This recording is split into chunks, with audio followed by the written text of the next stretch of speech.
Chapter 41. A Fourth-Order Demonic Beast. The next day, after a night's rest, Meng Hang continued his journey through the forest. Suddenly, his steps faltered, a pungent smell of blood assaulting his nostrils. Sniffing in the direction of the scent, Meng Hang lowered himself and cautiously moved forward. Gently parting the undergrowth, he was taken aback to discover a 2-meter-long, third-order armored-back lizard gnawing on a demonic beast corpse, the original form of which was unrecognizable. Quietly drawing his 1,000-blade, Meng Hang pushed off with his legs, his body bursting forward. In the blink of an eye, he was behind the armored-back lizard. Because Meng Hang was downwind, the demonic beast hadn't detected his sneak attack. Holding his long blade, Meng Hang swiftly slashed down, the blow landing squarely on the armored-back lizard's back. Clang! The scene of spraying blood he had imagined didn't materialize. The 1,000 blades struck the demonic beast's back as if hitting a steel plate, producing a sharp, metallic sound.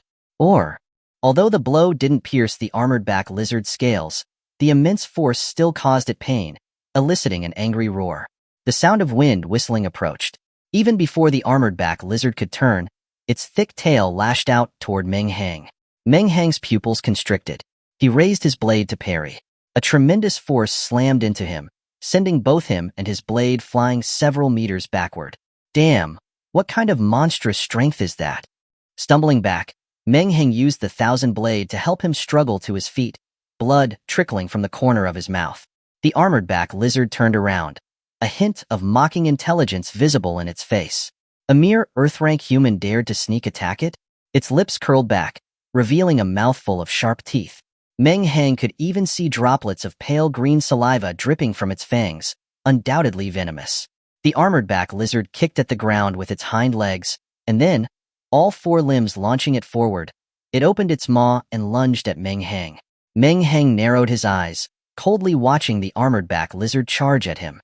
8 gates formation, 3rd gate, life gate, open. Spiritual energy instantly converged in a specific area of his body, his form enveloped in a green light. Due to Meng Hang's enhanced abilities, coupled with the stat points the system consistently rewarded him with, he could now easily activate the 3rd gate of the 8 gates formation. Bang! Meng Hang's figure vanished from the spot, colliding directly with the oncoming armored-back lizard.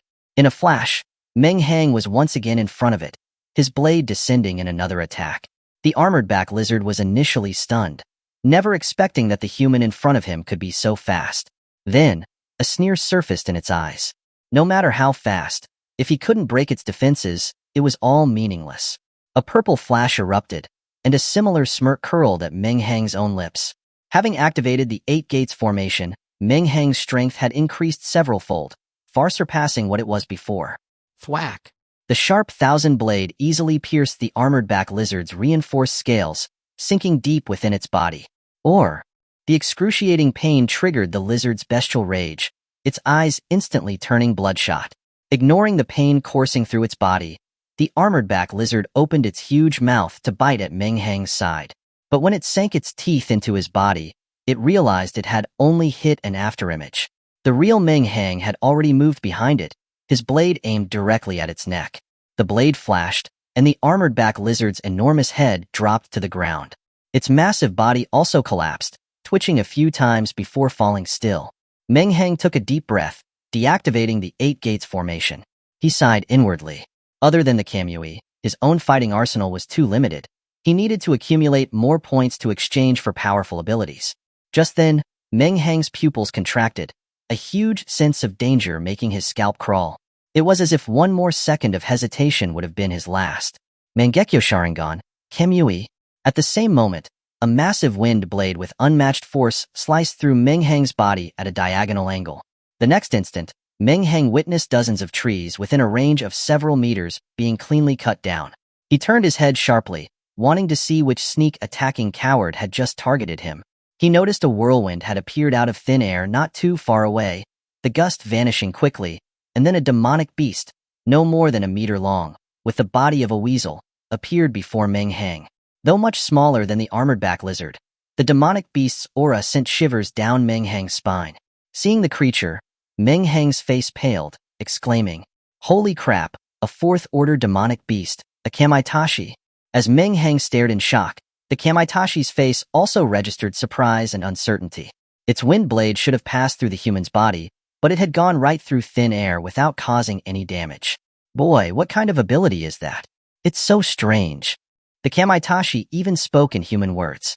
More than the shock of encountering a fourth-order demonic beast, Meng Hang wasn't too surprised by the creature's ability to speak.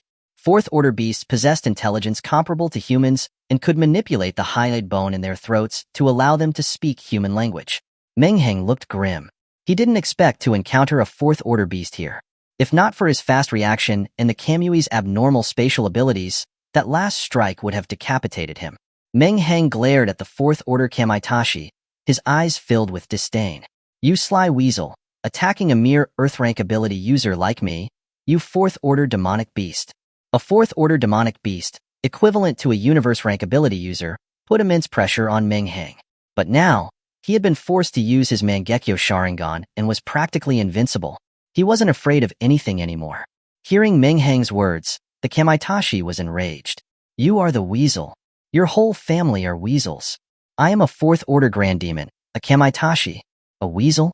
How dare they call his noble bloodline the same as such a lowly creature? It made it feel tainted. No longer curious about Meng Hang's strange abilities, the Kamaitashi released multiple wind blades. As expected of a fourth-order demonic beast, each wind blade was comparable to the full-strength attack of the wind element ability user from the Endless Life sect. Shues. The wind blades seemed to slice through space, heading towards Meng Hang. But at this moment, Meng Hang calmly stood before the terrifying wind blades, showing no intent of dodging. The next second, the wind blades passed through his body, leaving no marks on him. What kind of monster are you? The Kamaitashi was shocked, a look of disbelief written all over its face. Hehe, you can guess in hell. The more he used Kamui, the more damage it did to his eyes. Meng Hang had no time to waste on it. Kamui. His Sharingan focused directly on the upper body of the Kamaitashi, and then space began to distort. Bang! The Kamaitashi, still jumping around a moment ago, was instantly reduced to just its lower half remaining on the ground. Chapter 42, Points Exchange and Advancement. Meng Hang glanced at the corpse on the ground, put his Sharingan away, wiped the bloody tears from his eyes, and quickly left the area, enduring the pain racking through his body. The smell of blood here was too strong. He was worried it might attract some other terrifying demonic beast. The 2 consecutive fights had exhausted him, both physically and mentally, especially the battle with the Kamaitashi, which forced him to use the Mangekyo Sharingan. Now all he wanted was to find a safe place to rest, to get his mind and body back to their peak condition. Not long after, Meng Hang discovered a cave. He killed the second-order Crimson Gold Bear that was sleeping inside and took its spot. He sat down cross-legged, poured a bottle of spirit recovery liquid into his mouth, and swallowed a clear jade pill before he began to meditate. Although the spirit recovery liquid could restore spiritual power, he needed to meditate and rest to replenish his stamina. An hour later, Meng Hang abruptly opened his eyes, a sharp light radiating from them. He was now fully recovered, and now was the time of the much-anticipated and heart-thumping moment. The time to exchange his kill points for rewards. In the past 2 days, Meng Hang had killed 10 second-order demonic beasts and 3 third-order demonic beasts, earning a total of 160 points. As for the first-order beasts, they gave no points, and he couldn't be bothered to even count how many he had killed. Of course, these were just small gains. The most exciting points for Meng Hang came from the fourth-order demonic beast, the Kamaitashi. A grand total of 2,500 points. Meng Hang browsed the kill shop for almost half an hour, a look of constipation spreading across his face. It was the first time he realized there was such a thing as too much good stuff. The dazzling array of skills made his head spin, and his 2,660 points looked like a lot, but upon closer inspection, he could only afford a maximum of 2 skills. After an internal debate, Meng Hang finally settled on the great unrestrained breathing technique and the Shuanpa from Bleach. He had always complained that the rudimentary breathing method taught in the school was too inefficient and had long been coveting this technique. Unfortunately, he was always short on cash, so he had only ever been able to look at it. So, the first thing he wanted to exchange was this technique. System, exchange for the great unrestrained breathing technique and Shuanpa. Alright, bro. The system's excited voice rang in Meng Hang's head. Meng Hang's lips twitched. He muttered to himself, "Why do you seem more excited than me? Are you going to use my hard-earned points to play mahjong again?" His kill points instantly dropped from a 4-digit number to single digits, and the details of the great unrestrained breathing technique and the Shuanpa appeared in his mind. Seeing that the rewards were obtained, Meng Hang rubbed his hands excitedly and took out all the spirit cores from his space ring. Meng Hang roughly calculated. He had obtained 20 spirit cores from killing Tang Yang of the Endless Life sect, another 20 from blackmailing Zhao Sampang, and another 18 from the bald man and his group. At the moment, Meng Hang had a grand total of 58 cores. If he converted them to Long Kingdom coins, it would be 5.8 million, making him a proper millionaire. Meng Hang's eyes shone brightly. He activated the great unrestrained breathing technique. He sucked in deeply, and the 58 spirit cores on the ground emitted wisps of smoke that rushed into his nose, jostling to get in first. And the spirit cores on the ground that were originally sparkling with light turned to dust in an instant. Meng Hang felt a huge surge of spiritual power like a tidal wave, flooding into his spiritual world. If an outsider had seen this scene, they would have been completely shocked by this ravenous method of cultivation. If an ordinary person had been flooded by so much spiritual power, they would have likely exploded their brains. But Meng Hang, on the other hand, was completely fine, even appearing to enjoy it. Within his inner vision, his spiritual world, which had been empty, was now filled with a puddle of water. His original spiritual power of a few drops of water had dramatically increased.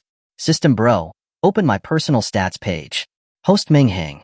Ability Mangekyo Sharingan, Twin Kimui, SS rank. Spiritual power 20585. Void rank elementary. Strength 173. Agility 192. Constitution 192. Finally reached the void rank, and my physical attributes have doubled. Looking at his stats, Meng Hang was ecstatic, but his expression quickly soured. It had taken 58 spirit cores to increase his power by 1 rank. The higher the rank, the more spiritual power needed to advance. He couldn't imagine how many more spirit cores he would need to advance again. What Meng Hang didn't know was that if it had been someone else, the amount of spiritual power absorbed by him would have been enough for a cultivator to advance to the universe rank, at the very least. Unfortunately, his spiritual world was too vast, and that little spiritual power was like a drop in the ocean for him. Meng Hang stretched and took out his phone to check the time. In this place, unless you had special equipment, regular mobile phones wouldn't even have a signal, and at most, they could only be used to check the date and time. But after he took out the phone, no matter how hard he pressed the screen, it wouldn't light up. He had no choice but to accept the fact that his phone had no battery, and he wouldn't be able to see the time or date. Fortunately, in this dense forest, the leaves blocked out most of the sunlight, making the daylight look very dark, making knowing the time a moot point. What worried him was that there was no concept of time here. Being here for a few days would make it impossible to distinguish the time, and he was worried he might miss the college entrance examination because of it. System Bro, please remember the dates. I have the exam on the 27th, please remind me on the 26th. Alright, that's no big deal. You can rest assured with me around? 30,000. Just how much did this system like to play mahjong? Meng Hang nodded helplessly. Even though the system was somewhat unreliable in some aspects, it had never let him down at critical moments. Stepping out of the cave, his eyes narrowed. Not too far away, he noticed an armored-back lizard leisurely strolling. Meng Hang chuckled. Today was that lizard's unlucky day. He would use it for practice. Shuinpa. He took a step forward, shrinking the space under his feet, and the distance of several meters was covered in the blink of an eye. A cold flash of light, the third-order armored-back lizard fell to the ground, blood flowing like a stream. The poor armored-back lizard didn't understand before it died how it had ended up losing its life so inexplicably, just by strolling about. Meng Hang was very satisfied with his current strength. He used to need the 8 gates formation to defeat these kinds of beasts, but now he could easily kill them with just his own strength. He was confident that, if he were to encounter a 4th-order Kamaitachi again, he would be able to fight on equal grounds without even having to use his Mangekyo Sharingan. Meng Hang looked out at the endless primeval forest, excitement glowing in his eyes. Points, here I come. Unbeknownst to Meng Hang, in some mysterious space, the system playing mahjong muttered. The 27th exam, the 27th exam, sigh. Stop the one bamboo, Pong? That's right. What day was the exam again? Oh yeah, the 28th exam. Remind Meng Hang on the 27th. Chapter 43, New College Entrance Exam Policies. Outside. Today, the government released an announcement that caused envy and jealousy in cities across the nation. Due to the collaboration between the Endless Life sect and a 5th-order Grand Demonic Beast, Cloudwater City has suffered tremendous losses. After discussions and consultations with various universities, the government has decided to compensate this year's Cloudwater City College entrance exam takers. Universities will lower the admission score for Cloudwater City students. The news instantly caused an uproar across the entire Long Kingdom. Wow, that's a huge compensation. The students of Cloudwater City this year really hit the jackpot. Why isn't my hometown Cloudwater City? I have to take the college entrance exam this year too. But this is somewhat unfair to students from other cities. We've all worked hard for many years, so why should they be able to get into their dream universities with the same scores while students from other cities might fail to get in? Yes, unfair. I want to appeal.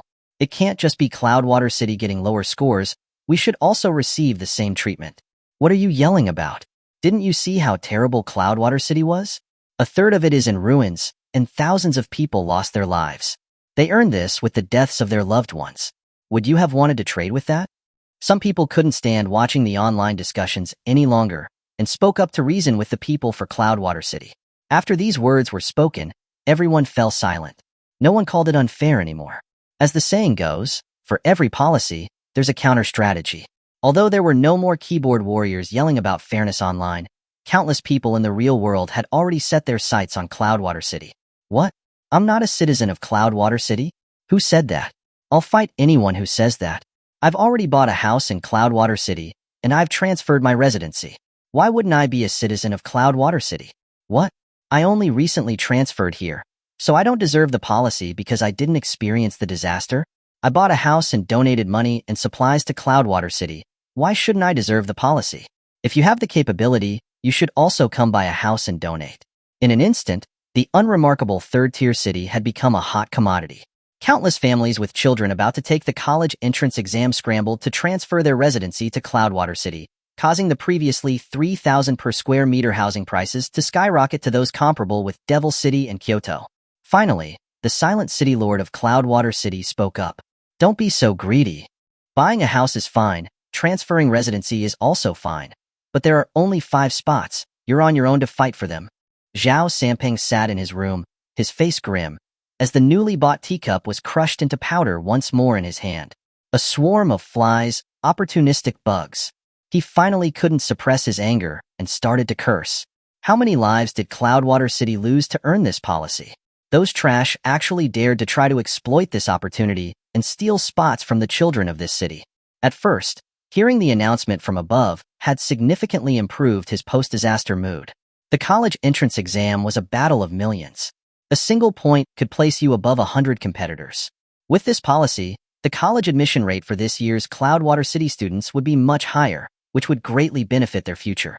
But to his dismay, he had only been happy for 2 days when he received news about countless people flooding into Cloudwater City to buy houses. This made the smile disappear from Zhao Sanpeng's face, replaced with a look of displeasure. If they didn't give any spots to outsiders, it would be a public outcry. After much deliberation, Zhao Sanpeng was forced to issue a statement, allowing 5 spots for people to transfer their residency to Cloudwater City. After venting his anger, Zhao Sanpeng took a deep breath and said to Lu Zhaoliang, who was standing beside him, "How's it going? Have they decided on the 5 spots yet?" Lu Zhaoliang wore a bitter expression and helplessly shook his head before reporting to Zhao Sanpeng. "They have, City Lord." "All right, who are they from?" "They are all from Kyoto. These 5 are the children of famous families from the capital. 4 are A-rank ability users, and 1 is actually an S-rank." "What?"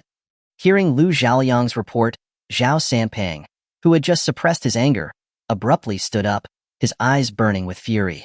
Why is an S-rank ability user competing for a spot in our small city? With his ability, he could get in without needing the lower scores. After thinking about it, his anger subsided a little. They definitely can't take the top 3 spots. After hesitating for a moment, feeling insecure, he changed his mind again. They definitely can't take the top 2. If outsiders take all the top 5, we won't be able to raise our heads in the country. Go notify Meng Hang and Lin Luoxue. They absolutely must secure the top 2 positions. If they succeed, I will reward them generously. Thinking of the 2, a smile couldn't help but appear at the corners of Zhao Sanpeng's mouth. Lin Luoxue was a legendary genius with an SSS rank.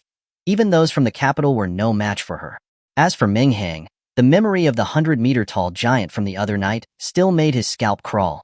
That kid was a terrifying force when serious, and he would be completely crushed, not to mention these students.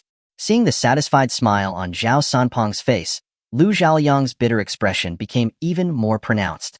City Lord Lin Luoxue was offered early admission to the Imperial Capital University and was taken away a few days ago. What? She was taken away? Zhao Sanpeng's mouth twitched slightly, his face filled with shock, but he had to accept the harsh reality. He couldn't possibly run to Imperial Capital University and forcibly drag Lin Luoxue back, forcing her to take the exam. Luckily, he still had Meng Hang as his trump card. If he couldn't secure the top 2 spots, he would at least ensure he took first place, so it wouldn't look so bad. Then, contact Meng Hang and tell him he must take first place. Let Meng Hang take first place? Are you sure you haven't made a mistake, City Lord? This time, it was Lu Zhaoyang's turn to be surprised. During the battle with the Crimson Blood Demon King, besides Zhao Sanpeng, everyone nearby had either been killed by the Demon King's roar or had run far away, afraid of being affected by the battle. So besides Zhao Sanpeng, no one else knew that the 100-meter-tall giant was Meng Hang. So when he heard the City Lord asking Meng Hang to take the first place, Lu Zhaoyang was very surprised. He knew Meng Hang was strong, but his opponents were geniuses from the capital, so he didn't understand how Meng Hang could take the first place. Yes, that's right, it's Meng Hang. You'll know why when the time comes. Zhao Sanpeng smiled meaningfully, already looking forward to the scene of Meng Hang crushing the so-called geniuses. Yes, City Lord.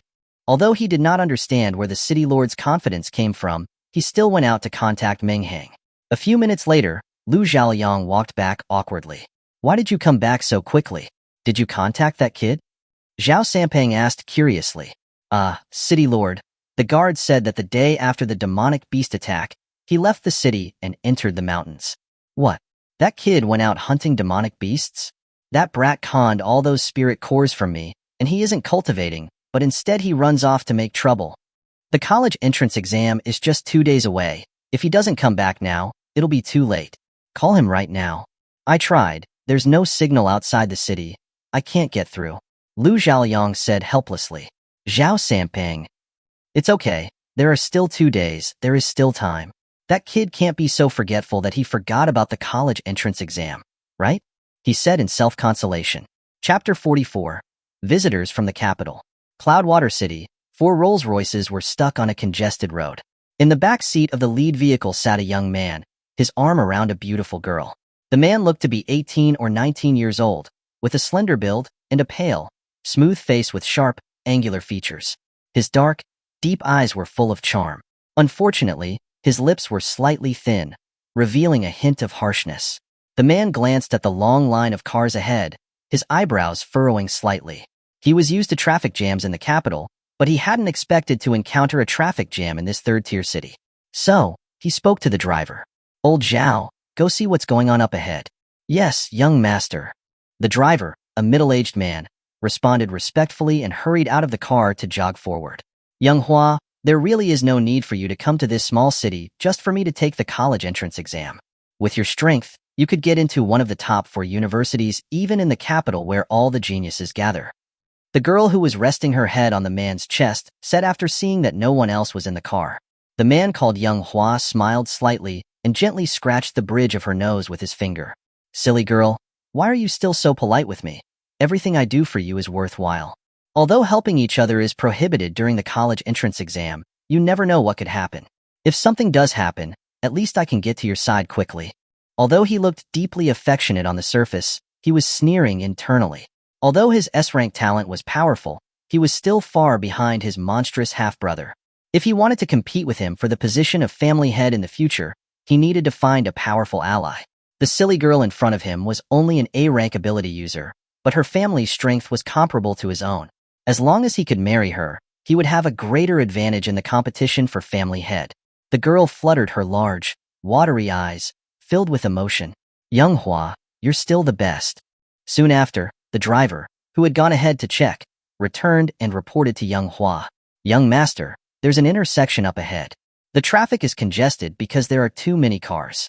Looking at the cars that still hadn't moved and glancing at the time, he said directly. By all the cars in front.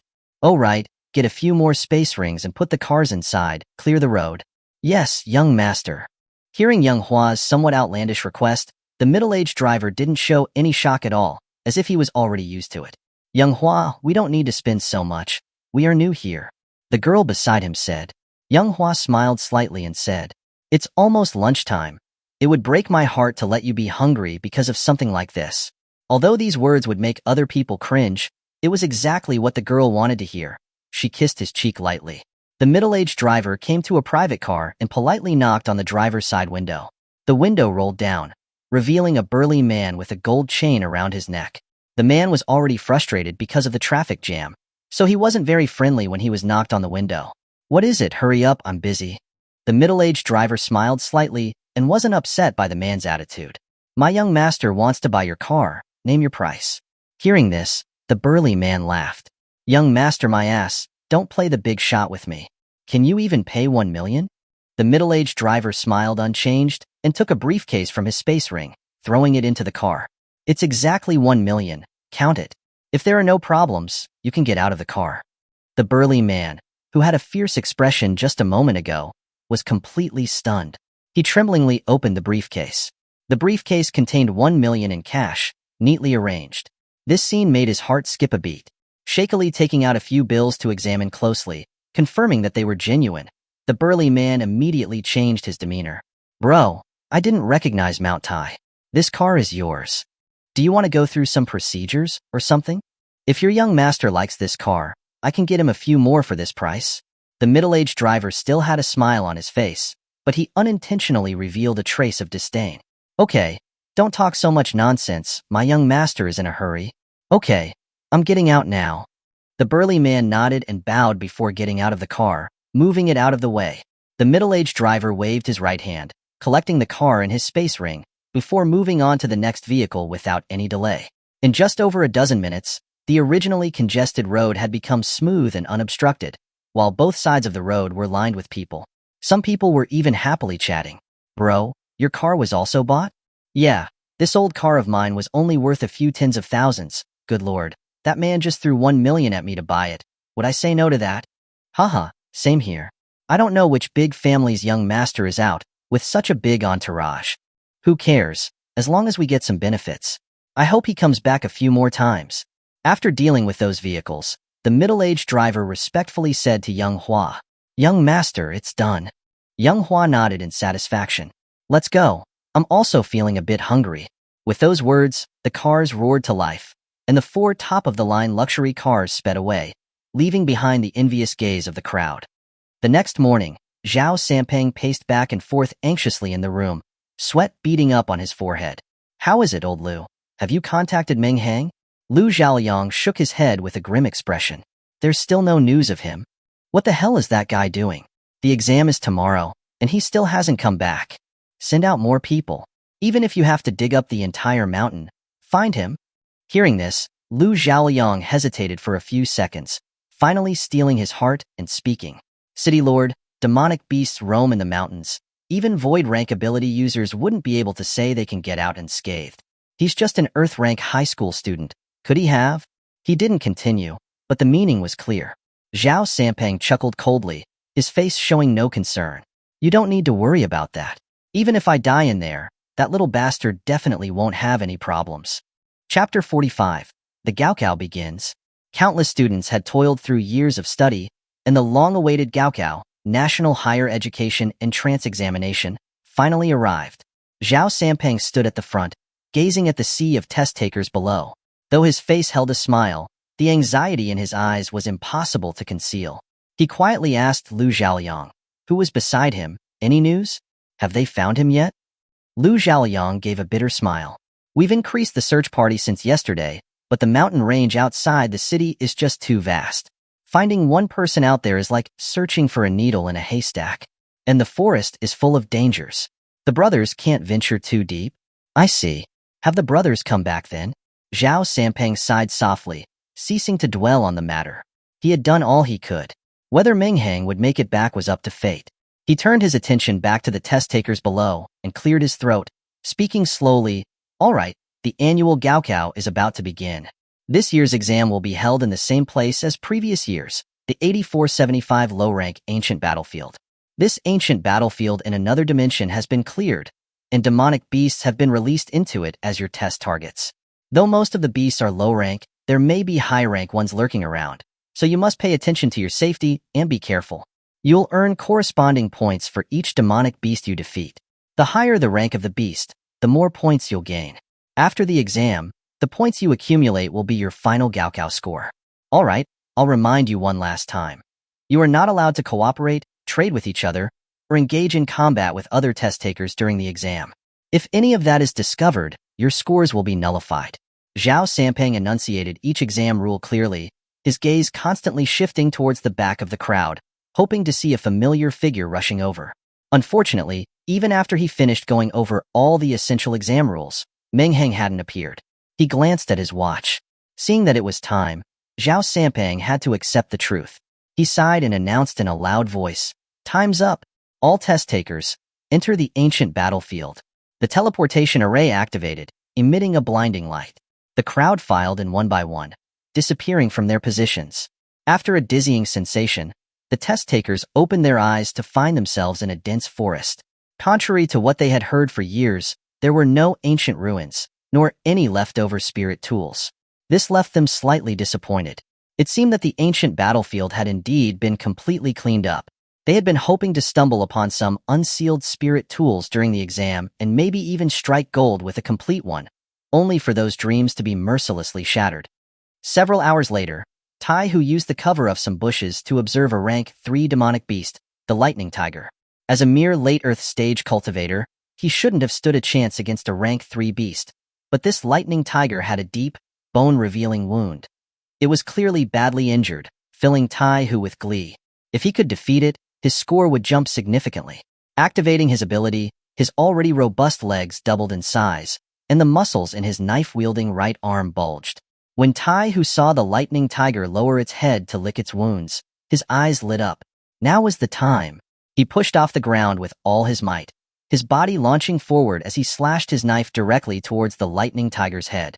Just as the blade was about to strike its skull, an unwelcome voice rang out, "Careful." The shout made Tai Hu's hair stand on end. He thought someone was warning him about other demonic beasts nearby, so he halted his attack and quickly retreated. His eyes darted around, ready to defend himself. The lightning tiger, who had been quietly healing, was also startled. Its fur bristled, and it tried to stand up through the intense pain. But before it could, a dark shadow appeared beside it. A foot, moving with a thunderous whoosh, slammed into the lightning tiger's head. The kick was as powerful as 1,000 pounds, and the rank 3 lightning tiger's head was instantly crushed. Brain matter and blood splattered everywhere. The dark figure stopped. It was a man with a slicked-back hairstyle and a build similar to Tai Hu's. Tai Hu understood immediately. This wasn't some good Samaritan issuing a warning. He was obviously trying to scare him off, so he could steal the kill for himself. Tai Hu, quick to anger, couldn't stand being played like this. His fury flared. "Which school are you from? How dare you steal a beast that belongs to me? Have you got a death wish?" The man wasn't intimidated by Tai Hu's outburst. Instead, he smirked. "Your beast? Did you write your name on it or something? People from small cities really have no manners." Hearing this, Tai Hu understood his identity. He retorted with disdain. "I wondered when someone so shameless would appear from Cloudwater City. Turns out, you're one of those 5 people from the capital everyone is talking about. Are you all as shameless as you are?" The slicked-back hair youth's smile faltered. His face darkened. "You're pretty arrogant, aren't you? How about a duel?" A duel was a way of resolving conflicts between test takers. It required both parties' consent and an application to the outside world. Once approved, they could fight all out without killing each other. The winner stayed in the ancient battlefield while the loser was removed, failing the exam. Upon hearing the word duel, Tai Hu, a battle maniac, showed no fear but rather a surge of excitement. Good. That's what I wanted. I've long wanted to see how strong the geniuses from the capital really are. Without further ado, they both submitted duel requests on their watch-like devices. Moments later, a cold voice echoed from both their devices, "Approved." As soon as the announcement was made, the two charged at each other, their fists colliding as if they had a tacit understanding. Bang! The impact of their fists created ripples in the air. Tai Hu staggered back 2 steps, losing his balance. The slicked-back hair youth stood firm in his place. Tai Hu felt a throbbing sensation in his right hand. His eyes, however, showed even greater fanaticism. Excellent. Apart from Meng Hang, I haven't met anyone who could match my strength. Looks like I found another one today. Let's have a good fight, he said, his muscles bulging and turning him into a 3-meter-tall giant in the blink of an eye. The slicked-back hair youth's eyes gleamed with excitement as he witnessed Taihu's transformation. A-rank ability, Power Frenzy. Haha, looks like today I can let loose too. Crack, crack. His muscles exploded, tearing through his shirt, transforming him into a giant of similar size. Chapter 46. The Terrifying Demon Back. Two giants, as tall as small mountains, locked eyes, both displaying excitement. Taihu took the first step, kicking his right leg towards the slicked-back hair youth's head. The youth arched his body backward, dodging with ease.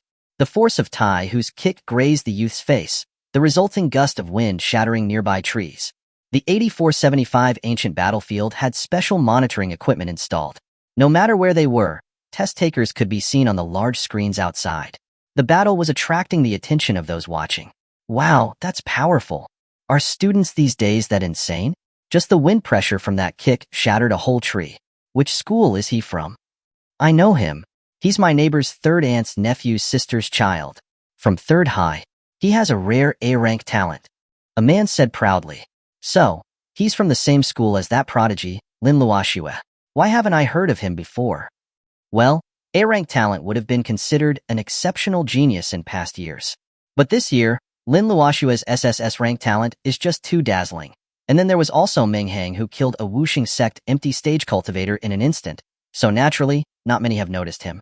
Now that you mention it, where are those two outstanding students from our Cloudwater city? Don't you know? Lin Luoxue has already been scouted by the Imperial Capital University and was taken away a few days ago. Wow, recruited internally. Is that the perk of being a genius? Not having to even participate in the Gaokao. What about Meng Hang? Yeah, where's Meng Hang? I haven't seen him either. The speaker's eyes darted across the many screens, trying to find them. Don't think too much about it. There are so many test takers. You could search until you're blind and not find them. Just watch their fight instead. It's a matter of our Cloudwater city's honor. The slicked-back hair youth, who had bent backward to dodge, did a backflip and, using the momentum, kicked at Taihu's chin. Taihu smirked cruelly, revealing his stark white teeth. He stood there, not even planning to dodge. Taihu's suicidal move made the onlookers scream in shock. Dodge? What's this kid doing? Does he think his chin's made of iron? He's actually planning to take that kick head-on. Some people even covered their eyes, unable to watch the scene unfold. Bang! A loud sound rang out. What followed made the viewers gasp. Taihu, whose chin was struck, didn't fall but rather stood his ground. But that was not the most shocking thing. What surprised them the most was that he managed to use his chin to firmly clamp down on the youth's foot. What the heck is that? How is that even possible? That's just how geniuses operate. We normal folks just don't get it. The slicked-back hair youth hadn't expected Taihu's maneuver. With his right foot trapped, he fell headfirst to the ground. He had a conceited look on his face just a moment ago, but now his expression was ugly. He hadn't expected to meet such a monster in this small town. He exerted force to pull his foot from Taihu's grip. Taihu wasn't going to let him get away that easily. He smiled cruelly, started spinning 360 degrees while still clamping down on the youth's foot.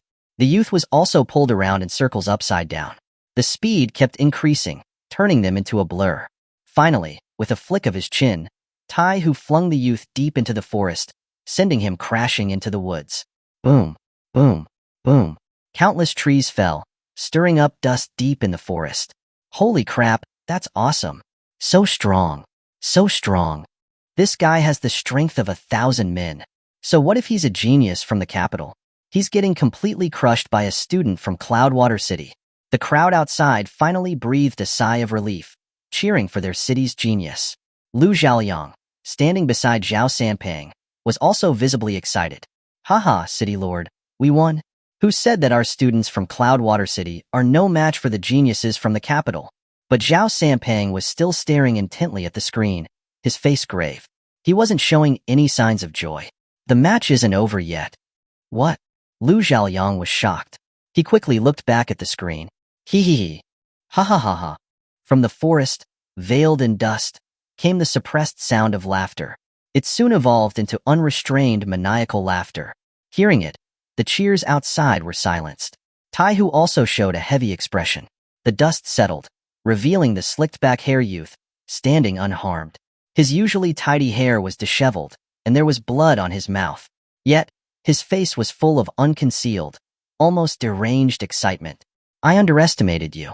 I didn't think a small town like Cloudwater City would have someone like you. But this is where it ends. He roared, his muscles twisting, his back forming the shape of a weeping demon. The youth now looked like a beast, staring greedily at his prey. Taihu, stared at by him, felt a chill run through him. The sheer pressure had him rooted to the spot. He bit his tongue hard, the pain and metallic taste of blood barely managing to quell his fear. Stop acting tough. I'll beat you into submission today. He mustered his courage and charged at the slicked-back hair youth. Tiger Cannon Punch. Taihu threw out a double punch, landing it squarely on the man's chest. Bang! The force went straight through the man's body, shattering the trees behind him. But a strange scene unfolded. Despite taking such a powerful hit, the youth remained standing without even flinching. He stared mockingly at Taihu, who was covered in sweat. Is that all you got? Put some real power into it. Taihu's face flushed red. Take another punch. But halfway through his swing, his fist was caught effortlessly in a giant hand. The slicked-back hair youth's left hand had stopped his attack. His right hand seized Taihu's face. Kid, next time, pick your opponents carefully. Don't go provoking people you can't afford to. With those words, he slammed Taihu's head down. Boom! A massive crater formed in the ground, and Taihu lay there coughing up blood. The slicked-back hair youth looked down at Taihu and spoke slowly. Apart from that legendary SSS rank talent, you must be the strongest person in Cloudwater City. Upon hearing that, Taihu said something that made the youth's smile disappear. You're wrong. I'm not the strongest. Meng Hang is. You better pray you never meet him, or you'll suffer a humiliating loss. After saying this, his body slowly vanished from the space. Chapter 47. The Confused Meng Hang. The crowd outside was deathly silent, shocked by the terrifying power of the slicked-back hair youth. A flash of light appeared, and the heavily injured Taihu was teleported out. Zhao Sampang stepped forward, arriving at his side and feeding him a bright jade pill. Soon after, thanks to the powerful medicinal effects of the pill, Taihu slowly sat up.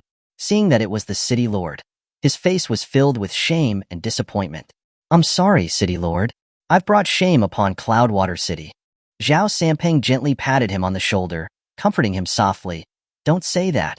You've done very well. It doesn't matter if you didn't do well this year. You can retake the exam next year.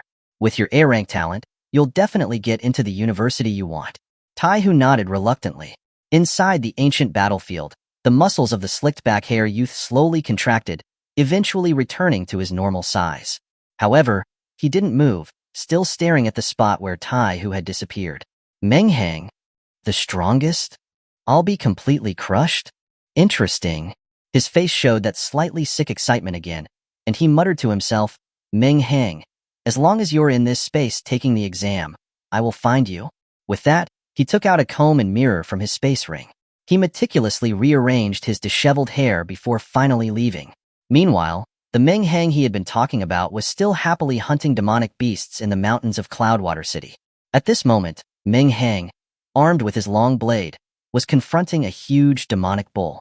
This demonic beast was nearly 5 meters tall, covered in blood-red fur. Though it looked like a bull, it had a mouthful of sharp fangs. Meng Hang had no doubt about whether this beast was a herbivore or carnivore. A rank 4 demonic beast, the Dragon Blood Kue Bull.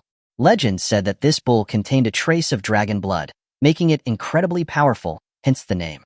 People said that the mountains outside the city were dangerous, where death could come at any time.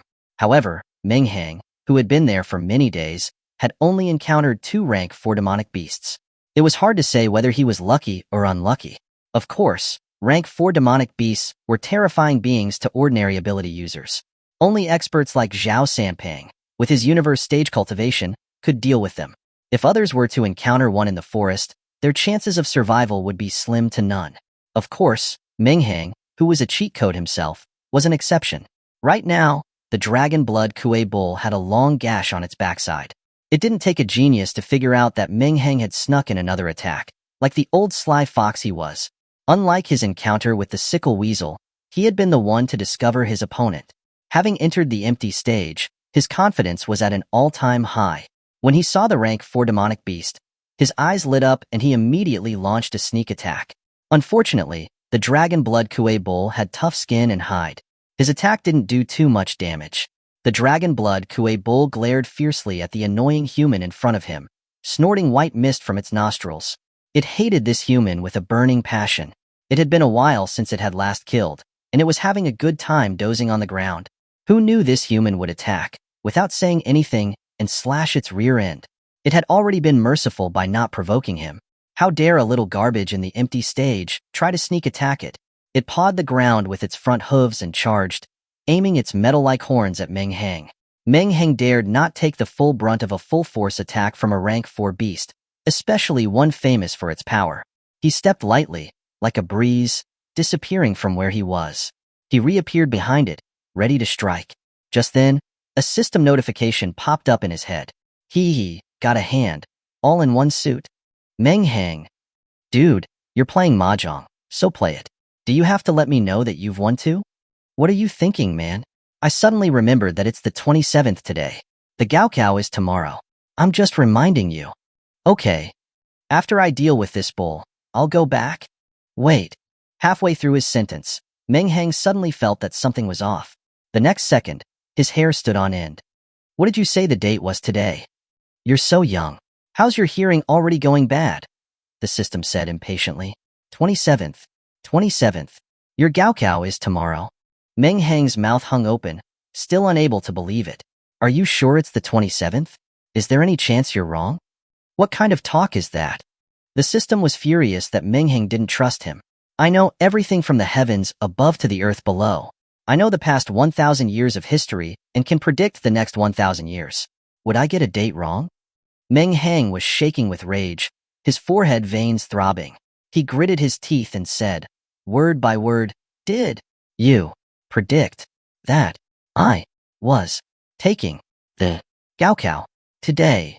Upon hearing this, the system also screamed, what the hell? You were taking the Gaokao today? Chapter 48. A beast tide approaches, duty before death. Mahjong ruins everything. Mahjong ruins everything. From today onwards, I'm swearing off gambling forever. The system kept muttering to itself. Meng Hang just looked to the sky, speechless, at how unreliable his system was. Right now, he just wanted to sing a song to the system. Thank you for being in my life and warming up my days. Sensing Meng Hang's volcano-like anger about to erupt, the system quickly tried to appease him. Dude, it's not that bad. As long as I'm around, I guarantee you'll achieve enlightenment and become an ancestor. A university is nothing anyway. Meng Hang, that actually makes some sense and I can't even argue against it. The dragon blood Kue bull, whose attack had failed, turned around angrily, ready to continue its attack.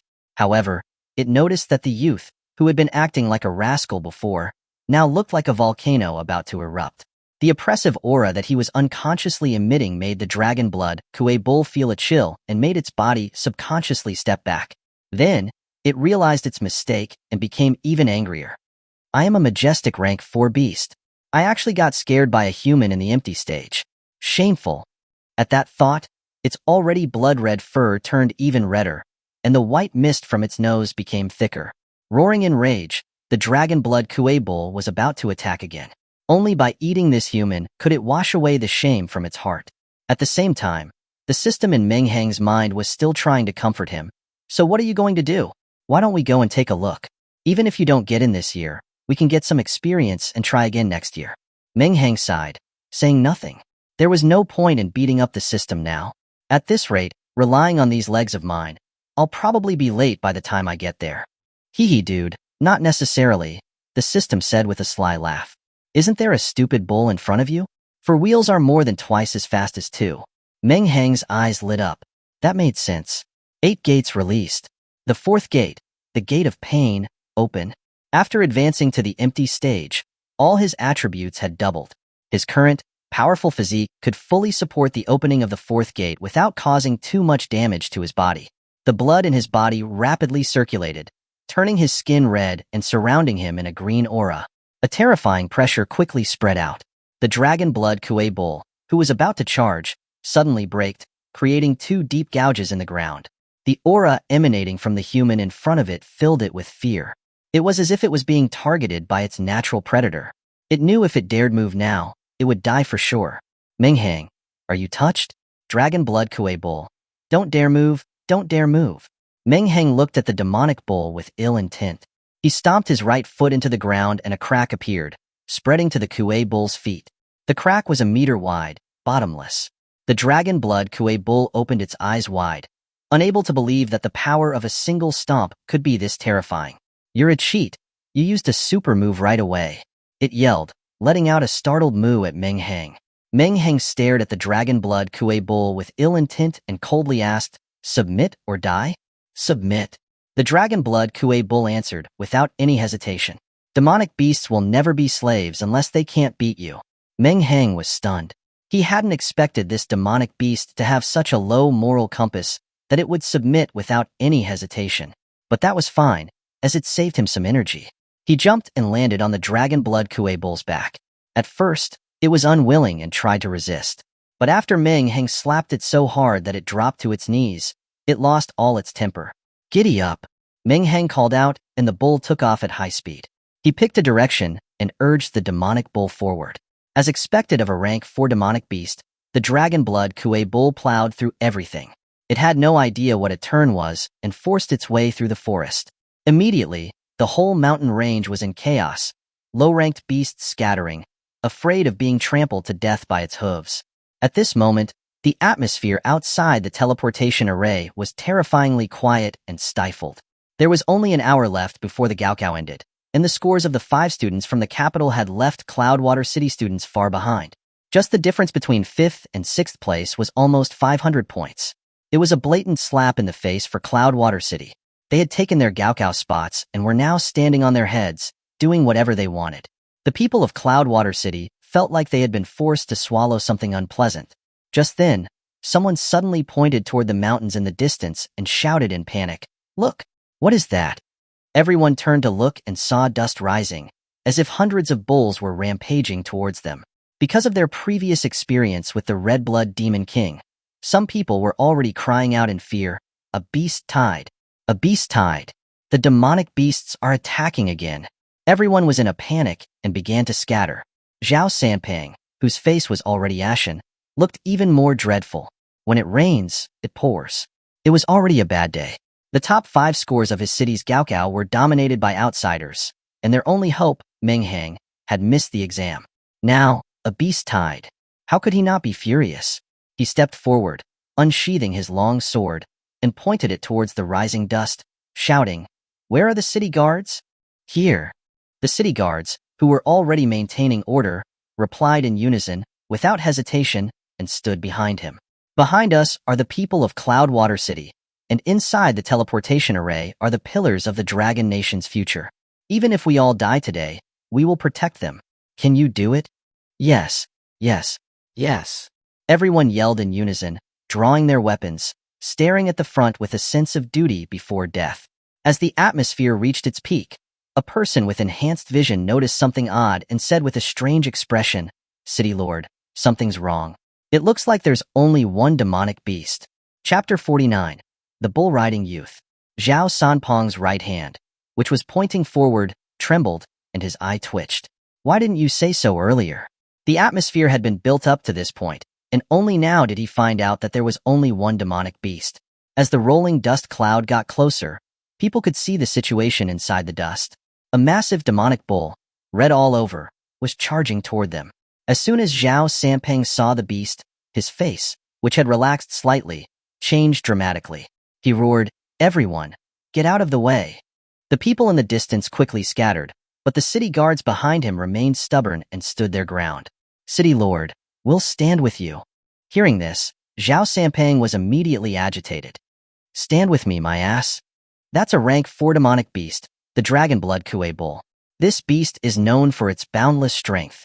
If it were a normal day, I might stand a chance in a 1v1, but this beast is charging at us at such a speed. With its powerful force and inertia, even if I dared to take it head-on, I would be turned into mincemeat, not to mention you. You guys get out of the way. I'll try to slow this beast down, or I'll just be worried about you all." The city guards knew that they would only be a burden at this point, so they stopped insisting and ran to the sides. They stared nervously at the city lord's next actions. Meanwhile, the dragon blood Kuei bull was still charging forward with its head down, not daring to stop for even a second. Meng Hang was sitting firmly on its back. Although the bull's back was shaking violently due to the speed, he remained as steady as Mount Tai, showing no signs of falling off. Meng Hang patted the dragon blood Kuei bull's strong back and said gently, "Old bull, can you speed up a little more? If we're delayed, the exam will be over by the time we arrive. I'll have to make braised beef tonight to comfort my wounded soul." Moo. With a tragic moo, the dragon blood Kuei bull snorted out a blast of air and pushed off again, increasing its speed. Seeing the dragon blood Kuei bull speed up again, Zhao Sanpeng's scalp tingled. What kind of drug did this idiot bull take? Why is it suddenly charging towards us? Is there something here that attracted it? Zhao Sanpeng had the strange feeling that he could hear a hint of grievance and fear in the bull's moo. Seeing that the dragon blood Kuei bull was getting closer, he stopped thinking too much. He channeled his spiritual energy into his long sword. Zhao Sanpeng was preparing to use open sky to sever the beast's limbs to stop its charge. He narrowed his eyes, calculating the distance between the beast and himself, making sure that his sword energy could hit it. Closer, a little closer. It's now! He had focused all his energy and was just about to unleash his strike. But just then, the enhanced vision ability user from earlier suddenly shouted again, "City Lord? It looks like there's someone riding on the dragon blood Kuei bull's back." Zhao Sanpeng froze and asked incredulously, "Are you sure there's someone on its back?" "City Lord, don't worry. I might not be good at fighting, but I'm definitely good at spotting things. If I say there's one person, then there won't be two," he said, letting his mouth run wild again. Ignoring his nonsensical rambling, Zhao Sanpeng was filled with disbelief. A rank 4 demonic beast was comparable to a universe stage expert, the same level as him. He was 70% confident that he could kill a dragon blood Kuei bull, but subduing such a demonic beast was completely impossible. After all, a rank 4 demonic beast had already gained intelligence and would hold on to its pride as a demonic beast. How could it easily submit to a human? There were only two ways to subdue a demonic beast. The first was to obtain the beast's egg and drop one's own essence and blood into the egg before the beast hatched. The beast that hatched would recognize its owner. Unfortunately, demonic beast eggs, especially those of high-level beasts, were extremely rare. That's why there were so few people with demonic pets. As for the second method, it was even more difficult than the first. The gap between the strength of an ability user and the strength of a demonic beast had to be so large that the demonic beast did not have a single thought of resistance and could only choose to submit. Which big shot is bored enough to come to this small place, Cloudwater City, and make such a commotion? Zhao Sanpeng thought, speechless. When others heard that someone was using a rank 4 demonic beast as a mount, they couldn't help but discuss it excitedly. Wow, which big shot has such a big hand that they are actually using a rank 4 demonic beast as a mount? Needless to say, it must be a cosmic stage expert. Otherwise, how would they have the strength to subdue a dragon blood Kuei bull? The problem is, there aren't that many cosmic stage experts in the Dragon Nation. Why would a big shot come here? We'll find out soon enough. The crowd realized that it was not a demonic beast raid, and they stopped panicking. They began to gather together again. They all stood on their tiptoes and craned their necks, eager to catch a glimpse of the bull riding big shot, even neglecting the Gaokao taking place in the test field. With only a few dozen meters left, Meng Hang saw that the crowd had not dispersed yet. He knew that the exam had not finished yet, which was a relief. He shouted, "Whoa!" The speeding dragon blood Kuei bull braked abruptly, skidding for more than 10 meters, creating 2 deep hoof marks in the ground before finally stopping. As the smoke cleared, even without the enhanced vision ability user's reminder, everyone could clearly see the huge demonic beast and the figure on its back. From afar, they didn't feel anything. But with the dragon blood Kuei bull so close, its massive size and the pressure it unintentionally exuded made the legs of most of the people there tremble. Someone gulped and barely managed to say to the person next to him, "Buddy, give me a hand. My legs are a little weak." "Sorry, buddy, I really can't help you with that. I'm already sitting on the ground." Although they had seen quite a bit before, the appearance of a rank 5 demon back then was indeed immense, with an aura that was far stronger than the dragon blood Kuei bulls. But that was far away. It was not as intimidating as the living, breathing beast that was standing just a short distance away from them. This rank 4 demonic beast is already this terrifying. How strong must the big shot on its back be? No, I have to see if this big shot has 3 heads and 6 arms. Hey, why does this big shot look so young? Maybe high-level ability users have the ability to keep their youth. Wait, why does this person look so familiar? Someone tilted their head, looking confused. Why do I also feel that they look familiar? Holy crap, isn't that Meng Hang? Someone reacted and exclaimed in shock. Meng Hang? Which Meng Hang? Which Meng Hang else? It's Meng Hang from Cloudwater City, the one who killed the Wuxing sect member. Holy crap, it's him. Chapter 50, A Sudden Change. With this shout, everyone recognized that the person on the bull's back was actually Meng Hang. The crowd instantly erupted in chaos. How is that possible? What level is that kid? How could he possibly tame a rank 4 demonic beast? I must be dreaming. A high school student actually taming a rank 4 demonic beast? This world is too crazy. A mouse could be a bridesmaid for a cat. Someone silently lit a cigarette and said with a melancholy look, I smoked a whole pack and still didn't understand how he did it. Don't even mention smoking. I chewed through a mouthful of firecrackers and still couldn't figure it out.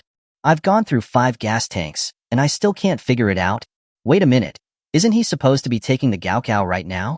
Why is he here now? Someone finally realized the abnormality and asked in surprise. Hey, you're right. I didn't even realize. He's a senior this year. Why didn't he participate in the Gaokao? Could he have missed the time and had to grab a rank 4 demonic beast to make his way here? Meng Hang jumped off the bull's back. Originally, he wanted to kick the Dragon Blood Kue bull's butt, but the beast was too large, so he could only kick its leg. Consider yourself lucky today. I'll spare you today. But if I ever find out that you've slaughtered humans, I'll peel your skin off, rip out your tendons, and make a soup out of you. Go now. Moo. The Dragon Blood Kue bull bellowed as if it had received a pardon, grateful that it could finally escape the clutches of this demon. Without any hesitation, it turned and ran away. Seeing Meng Hang's actions and the Dragon Blood Kue bull's attitude, everyone was even more speechless. This kid didn't seem all that scary. You were a rank 4 demonic beast. Did you have to be so humble? Seeing everyone looking at him strangely, he felt a bit awkward, and could only comfort himself with the idea that the protagonist always appears last. System, dude, this is a bit too last. Meng Hang sheepishly approached Zhao Sanpang, scratching his head awkwardly. Morning, Lao Zhao. Zhao Sanpang was also shaken by Meng Hang's dramatic entrance, but when he remembered that Meng Hang, with all that power, hadn't made it to the Gaokao, his anger flared. Zhao Sanpang's mouth twitched, and he forced back his anger, scoffing. It's certainly early. The sun hasn't set yet. I don't know what brings you here, young Master Meng. How are you in the mood to even grab a bull as a mount? Meng Hang could definitely hear the sarcasm in his words. He laughed awkwardly. Lao Zhao, what are you talking about? As a senior student of Cloudwater City, of course I'm here for the exam. Hearing this, Zhao Sanpang could no longer suppress his anger and roared, You still remember that today's the Gaokao. I thought you died in the mountains outside the city. I don't know how many people I've sent to look for you these past few days. Now that the exam is almost over, you finally remember to come back. It's not too late, right? I can go in now and get as many points as I can. Meng Hang was confident that, with his current strength, he could sweep through the test field. If he could just speed things up, he could still get a good score. You wish. Zhao Sanpang said dismissively and continued, No rules, no order. Missing the deadline is missing the deadline. Even if I were your father, I wouldn't let you take the exam today. Lao Zhao, we can talk properly, but you can't take advantage of me like this. Meng Hang said reluctantly. In reality, he didn't have much hope that Zhao Sanpang would agree to his request, but he had to try. Now, his last shred of hope had been dashed. Meng Hang sighed. He could only take things one step at a time. After hearing their conversation, everyone understood. Meng Hang had actually forgotten the time and missed the Gaokao. How big of a heart did someone have to forget the time? Just as Meng Hang was sighing, his eyes suddenly froze. Taihu, why are you here? Did you also forget the time and miss the Gaokao? Taihu's forehead was full of black lines. He thought, do you think everyone is as big-hearted as you are, forgetting an important day like the Gaokao? He explained the situation to Meng Hang, including the national policies for Cloudwater City, the people from the capital taking their spots, Lin Luoxue being recruited by the Imperial Capital University, and the duel. Meng Hang was furious after hearing this story. People from the capital stole our spots and injured you, making you lose your Gaokao qualification? That is unforgivable. If I can endure it, my aunt can't. Hearing him say that, Zhao Sampang became even more agitated. He couldn't help but angrily say, "You still have the nerve to say that? Lin Luoxue is gone, and I was counting on you to bring some honor to Cloudwater City, but look at the exam scores." Meng Hang looked up at the points display on the large screen. First place, Hua Qiu, current score, 889. Second place, Tu Wu, current score, 852 points. Fifth place, Ruan Su, current score, 760. Meng Hang asked hesitantly, "Are these top 5 all from the capital?" Zhao Sampang scoffed and retorted, "What do you think?" Meng Hang shrank his neck, not daring to say anything. While everyone's attention was focused on him, in an inconspicuous corner of the 8475 ancient battlefield, a student with an ordinary appearance and glasses was kneeling on the ground, his face showing a sickly, manic fervor. He was no longer the gentle person he had been before. "Eternal Mother, the true home of all. I will offer my soul to the Mother so that these people can die with me." With that, he used his spiritual energy to open his space ring. Instantly, a pungent, nauseating stench of blood permeated the air. This space ring contained a large amount of blood from unknown creatures.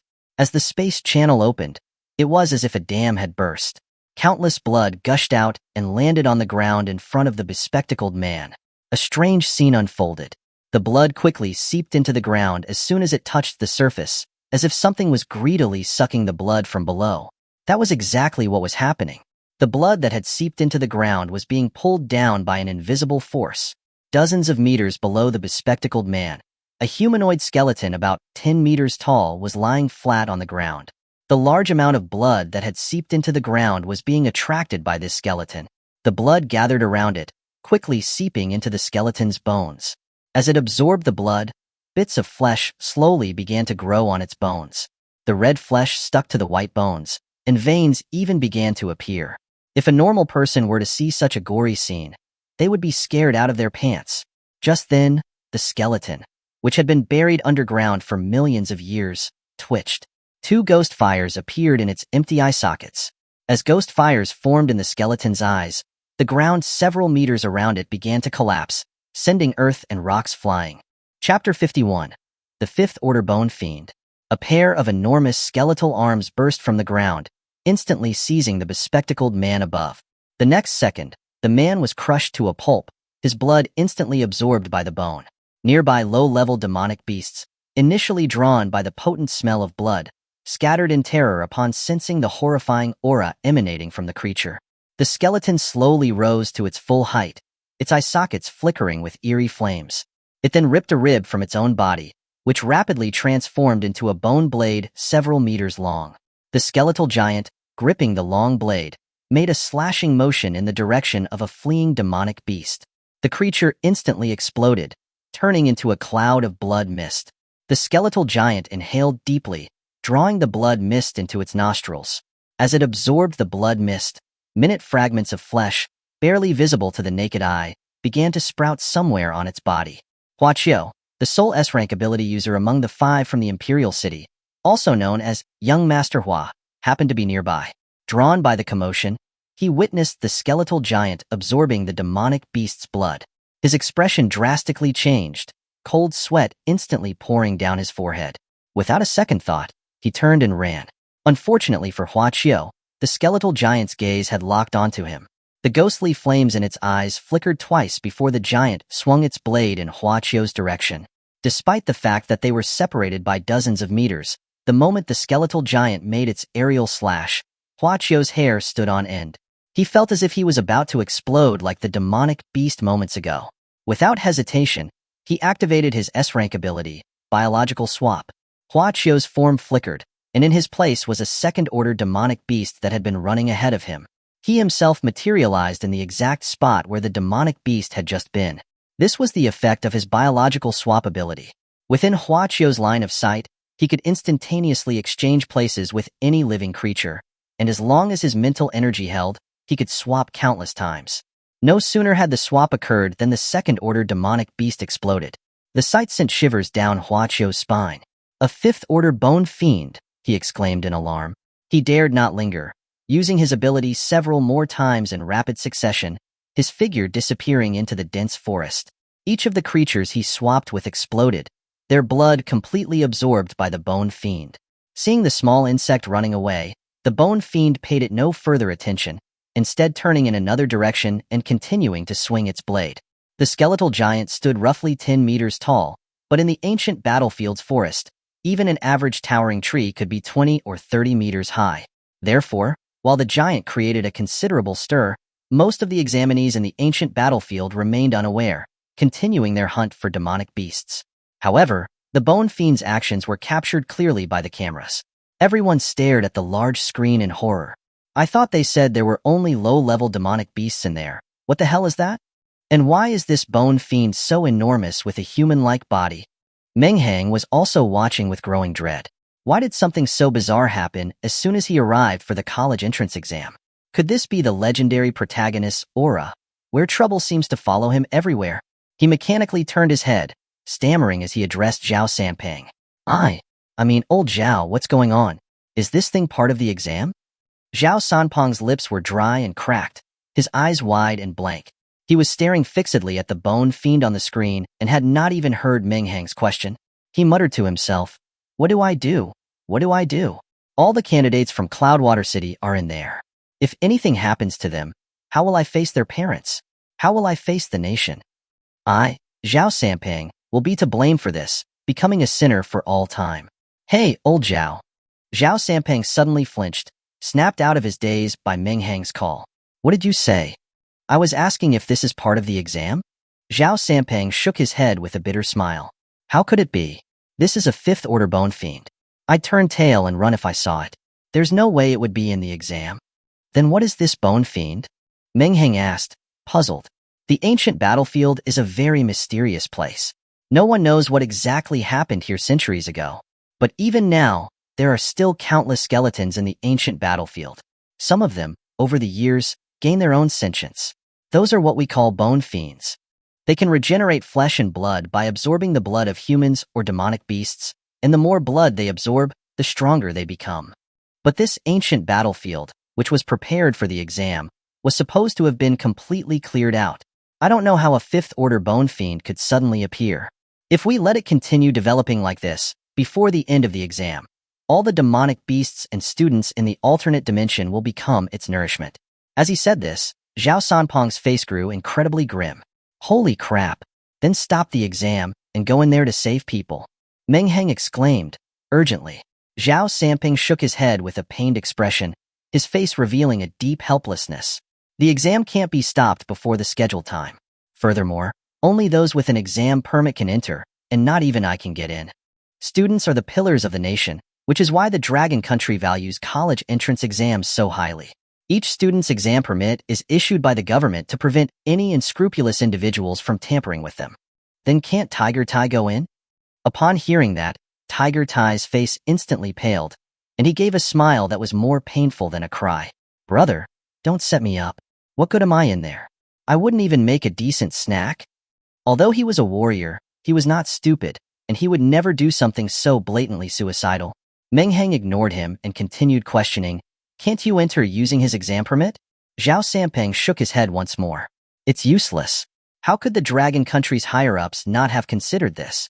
Before the exam, every student's blood sample is taken and placed into their exam permit. Only when the blood sample matches can they enter the teleportation array. You must have been tested as well. As he spoke, Zhao Sanpeng suddenly froze in place, and then his eyes flashed with a bright light. Meng Hang was startled by his reaction and quickly took a few steps back, cautiously watching him. Old Zhao, I'm telling you, even though I'm handsome, I'm straight as steel. Ignoring his quip, Zhao Sanpeng asked in a trembling voice, Did you take your exam permit? Meng Hang immediately understood his intentions and took several steps back again. Don't even think about it. That's a fifth-order Bone Fiend, comparable to a Sky Realm powerhouse. Going in there is suicide. Zhao Sanpeng was now visibly excited, and ignoring his protests, grabbed Meng Hang around the neck and whispered in his ear, You think I wouldn't know? Back then you easily killed that fifth-order Crimson Blood Demon King. Are you really afraid of a fifth-order Bone Fiend? Chapter 52. Interested in Hashirama cells? Meng Hang was on the verge of tears. He knew Zhao Sanpeng would say that. Back then, He had used the Six Paths power and transformed into a complete body Susanoo to kill the Crimson Blood Demon King. With his current power, he could easily destroy fourth-order demonic beasts. Against a fifth order, he could only remain undefeated with his Manjikyu Sharingan activated. But the side effects of using Manjikyu Sharingan for a prolonged time were unbearable.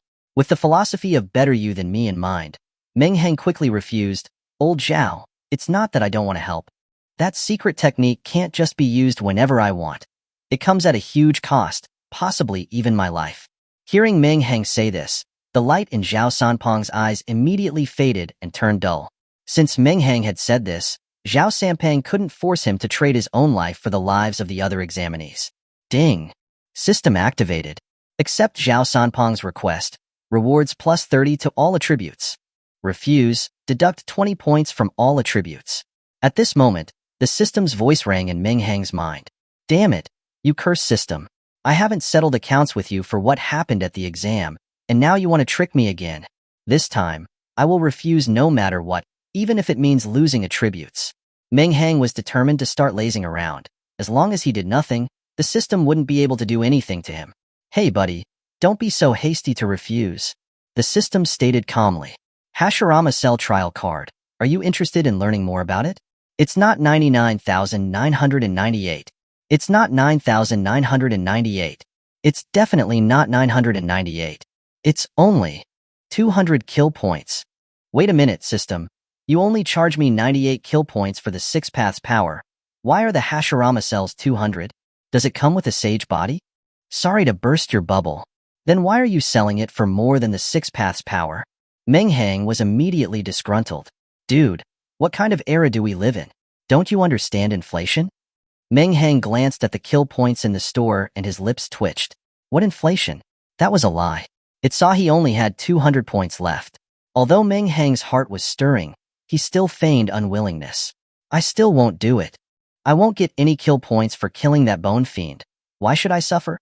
The system replied, Buddy, look at our relationship. How can we just let you suffer for nothing? To make up for your disrupted exam, I promise that all the kill points you receive for killing the bone fiend will be yours. Meng Hang's eyes widened in surprise. Are you serious?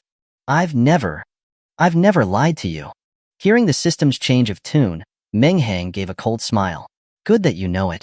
The greatest grief is when one's heart is dead. Zhao Sanpeng's eyes were now vacant as he was trying to call for reinforcements from headquarters. He knew that by the time reinforcements arrived, the examinees would likely be dead. But he couldn't stand idly by, simply waiting. Zhao Sanpeng had already made up his mind. If things truly went that way, he would resign from his position as Cloudwater City Lord and go to the front line to kill demonic races, not returning until he died. Old Zhao, I've decided to go and deal with this bone fiend. Meng Hang, I know you must have your difficulties, and I won't force you. Huh? You agreed?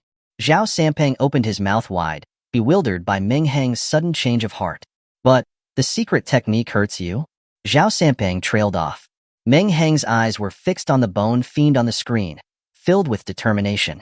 If sacrificing myself will save so many students, I won't hesitate.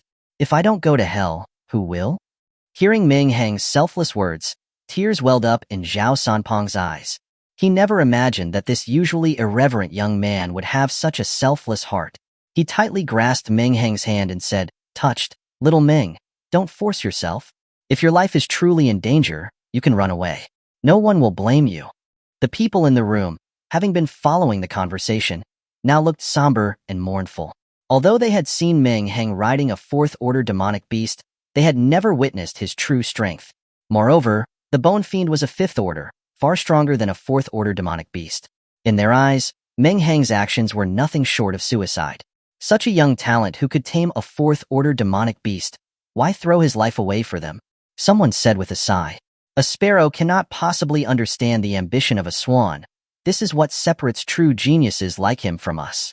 It is because we have courageous and selfless youths like Meng Hang that the Dragon Country was able to block the demonic races beyond the skyline. You're right.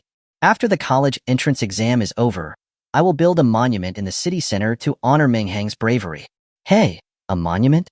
I'm not even dead yet. Countless dark lines appeared on Meng Hang's forehead. He just wanted to show off a bit. But if the story continued on like this, he would have to die to be faithful to the plot. Unable to listen to any more of the discussion, Meng Hang took out his exam permit and resolutely headed toward the teleportation array. To the others, those steps he was taking had a certain quality to them, giving off a feeling of a hero leaving for battle, full of resolve. With a flash of light, Meng Hang opened his eyes to find himself in the ancient battlefield. As soon as he opened his eyes, he was stunned by the dense, sky-obscuring, tall trees. The Bone Fiend appeared huge on the screen, but he only realized how massive the place was when he got here. How was he supposed to find the Bone Fiend? Zhao Sampang in the outside world was also in a panic, only realizing now that he had forgotten to give Meng Hang the watch-like scoring device. The device was used not only to count the points, but also allowed people inside the battlefield to communicate with those outside. This was how Zhao Sampang had communicated with Tai Hu during his bet with the back-hair guy. Zhou was cautiously moving through the forest. Unlike the other examinees who were hunting down demonic beasts, he was carefully avoiding them. He had been weak since childhood. Add to that the fact that he only awakened an F-rank ability, enhanced smell, and it could be said he was completely helpless. Even dealing with a first-order demonic beast was not possible, so he had to go around. If his father hadn't been pressuring him, he wouldn't even have attended the exam. Zhou, hello, this is the Cloudwater City Lord, Zhao Sampang. The sudden voice almost made him scream. Fortunately, he was quick and covered his mouth with his hand. He never imagined that the City Lord would contact him.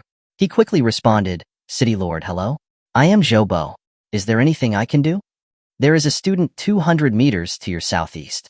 I need you to help me find him. Chapter 53. Here's a big slap for you. When Zhou learned that the person the City Lord was looking for was actually Meng Hang, he was taken aback. As a student of Third High, it was impossible for him not to know the well-known Meng Hang. However, he didn't expect that Meng Hang was wandering around the outer edge of the forest just like him, even though the exam was almost over. Through the surveillance, Zhao Sampang told Meng Hang the location of the Bone Fiend. He also arranged with Zhou to have him accompany Meng Hang. This would make it convenient for Zhao Sampang to inform Meng Hang about the Bone Fiend's movements from the outside. That was when Zhou learned that Meng Hang hadn't even taken the exam. Determining the direction, the two of them sprinted toward the Bone Fiend with all their might. However, they had only run for a few minutes when Zhou stopped, hands on his knees, panting for breath. Meng Hang was simply too fast.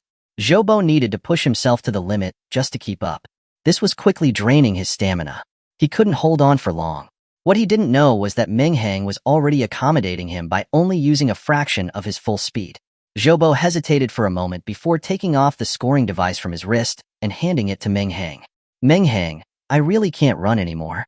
I don't know what you need to do, but if the City Lord contacted you personally, it must be something very important. You should take this. If I go with you, I'll only slow you down. Meng Hang asked curiously, if I take this, what about your scores for hunting demonic beasts later? Zhou gave a self-deprecating smile. When I encounter demonic beasts, all I can do is run. How can I even talk about hunting them? Meng Hang took a deep look at him. Knowing that time was of the essence, he thanked Zhou, and then activated the third gate of the 8 inner gates and continued his journey. Zhou's mouth fell open as he stared at the spot where Meng Hang just was. He had only seen Meng Hang's whole body glow with green energy before transforming into a green flash and disappearing into thin air. Is this a speed that a high school student can achieve? Almost half an hour passed. Meng Hang didn't know how far he had gone, only that he was getting closer and closer to the Bone Fiend under Zhao Sanpang's guidance. Along the way, whenever he encountered students, he would remind them to stay away from the Bone Fiend's location. After another 5 minutes, Meng Hang saw a muscular guy with slicked-back hair walking toward the Bone Fiend. He had no choice but to stop and warn the guy. Hey, that direction is dangerous. I advise you not to go that way. Tu raised an eyebrow and said with a sneer, I don't believe there's anything in an ancient battlefield prepared for the college entrance exam that can pose a threat to me. Now that you said that, I'm going to go see for myself. Hearing him say that, Meng Hang looked at him strangely as if he was saying, Dude, are you stupid or what? Abiding by the principle of, if someone insists on their path, then let them die, Meng Hang was too lazy to waste words with him and was about to continue on his way. At that moment, the slicked-back hair guy seemed to have thought of something and suddenly called out to Meng Hang. Hey kid, wait a minute. Have you heard of Meng Hang? Meng Hang didn't want to bother with him. The arrogant tone he was using made him very uncomfortable. If it wasn't for the fact that he had more important things to do right now, Meng Hang would have definitely sparred with this show-off. However, Hearing this person say his name, Meng Hang couldn't help but stop. Meng Hang turned around and asked, "You're looking for me?" The slicked-back hair guy was also taken aback. He didn't expect that his casual question would hit upon the person himself. Then, an expression of intense excitement appeared on his face. "You're Meng Hang?" "Yeah. What's the matter?" "It wasn't much, but when I beat one of your A-rank students here, he told me that you were the strongest student in Cloudwater City after Lin Luoxue." Meng Hang shook his head, expressionless. He was wrong. Tuwu raised an eyebrow and said, "I didn't expect you to be so modest." "No, that's not what I mean. Even if you include Lin Luoxue, I'm still the strongest." Upon hearing this, Tuwu's expression turned strange, followed by a burst of laughter. "Ha ha ha ha ha ha ha ha." After laughing for nearly half a minute, he stopped, wiped away the tears from the corners of his eyes, and said, "Are people from Cloudwater City also good at talking big?" "People from Cloudwater City?" Meng Hang was initially stunned, but quickly understood and asked, "You're from the Imperial City?" Tuwu smiled and nodded. "Tuwu, the one who beat Taihu in the bet?" "That's right. I didn't expect you to already know about it," he answered, still with a relaxed expression. "Oh." Meng Hang let out a long "oh" and took a few more steps towards Tuwu, so that they were only a fist's length apart. Actually, Meng Hang was not short. He was a full 1.8 meters tall, but unfortunately, Tuwu was 1.9 meters tall. Standing together, Meng Hang seemed much less imposing. Tuwu lowered his head, looking down at Meng Hang, his face showing undisguised disdain. "What, you want to avenge him? I'm up for a fight anytime. We can apply for a bet right now." Slap. Before he could finish his sentence, the sound of a crisp, resounding slap echoed. Meng Hang had not yet deactivated the third gate of the 8 inner gates, so even a casual slap from him carried enormous force. As the slap landed, Tuwu's face twisted violently, his facial features contorting together. Moreover, the 1.9-meter-tall man was actually sent flying by Meng Hang's slap, spinning rapidly like a top in the air, before crashing heavily into the bushes. "Nice. What a great slap. That was so satisfying." The people outside, who had been monitoring Meng Hang's movements, couldn't help but shout out in cheers. They had felt incredibly suffocated all day. This was, after all, their city's college entrance exam. Yet the top 5 places were all taken by outsiders. They were also being openly mocked that Cloudwater City had nobody good. Furthermore, Taihu, an A-rank talent, was unable to participate in the exam this year because of one of them. Although it was a fair bet, they still felt a deep sense of injustice. However, they could only suppress their anger and keep it hidden in their hearts. In this world, the strong are respected. If you wanted to get revenge, you needed to prove yourself in battle. If you weren't capable, you could only endure it. And now, this slap from Meng Hang had released all of the anger that they had been suppressing. They felt completely refreshed. Zhao Sampang held his hand to his forehead helplessly, but the excitement in his eyes could not be hidden. When the two of them first met, he didn't want to remind Meng Hang that this guy was Tuwu. After all, the bigger picture was that they needed to deal with the Bone Fiend. However, with this slap, he felt all the frustrations of the day disappear. "Good kid. Keep it up. Let them know how powerful our Cloudwater City is." In the end, Zhao Sampang no longer tried to hide his feelings and started cheering for Meng Hang loudly. Chapter 54. Another big slap. Cough, cough. After a while, 2 coughs came from the bushes. Tuwu slowly walked out. His eyes were bloodshot, and a clear palm print was visible on his face. Tuwu was trembling. His fists clenched so hard that they were making cracking noises. He did his best to control the fury that was about to explode and yelled fiercely at Meng Hang. "Are you insane? Don't you know that fighting during the exam will lead to the cancellation of your participation?" "Oh." Meng Hang let out another long "oh." Hearing that "oh," Tuwu subconsciously covered his face quickly, as if afraid that Meng Hang would suddenly lash out and give him another slap. Meng Hang rolled his eyes at him and continued, "That has nothing to do with me. I've already been disqualified." Hearing these words, Tuwu's bloodshot eyes immediately flashed with a hint of excitement. He chuckled, "So, does that mean that even if I attack you, I won't be punished?" Meng Hang nodded expressionlessly and said, "In principle, yes." Okay, you little brat, you're dead." Slap. Another loud smack. Meng Hang had simply taken a step forward, yet he instantly appeared in front of Tuwu, who was 10 meters away. Before he could finish speaking, he was smacked by Meng Hang, causing him to spin countless times in the air. Hiss! A chorus of gasps sounded from the outside world. Hiss, Meng Hang, that kid has no class. Doesn't he know that you shouldn't hit someone in the face? But hee, I like it. Good heavens, how can that kid move like a ghost? How can he cross such a long distance in one step? Could that be the legendary shortening the earth into an inch technique? How else could he have tamed a fourth-order demonic beast? His power is absolutely terrifying. Tu Wu's face was burning. He felt like he was going insane. Not only did Meng Hang hit him in the face, he even made sure to hit him on both sides, giving him symmetrical slaps. From childhood until now, he had always been high above, the one who dominated others. Today, he was actually slapped twice by a student from a small city. This was an outright humiliation. I want you dead. Tu Wu suddenly stood up, his entire body instantly expanding into a 3-meter-tall giant. The strong muscles on his back rippled, forming the shape of a weeping ghost. He pushed his feet into the ground, and the huge impact caused the ground beneath him to cave in. Tu Wu's large body stirred up a violent wind pressure, causing Meng Hang's clothes to flap in the air. His leg, as thick as a tree trunk, swept horizontally toward Meng Hang's temple. Meng Hang was still expressionless, hands in his pockets. He simply bent his waist forward and easily dodged that terrifying blow. The air pressure from Tu Wu's kick created a shockwave that shattered the trees nearby. It's not over yet.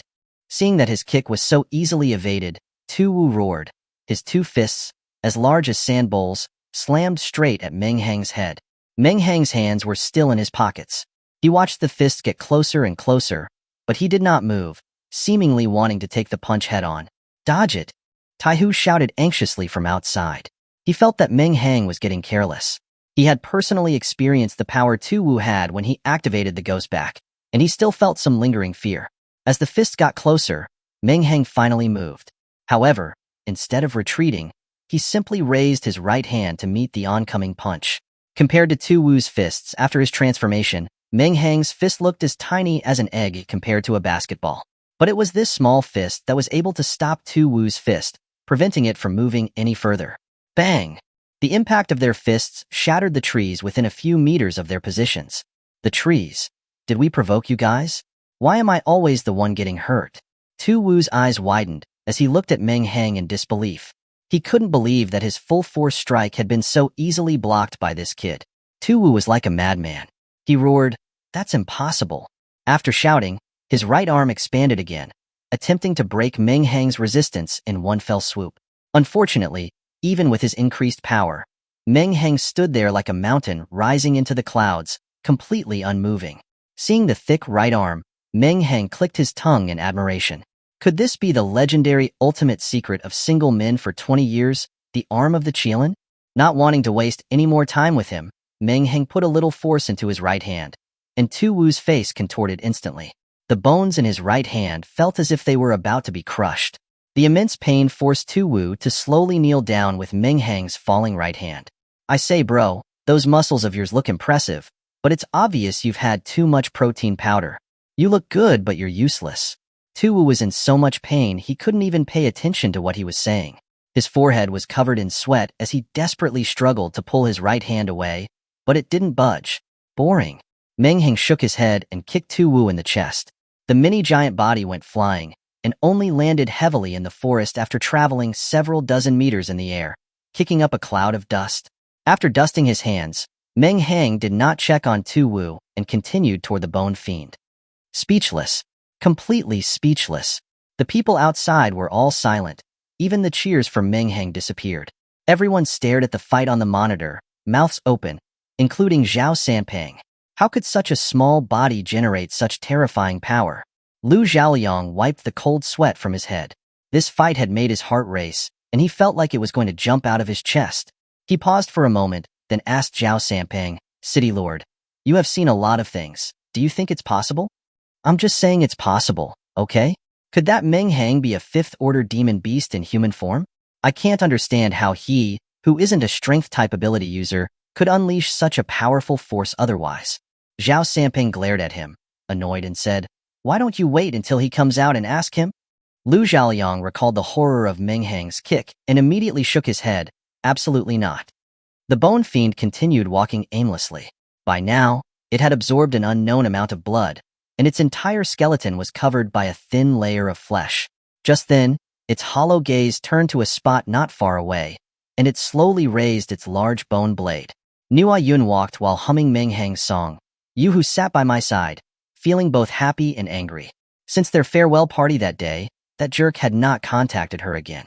Nua Yun originally thought that she could see Meng Hang today, but the exam was about to end and she had not even seen a glimpse of him.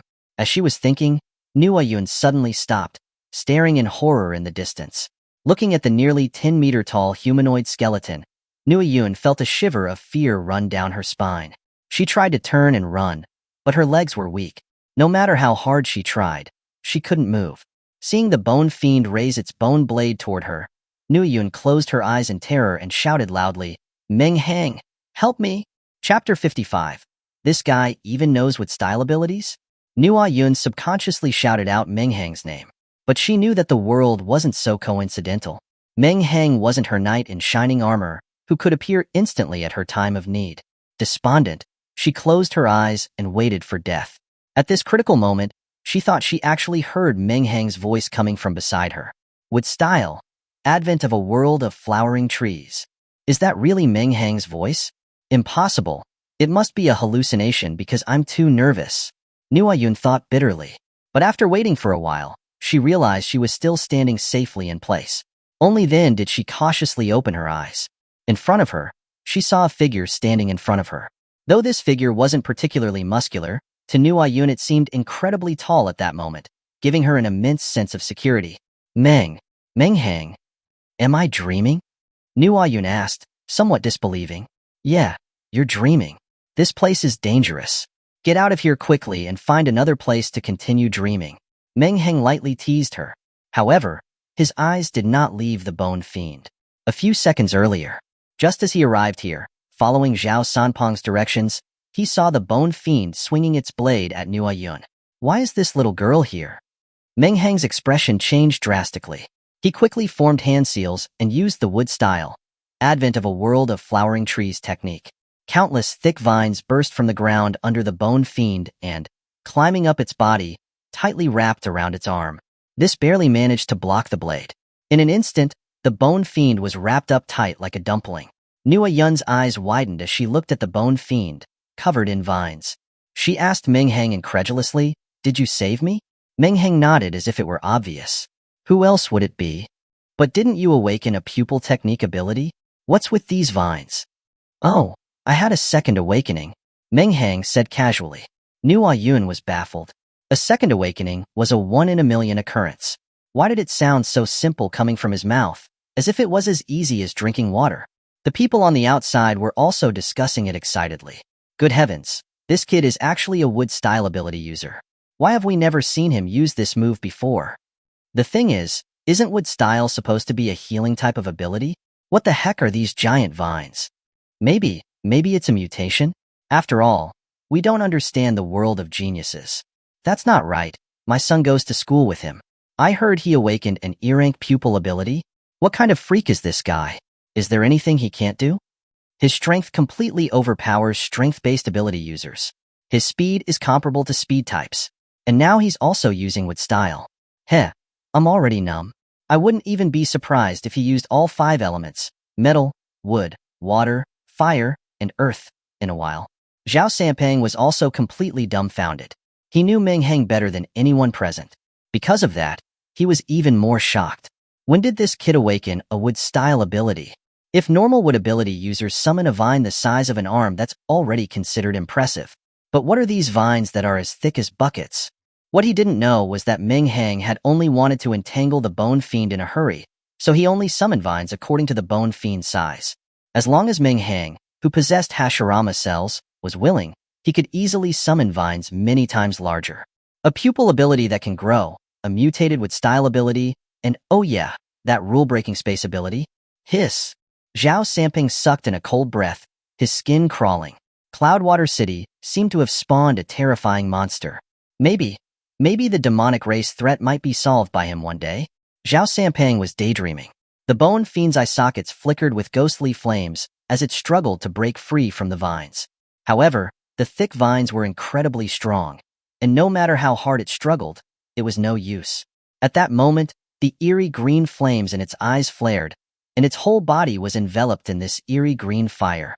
Aerg! The bone fiend roared into the sky, its immense power unleashing, and the vines wrapped around it shattered bit by bit. It directly shredded all the trees within a few dozen meters, and even the demonic beasts and students who had strayed into the area were not spared. Seeing this, Meng Hang quickly grabbed Nuo-Yun and retreated. Nuo-Yun helplessly let Meng Hang pull her backward. Looking at the wood fragments flying everywhere and the apocalyptic scene before her, her whole body went limp and her face was extremely pale. How could they possibly be able to fight such a terrifying monster? Barely dodging that terrifying blow, Meng Hang tossed her to the ground and said, "Run quickly. If a fight breaks out, I won't be able to take care of you." Nuo-Yun, lying paralyzed on the ground, looked at Meng Hang in disbelief. "You're going to fight it? Are you insane? That's a fifth-order bone fiend. Even the city lord wouldn't be able to deal with it, let alone a high school student like you. Nuo-Yun, leave quickly. Don't get in Meng Hang's way." At this moment, Zhao Sanpong's stern voice sounded from the scoring device on Meng Hang's wrist. "CI, City Lord? How could even you? Enough. Stop talking nonsense and leave." Nuo-Yun opened her mouth, wanting to say something, but ultimately said nothing. She forced herself to stand up, looked at Meng Hang worriedly, and quickly fled. The bone fiend had now broken free of the vines. Its empty gaze seemed to have a hint of coldness. It took a single step, and instantly appeared in front of Meng Hang. Before, when everyone saw the bone fiend on the monitor, it had always been moving slowly and steadily forward. No one expected it to be so fast. The bone fiend raised its huge bone blade and instantly brought it down. The air around the blade began to distort, as if this single blade cut through space. Nuo-Yun, who was running away, couldn't stop worrying about Meng Hang. Looking back, she saw this scene, and her face changed drastically. Meng Hang, dodge it. Everyone who had been focusing on the fight broke out in a cold sweat. Some people could no longer bear to watch and covered their eyes. Only Zhao Sanpong's expression remained unchanged. In fact, his eyes seemed to gleam. He clenched his fists and trembled slightly, as if anticipating something. "Come on, use that move quickly." Ever since that day when he had witnessed Meng Hang's 100-meter-tall Susanoo, he was secretly yearning to see that scene again. What ability user doesn't crave powerful strength? Would style? Would dragon technique? Meng Hang's expression did not change. He formed rapid hand seals, and a huge wood dragon instantly formed and shot into the sky, biting down on the rapidly descending bone blade. Chapter 56. The One Move That Descends from the Heavens. The dragon's mouth firmly grasped the bone blade, and its body wrapped around the bone fiend's. The moment the bone fiend was entangled by the wood dragon, the two ghost fires in its eye sockets strangely dimmed a little. The ordinary white bones could become a bone fiend due to the spiritual energy absorbed over countless years in the ancient battlefield, plus the nourishment of blood. The resurrected bone fiends didn't have memories from their past lives and were completely new life forms. The ghost fire in their eyes was the spiritual energy that was absorbed and transformed into mental power, which was the basis for their revival. Now, the ghost fires in their eyes had dimmed, indicating that their mental power was being lost. This was one of the terrifying aspects of Hashirama's wood dragon technique. As long as they were entangled by the wood dragon, it would absorb their chakra. But when Meng Hang used this move, absorbing chakra had been replaced by absorbing mental power. The newly awakened bone fiend sensed the danger. Knowing that if it continued like this, it would likely dissipate again. It couldn't let the wood dragon absorb it anymore. The eerie green ghost fires all over its body flared up, and suddenly, countless massive bone spikes emerged from the bone fiend's body. The dense, newly formed spikes instantly punctured the wood dragon, and taking advantage of the opportunity, the bone fiend freed its hands and ripped the wood dragon in half. Seeing his wood dragon technique being broken so easily, Meng Hang didn't panic, but instead watched with interest. TSK. As expected of a fifth-order bone fiend, you actually managed to break a wood dragon technique that used 3/10 of the Hashirama cell's power. Having finally been able to use a cheat, Meng Hang wanted to try all the ninjutsu he had acquired from the Hashirama cells. That's why he only used 3/10 of the power. He was afraid that he would kill the bone fiend with a single move if he used more. "Then, I'll show you something more amazing." Saying that, Meng Hang's face became serious and he quickly formed hand seals again. "It's coming. It's coming." Seeing Meng Hang pose to unleash a big move, Zhao Sanpong's eyes gleamed again and his whole body trembled. Lu Zhaoyang noticed his abnormality and shouted loudly, "Oh no! The city lord is having a seizure. Quick, find a stick to put in his mouth so he doesn't bite his tongue." After shouting, he hugged Zhao Sanpeng tightly. "Zhao Sanpeng, are you stupid? When have I ever had a seizure?" Pushing Lu Zhaoyang away, he said with a displeased face, "Get lost. I'm just excited. Look at the big screen. You're about to witness something you'll never forget." With style, with human technique, everyone only saw smoke and dust rise from the spot where Meng Hang was standing. Then, the next thing that appeared made their eyes almost pop out of their sockets. A fat, angry-looking Vajra statue, with a giant dragon wrapped around its body, rose from the ground. The statue was nearly 50 meters tall, towering into the clouds. The bone fiend, previously considered huge, now looked like a toy in front of it. Meng Hang was standing on top of the Buddha's head, steady as an old dog, looking down at the bone fiend. "Well, holy crap!" everyone exclaimed in surprise. "What the hell is that? Don't tell me that's a giant Buddha created with wood style. Unreasonable. Unreasonable.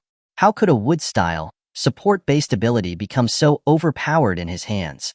What realm is that kid in? Even a Sky Realm expert's mental power might not be enough to support such a huge Buddha. Secret technique? It must be a secret technique. You're putting it nicely. You can just say he's cheating. An ordinary cheat is not enough to describe him. This is a true god-tier cheat." Zhao Sanpeng, horrified, pointed at the Buddha on the screen, opening and closing his mouth, looking at the screen and then at the others, as if he wanted to say something but couldn't make a sound. The others looked at the apparently idiotic city lord with a little bit of exasperation.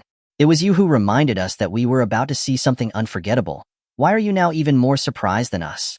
Little did they know that Zhao Sanpeng had thought that Meng Hang would summon a 100-meter-tall Susana. Who knew that this kid would have yet another ace up his sleeve? Looking at the huge woodman Buddha, Zhao Sanpeng was on the verge of tears. "Mom, I want to go home. This world is too crazy. Holy crap, what is that?" The examinees in the ancient battlefield stared at the distant wood Buddha in terror and screamed. Because the Buddha's body was so large, even the dense forest couldn't hide its terrifying shape. "Monster! Monster! There's a monster in the ancient battlefield. Run!" The examinees' skin crawled, and they all ran toward the city's edge. They didn't care about the exam anymore. Meng Hang stood on top of the Buddha's head, giving a sly smile to the bone fiend below. "I wonder if you've ever heard of a palm technique that descends from the heavens?" The bone fiend tilted its head, seemingly unsure if it had understood Meng Hang's words. Meng Hang didn't care if it heard him or not, and controlled the Buddha to raise its palm. As the huge palm was raised, a vast shadow appeared on the ground. The sky-covering palm slammed down, and the air pressure created by it caused the entire forest to rustle. Boom! The Buddha smashed its palm on the bone fiend, creating a deafening sound. The entire ground shook. When the palm was lifted, a large area of the forest had already disappeared. If someone were to look down from above, they would find that the missing forest area was shaped like a giant palm print. The bone fiend struggled to crawl out of the ground. By now, there were countless cracks all over its bones, and bone fragments were falling from its body with every movement. The ghost fires in its eyes were flickering like candles in the wind, and seemed as if they could extinguish at any moment. It knew that it was no match for the Buddha in front of it, and turned to run. Its limited intelligence told it that if it could escape from this monster, and then devoured all the living beings in this space, it could not only recover from its injuries, but also greatly increase its own strength. Seeing the bone fiend turn and run, Meng Hang raised an eyebrow and sneered, "Do you think you can escape from the Buddha's palm?" Having said that, the Buddha's hands moved in unison, slamming down alternately on the bone fiend. Boom, boom, boom.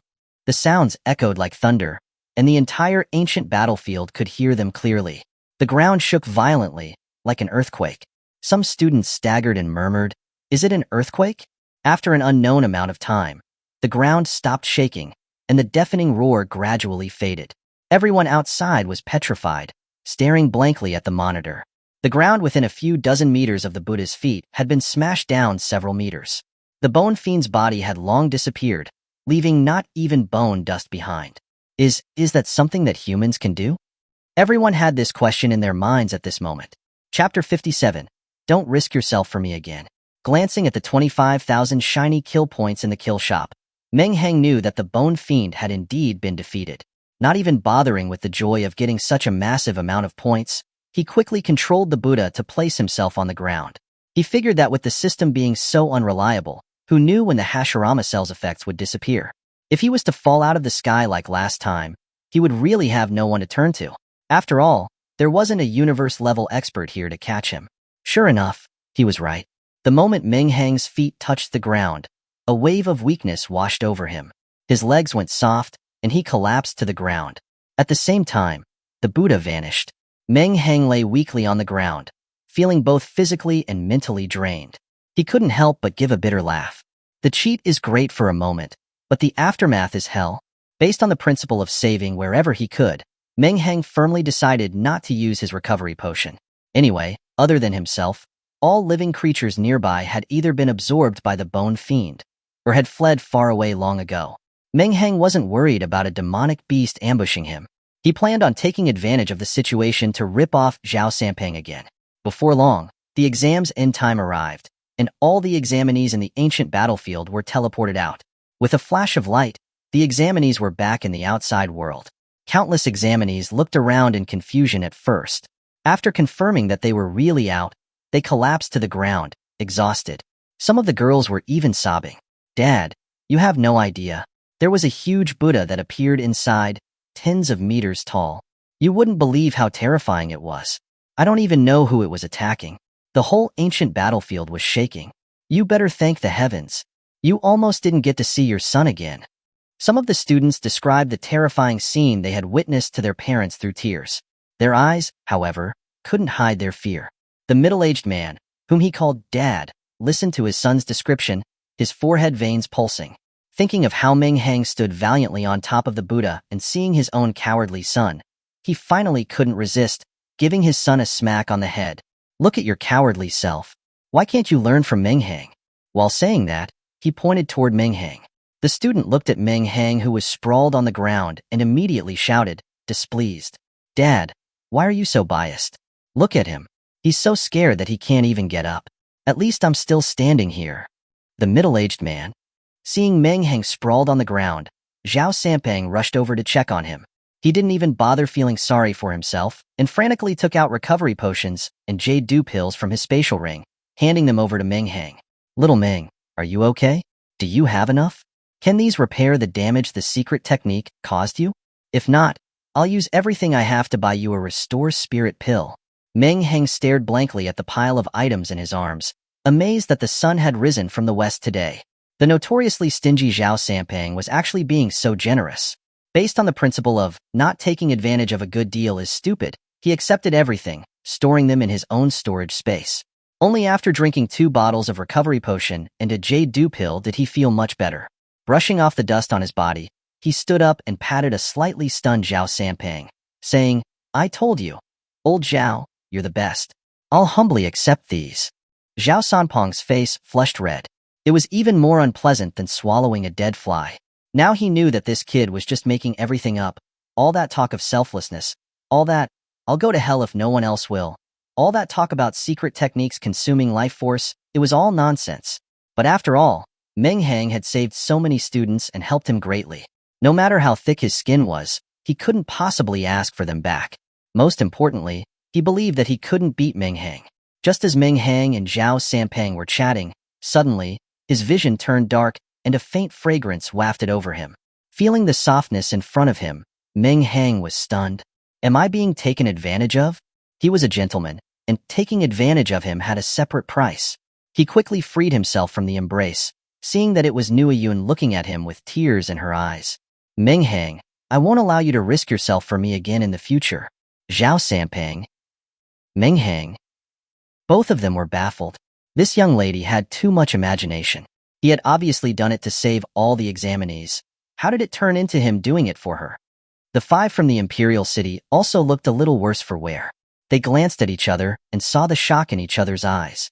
Even with their discerning eyes, they had no idea what the origin of that Buddha was. Hua Qiu adjusted his slightly wrinkled clothes from the running, regaining his calm and composed demeanor. When his gaze landed on Tu Wu's face, he was first stunned, and then his expression turned grim. Tu Wu had already changed into a new set of clothes, and his injuries had been mostly healed by pills. However, The two palm prints on either side of his cheeks were still there, particularly glaring. A young man named Song Lu among the five snickered and asked, "What happened to the two palm prints on your face? Someone actually dared to slap our young master too? Could it be that those palms from that Buddha hit you?" Hearing him say this, the others started to laugh. Only Huachio did not laugh. Instead, he asked with a frosty expression, "What happened to your face?" Since the five of them had taken up the spots in Cloudwater City, they did not represent just themselves, but also the Imperial City and their families. If the five of them lost face here, no one would say what would happen to that person. Instead, they would say that the students from the Imperial City were nothing special. Therefore, he didn't allow any of them to do anything that would cause the group to lose face. "Young Master Hua, I wasn't skilled enough. There's nothing to say about it." Hearing that, the other four stopped laughing, looking at him in surprise. Tu Wu was the strongest among the five, aside from Huachio. If one were to discuss physical strength, even Huachio couldn't measure up to him. Usually arrogant Tu Wu was actually admitting that he wasn't skilled enough. What? Was the other person a speed type? You couldn't even touch him? Tu Wu frowned as he considered it for a moment, then shook his head. Not entirely. This confused the other four. If it was, it was. If it wasn't, it wasn't. What did not entirely mean? He completely overwhelmed me in terms of physical strength. Tu Wu continued. You're a Void Stage, beginner-level A-rank strength type ability user. Someone can actually overwhelm you in physical strength? Could it be that this small Cloudwater City, besides Lin Luoxue, has another S-rank strength type user? Someone asked in surprise. Tu Wu shook his head again. Not entirely. Chapter 58, A Contest. The other four could no longer hold back and asked impatiently, "When we asked you if he's a speed type, you said not entirely. When we asked if he's a strength type, you said not entirely. You didn't even figure out what his ability is, did you?" Tu Wu gave a bitter laugh, his face full of helplessness. "You really guessed it right, I couldn't tell. In terms of speed, I feel that he's faster than an A-rank speed type ability user. In terms of physical strength, he crushed me, an A-rank strength type. I feel. He considered his wording and then continued, "I feel like he has no weaknesses in physical combat. He's so strong, it's despairing. No way. Is he really that exaggerated? Could it be that because you couldn't beat him, you're blowing him up to be some amazing powerhouse to cover up your defeat?" Song Lu asked, disbelieving. Hearing this, Tu Wu immediately became furious. Nonsense. Losing is losing. I wouldn't stoop so low as to make excuses for losing face. Hearing Tu Wu's words, Huachio raised an eyebrow, his eyes showing a hint of interest. "Whether it's true or not, we have to get that loss back. If the family finds out that we were defeated by students from a small city, that will affect our family's evaluation of us." The others nodded in agreement. "Tu Wu, who defeated you?" Tu Wu pointed toward Meng Hang, who was surrounded by a crowd. "It's him." Looking at Meng Hang, who was chatting with Zhao Sampang with a mischievous grin, Huachio subconsciously frowned. He couldn't tell what was so special about this person. The five of them squeezed through the crowd and arrived in front of Meng Hang. Huachio reached out his hand toward Meng Hang and said, "Hello, Meng Hang. I'm Huachio, from the Imperial City." Meng Hang was surprised that the people from the Imperial City had taken the initiative to approach him. Are they here to get revenge for that slicked-back hair guy? He thought to himself. But when he saw Huachio's right hand extended, he thought he shouldn't refuse a handshake. He extended his own hand and shook Huachio's. "Hello, I'm Meng Hang." However, the moment their hands touched, Huachio, who previously had a smile on his face, suddenly exerted his force on his right hand.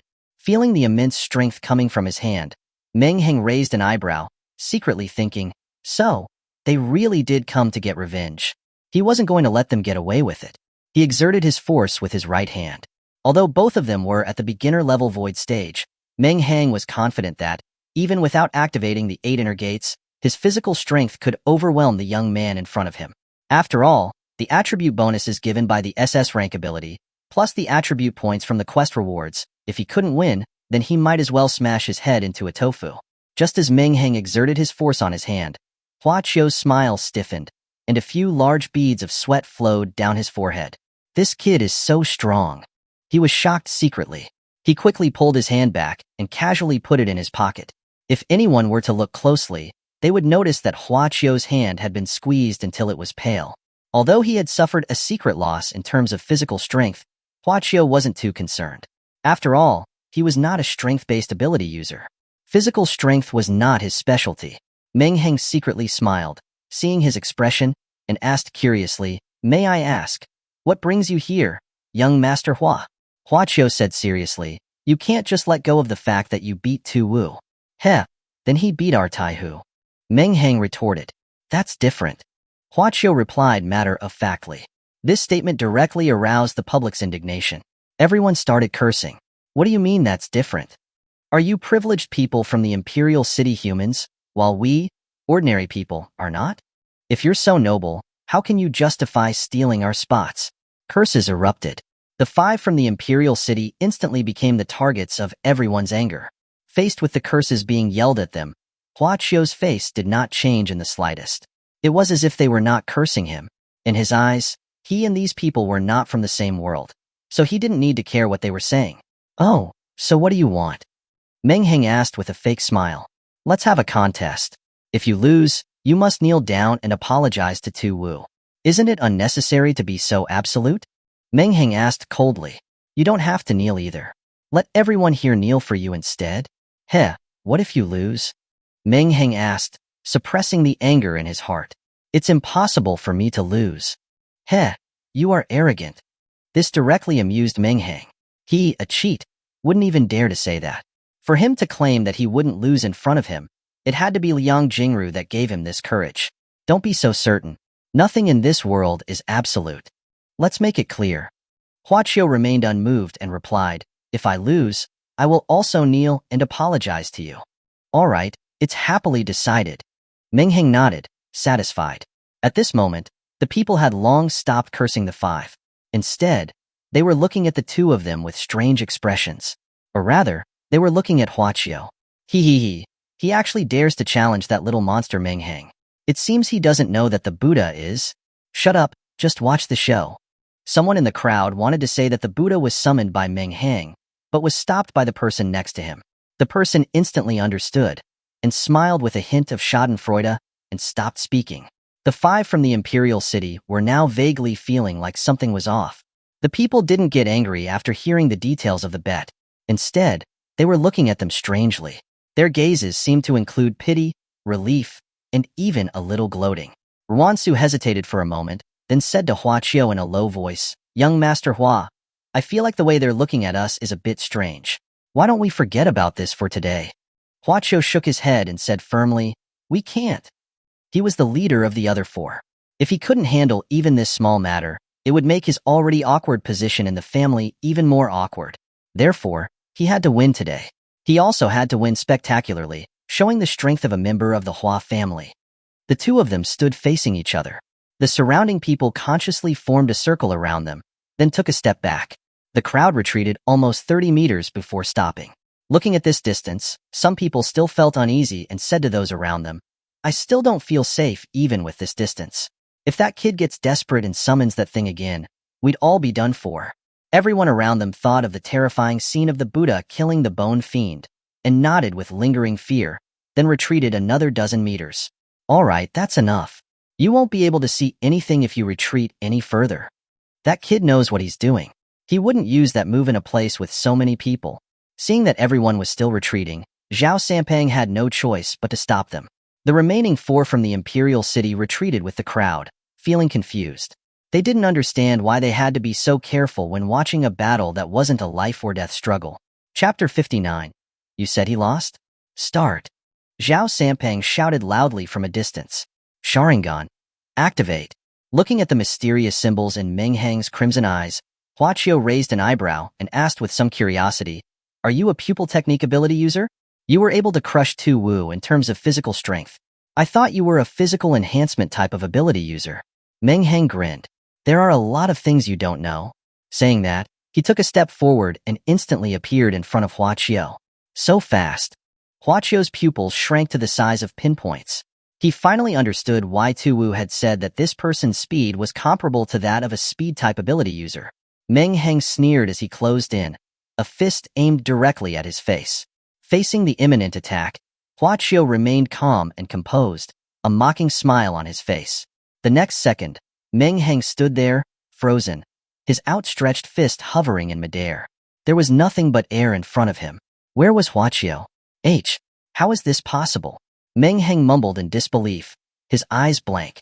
He knew that for Huachio to disappear in front of him, speed alone wouldn't be enough. It had to be a terrifying ability like teleportation. Actually, Meng Hang's guess was correct. Under certain circumstances, Huachio's ability was almost identical to teleportation. As long as there was a living creature nearby, he could swap places with it according to his will. His disappearance in front of Meng Hang was due to him using this ability, swapping their positions. In Meng Hang's eyes, it looked like teleportation. He's behind you. Someone shouted anxiously from the crowd. Hearing the warning, Meng Hang's expression changed drastically. He knew things were bad. He exerted force on his feet, trying to create some distance between them. However, it was too late. A sharp long sword was already resting on his neck. He could even feel the chilling aura emanating from the sword. He had no doubt that if the person behind him truly wanted him dead, his head would already be rolling on the ground. Such a monstrous ability is only an S-rank ability? Meng Hang didn't turn around, asking somewhat bitterly, "You're just a frog in a well." The horror of S-rank abilities is something someone like you wouldn't know. Huachio's flat yet condescending voice came from behind Meng Hang. "Is this all you're capable of? I'm truly disappointed. I have no idea how that useless Tuwu could have lost to you.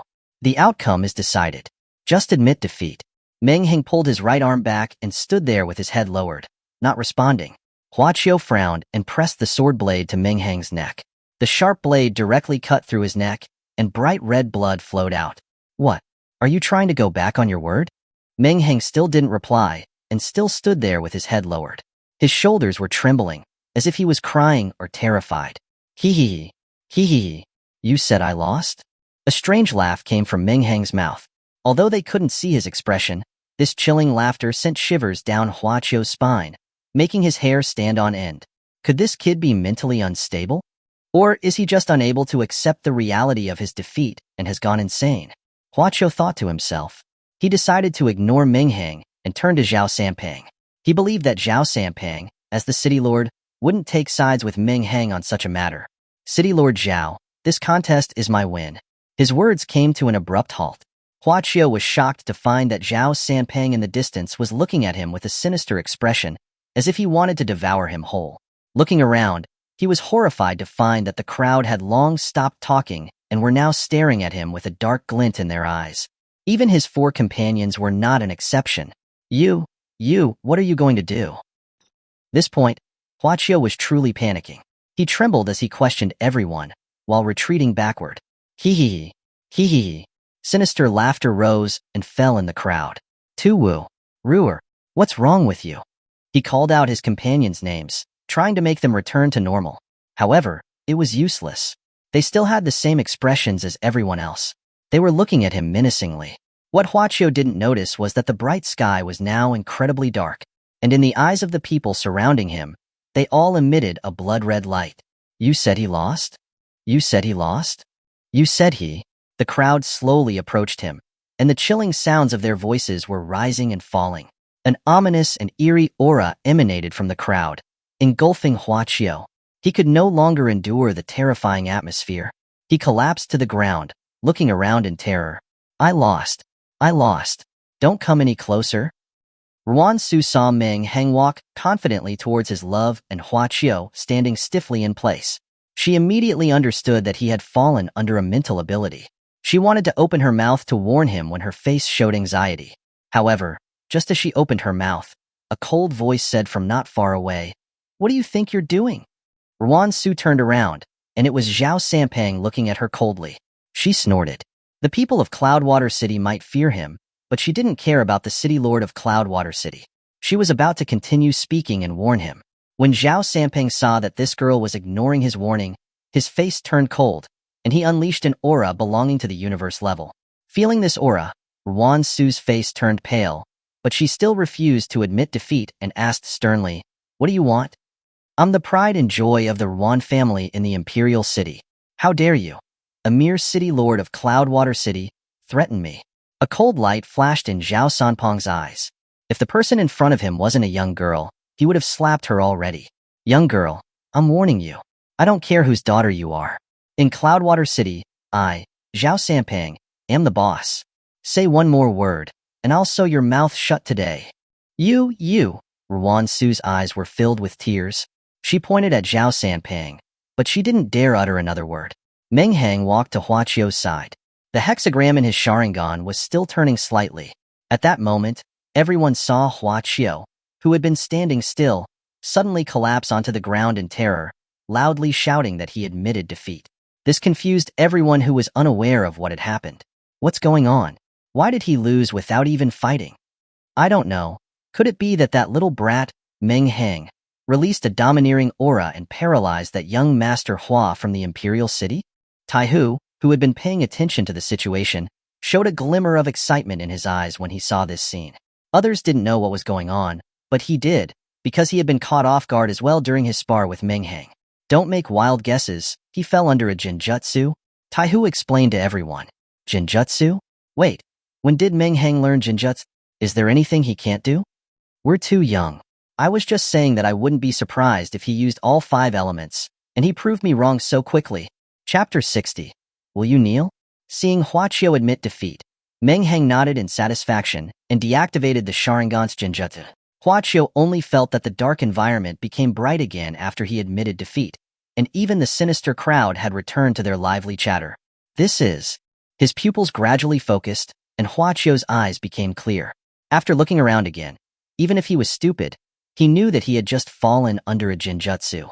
Seeing how embarrassed he was at the moment, he quickly stood up, glaring at Meng Hang with a displeased face. All right. I've underestimated you. We'll meet again someday.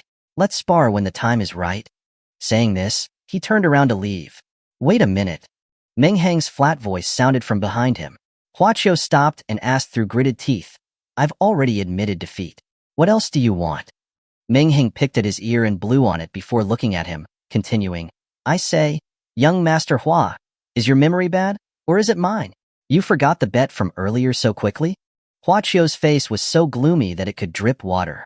He spoke through gritted teeth. Meng Hang, do me a favor. Let's end it here. I, Hua Chio, owe you a favor. What if I say no? Hearing this, Hua Chio's eyes were filled with killing intent. I'm the second young master of the Hua family in the Imperial City. You need to think carefully about whether you have the ability to handle my kneel. Ding. System activated. Let Hua Chio off the hook. Reward plus 5 points to strength attribute. Insist that Hua Chio kneels. No reward. Heh.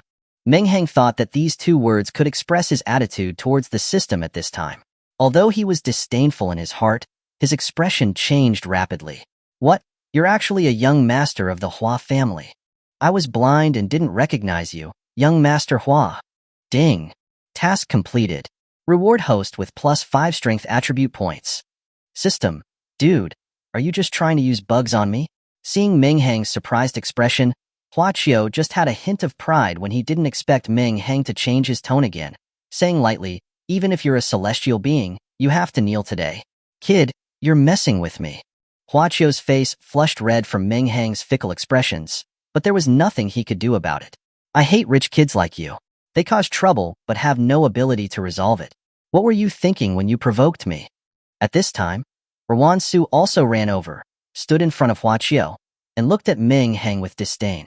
Kid, don't push your luck. The wrath of the Ruan and Hua families is not something a student from Cloudwater City can handle. And even if you're not afraid, you wouldn't want your family to mysteriously disappear, would you? Crap. Hearing Ruan Su's threat, Zhao Sanpeng's expression changed drastically. He had thoroughly investigated Meng Hang's family history. He knew that Meng Hang's parents were deceased.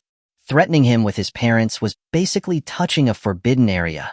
As Zhao Sanpeng had expected, Meng Hang's previously lazy expression turned ferocious in an instant. The almost palpable killing intent poured out, engulfing the young girl in front of him. You're courting death. The demonic blade, Thousand Blade, instantly appeared in Meng Hang's hand, aiming straight for Ruan Su's neck. No one had expected Meng Hang to be so decisive, to attack without saying another word, so no one had reacted to stop him. But Zhao Sanpeng was an exception. From the moment Ruan Su had spoken those words, he had been observing Meng Hang's every move. When Meng Hang drew his sword, his figure also disappeared. Clang! The sound of metal clashing rang out. Zhao Sanpeng's long sword barely managed to block the blade in front of Ruan Su's neck. A blood-red cut appeared on her fair neck. Kid, do me a favor. Don't be so petty with a young girl. Zhao Sanpeng smiled bitterly. He knew about the Ruan family, but Meng Hang didn't. If the pride and joy of the Ruan family were to really die here, it would cause a great amount of trouble. Ruan Su stood there, stunned, a pungent liquid flowing from between her legs. The tangible killing intent and the pain on her neck made her realize that Meng Hang truly wanted to kill her. He didn't respond to Zhao Sanpeng, but he didn't attack Ruan Su again either. Instead, he looked coldly at Hua Qiu behind her. At this moment, Hua Qiu was also sweating profusely. Although the killing intent wasn't aimed at him, the leaked killing intent was enough to make him tremble with fear. Seeing Meng Hang looking at him again, he clenched his fists, his nails digging into his flesh. He said, forcing himself to sound tough, "Meng Hang, show mercy when it's due. Why didn't you say that when you wanted the whole crowd to kneel for you earlier? Are you going to kneel or not?" The fourth gate of the 8 inner gates was fully activated, and green energy burned like flames all over Meng Hang's body, making him look like a wrathful Vajra statue. The killing intent and the enormous power of the fourth gate combined into an invisible dagger, piercing fiercely into Hua Qiu's heart. At this moment, Hua Qiu's face was whiter than a corpse that had been dead for days. In his eyes, Meng Hang was like a fifth-order demon beast, waiting to devour someone. His legs went weak, and he knelt on the ground with a thud. Ruan Su in front of him could no longer resist the terrifying pressure, collapsing powerlessly to the ground. Seeing that his goal had been achieved, Meng Hang deactivated the 8 inner gates, and the suffocating pressure immediately disappeared. Zhao Sanpeng, standing beside him, wiped the sweat from his forehead, feeling relieved. Under Meng Hang's pressure, he felt like a small boat in the sea being tossed by waves, that it could capsize at any moment. Fortunately, Meng Hang had stopped in time, or he would have also had to kneel. "Get lost," Meng Hang said coldly before turning to leave. The onlookers had been frightened into silence by his aura. When they saw Meng Hang coming, they all made way for him to pass. Seeing that Meng Hang had left, Tu Wu and the other two finally mustered up the courage to help the two collapsed people up, quickly leaving the area. They had already lost enough face today. They didn't want to stay here any longer to be laughed at. Looking at the hatred and unwillingness in the eyes of the 5 people who were leaving, Zhao Sanpeng shook his head helplessly. "Kid, you've stirred up a hornet's nest." But then he thought of his terrifying strength and laughed self-deprecatingly. If those families are truly blind and dare to provoke Meng Hang, then it's not certain who will be the unlucky one at the end. All right, the protagonist is gone, and the show is over. Everyone go home. The crowd dispersed quickly like birds and beasts. Meng Hang's display had been too shocking. They didn't have the mind to stay here any longer. Back home, Meng Hang didn't even take a shower and went straight to bed. He had to be vigilant at all times in the mountain range, not even when sleeping, so he hadn't had a proper night's rest for days. In addition to 3 great battles today, although he had the recovery potion, it was impossible to recover from the exhaustion all at once. If the sky falls, I'll worry about it tomorrow. Thinking this, he pulled the blanket over his head and went straight to sleep. Chapter 61, 2 Paths to University. The night passed without incident. When Meng Hang opened his eyes again, the sky was already bright. He got up, washed, ate a quick meal, and then sat down impatiently.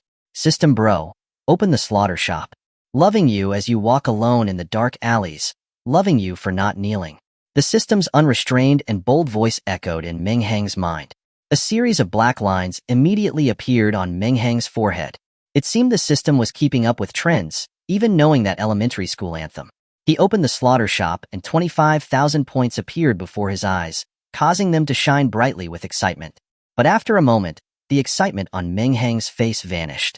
While 25,000 points was a lot, it was far from enough compared to what he wanted to exchange. Whether it was the eternal Manjikyu Sharingan or the highly coveted Hashirama cells, each required 50,000 points.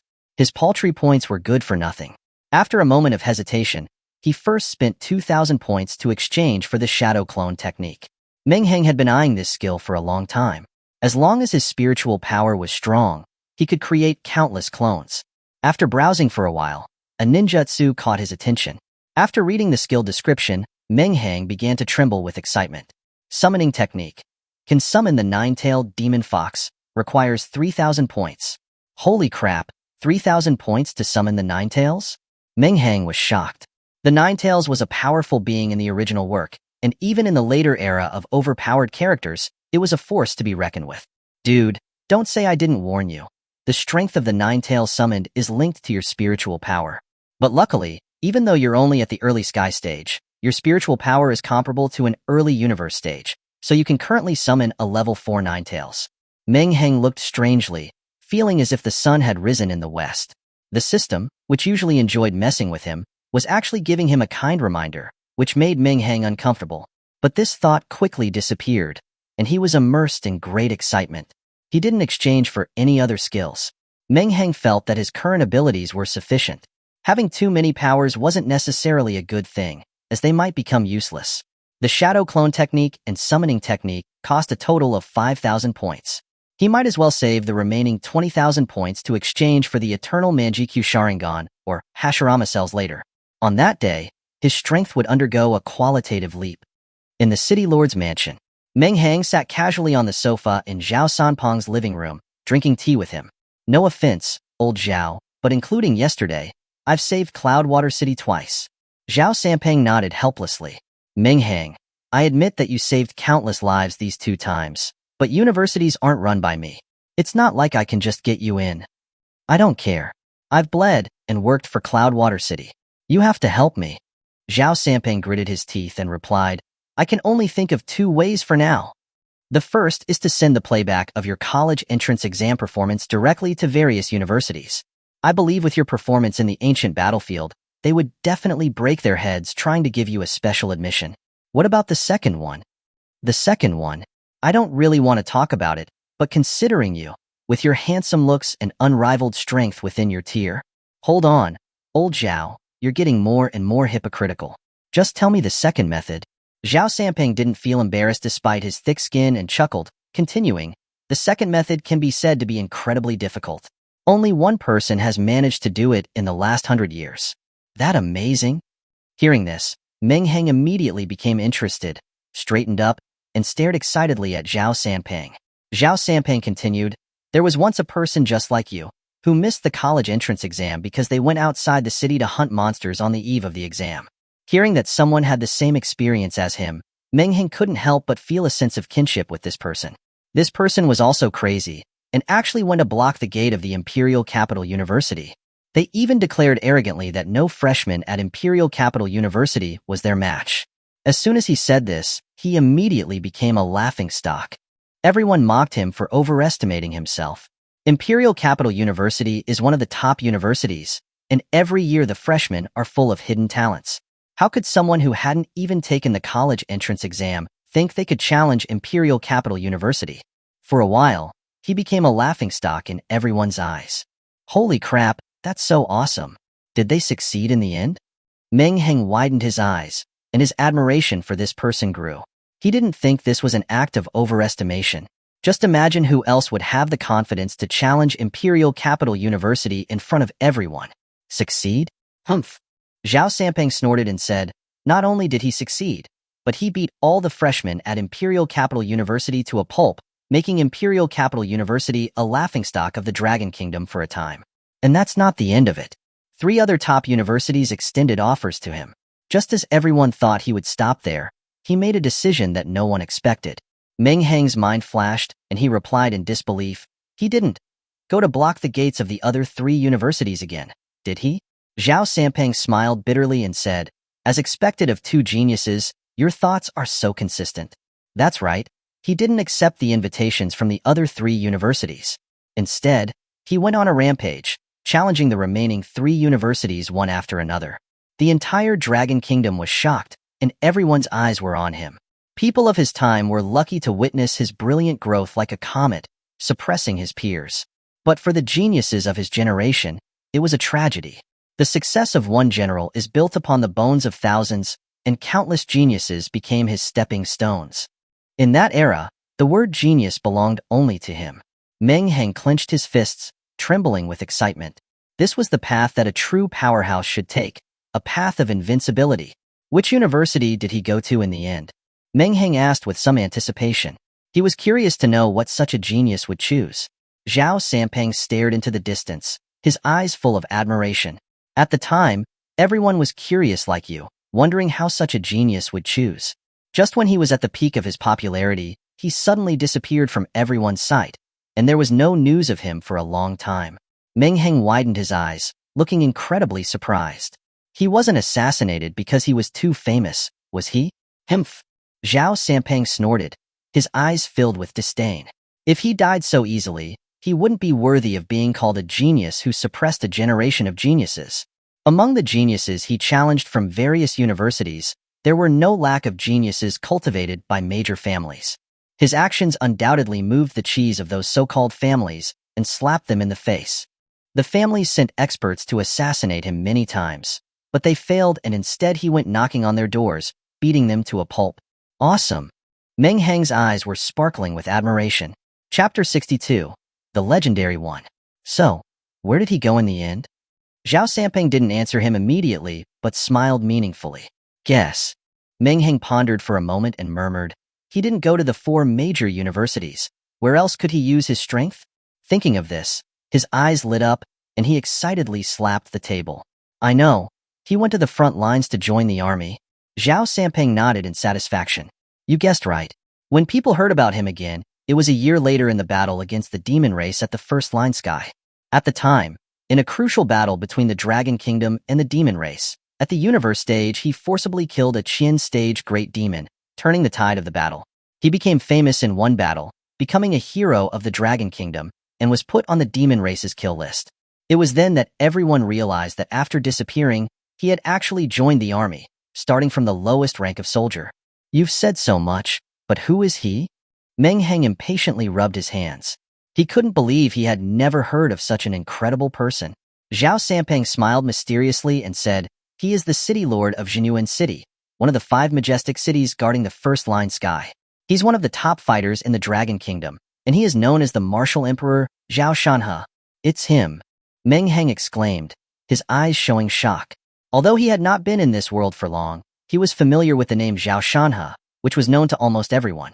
The first line sky is the battlefield between humans and the demon race. There are 5 majestic cities located there, like a natural chasm, blocking the demon race's invasion. And Zhao Shanhe was the city lord of Jinyuan City, leading the army of Jinyuan City and making the demon race tremble with fear. Old Zhao, I've decided. I'm going to block the gate too. A glint of light appeared in Zhao Sanpang's small, beady eyes. Although he guessed that Meng Hang was likely to choose the second method, his heart still couldn't help but get excited when he heard him say that. He had personally witnessed Meng Hang's strength, which was why he told him about this almost impossible method. If he could witness the rise of a legendary powerhouse, his life would have no regrets. Although he was incredibly excited inside, his expression became serious as he looked at Meng Hang. Kid Meng, have you thought it through? This road isn't easy to walk. Not only will you have to face those geniuses who are like monsters, but you'll also have to deal with the dark hands of those sanctimonious families. Meng Hang's expression didn't change. He said nonchalantly, if this path had no challenges, I wouldn't have chosen it. Besides, I don't believe that anyone is more monstrous than me. Hearing his arrogant words, Zhao Sampang was stunned at first, then laughed heartily and nodded in agreement. Ha ha ha ha, yes, who knows how many tricks you have up your sleeve. I'm already looking forward to seeing you beat all those geniuses to a pulp. Let those arrogant families and clans see that geniuses can come from small places. Oh, right. As Zhao Sampang spoke, it seemed he remembered something, and he looked at Meng Hang. I forgot to tell you something. The monster that Zhao Shanhe chased after, resulting in him missing the college entrance exam, was the Crimson Blood Demon King you killed earlier. Speaking of which, that beast was also unlucky. It was chased by that being early on. Now that it had finally cultivated to the 5th level, thinking it could walk sideways, it ran into a little monster like you. Zhao Sampang laughed with some amusement. Meng Hang. The two chatted for a while longer. Meng Hang took a nice sip of tea and smacked his lips before turning the conversation toward Zhao Sampang. I've talked about the serious matters, old Zhao. Shouldn't we also talk about compensation? Hearing this, Zhao Sanpang's heart jumped, but he pretended to be confused. Compensation? What compensation? Hee, we've both been around for a while. What are you trying to play with me? Of course, it's about me helping you deal with that bone demon. Didn't I give you a lot of compensation already? Zhao Sampang said indignantly. That was something you offered proactively, not something I asked for. Meng Hang, do you have no shame? Hee, how many cores is face worth? When Meng Hang walked out of Zhao Sanpang's mansion, he could be described as having the spring breeze at his back. However, the expression on the face of the fat man behind him was as if his mother had died. Old Zhao, thank you very much this time. I'll come to see you again when I have time. Hearing that this little troublemaker was coming back, Zhao Sanping shivered. My little ancestor, please don't come back. Every time you come, you take 2 pounds of flesh from me. You just won't be satisfied otherwise, he said with a wail. Old Zhao, look at you. I only took 100 cores this time. Why are you acting like you're dying? Meng Hang replied helplessly. Hearing this, Zhao Sanping jumped in anger. What, only 100 cores? 100 cores are worth 10 million. That's what I've worked so hard to save over the years. Meng Hang didn't care about his complaints. He said goodbye to the ever-talking city lord Zhao and was about to leave. His right foot had just stepped out, but he seemed to have thought of something, and he slowly pulled it back. Turning his head to look at Zhao Sanping, he asked with a hint of gossip, I say, old Zhao, your surname is Zhao, and Zhao Shanhe's surname is also Zhao. Are you 2 brothers? Hearing Meng Hang say that, Zhao Sanping was instantly covered in black lines. He looked at him with a gaze as if he were looking at an idiot. It's a wonder your mind can come up with that. Do you think that's possible? Meng Hang nodded thoughtfully. I didn't think it was possible either. How could there be such a dog-blooded thing? How could the dignified martial emperor be related to you? That would be so degrading. You little brat, say that again. Zhao Sanping had been listening with his eyes smoking, and now just wanted to give this kid a good beating. Seeing that he was about to explode, Meng Hang took off running, shouting, I have some other things to take care of. After I'm done, I'm heading straight to the imperial capital. So, I won't come to say goodbye. You little brat, who wants you to come? You better not come. Although Zhao Sanping cursed, there was always a hint of a smile on the corner of his mouth. The small pond of Cloudwater City couldn't hold a dragon. So, let him go to a bigger place to thrash around. Back home, Meng Hang couldn't wait to return to his room, taking out all the cores he had swindled from Zhao Sanping. He activated the great freedom breathing technique, and 100 cores instantly turned into dust. He took a deep breath and inhaled all the spiritual energy like a whale drinking. System Bro, open the character attribute board. Host, Meng Hang. Ability, Manjikyu Sharingan. Twin Kamui, SS rank. Spiritual power, 50585, mid-sky stage. Strength, 178. Agility, 192. Constitution, 192. Chapter 63, A Dark Night for Murder. Meng Hang was utterly dumbfounded. 100 cores had only increased his spiritual power by 30,000 points, barely reaching the mid-sky stage. It seems I've become a major core consumer. Where am I going to find so many cores in the future? Meng Hang thought, feeling like he could cry. After sweeping up the shattered core fragments, he glanced at the darkening sky, a hint of murderous intent in his eyes. It's time to settle some scores. The night was deep and still. For some reason, the moon was unusually bright. Like a silver platter, the full moon hung high in the cloudless night sky, its light silently pouring down, bathing the earth. But at this time, the Zhang family's mansion was brightly lit. In the garden in front of the villa, nearly 10 people patrolled constantly. Inside, many figures could be seen busying themselves. Zhang Shuyuan wiped the sweat from his face, anxiously urging his subordinates. Hurry up and pack. Throw all the valuables straight into the spatial rings. If that little beast Meng Hang really comes for revenge, we'll all be done for today. Today, the subordinates sent to gather information had rushed back to report Meng Hang's appearance. Zhang Shuyuan knew that the 3 useless guys had definitely been dealt with in the mountains. Zhang Shuyuan had climbed from being a street thug to his current position through audacity and careful planning. Although he didn't know if the 3 had exposed the Zhang family, he would never entrust his life to others. Especially after learning that Meng Hang could subdue a level 4 dragon blood Kuei, and seeing his performance in the ancient battlefield, it terrified him. He decided to evacuate overnight. Just then, a strange figure appeared out of thin air above the tall Zhang family villa. The dark figure stood on the roof, seemingly one with the night, with only 2 red glimmers visible. Behind the figure was the bright moon, but instead of highlighting the silhouette, it made the figure look even more profound. Suddenly, the figure turned into a flock of crows, scattering in all directions. The next moment, Meng Hang's figure flashed past the patrolling guards like a ghost. The guards, who were already looking grim, collectively shivered. I swear, it feels like a cold gust of wind just passed by. No, wait. I think I saw a dark figure float past me. One of the guards said. his face filled with fear. "Shut up. If you say another word, I'll rip your mouths apart. Patrol properly. If that kid named Meng Hang dares to come, whoever can kill him will be handsomely rewarded by the family head." The burly man leading the guards said fiercely. He had also seen a black shadow flash by just now, and his heart was still pounding. But these were special times. If he spoke carelessly and affected the family head, he would face dire consequences. The burly man opened his mouth, wanting to say something more, but realized everyone was staring at him with fear. "What are you looking at?" the burly man asked, but was horrified to find that no sound came out of his mouth. Besides the endless fear, a sharp pain surged from his neck. He touched his neck, his vision filling with the sight of crimson blood. What's happening? This last thought surfaced in his mind before his consciousness descended into chaos. At the same time the burly man touched his neck, over 10 people felt the same sharp pain in their necks. In just a few seconds, the over 10 people who had been standing silently fell to the ground, never to move again. During all of this, not a single person had uttered a sound. If anyone else had witnessed this scene, they would have been scared to death. Meng Hang walked out of the shadows, slowly sheathing his long blade.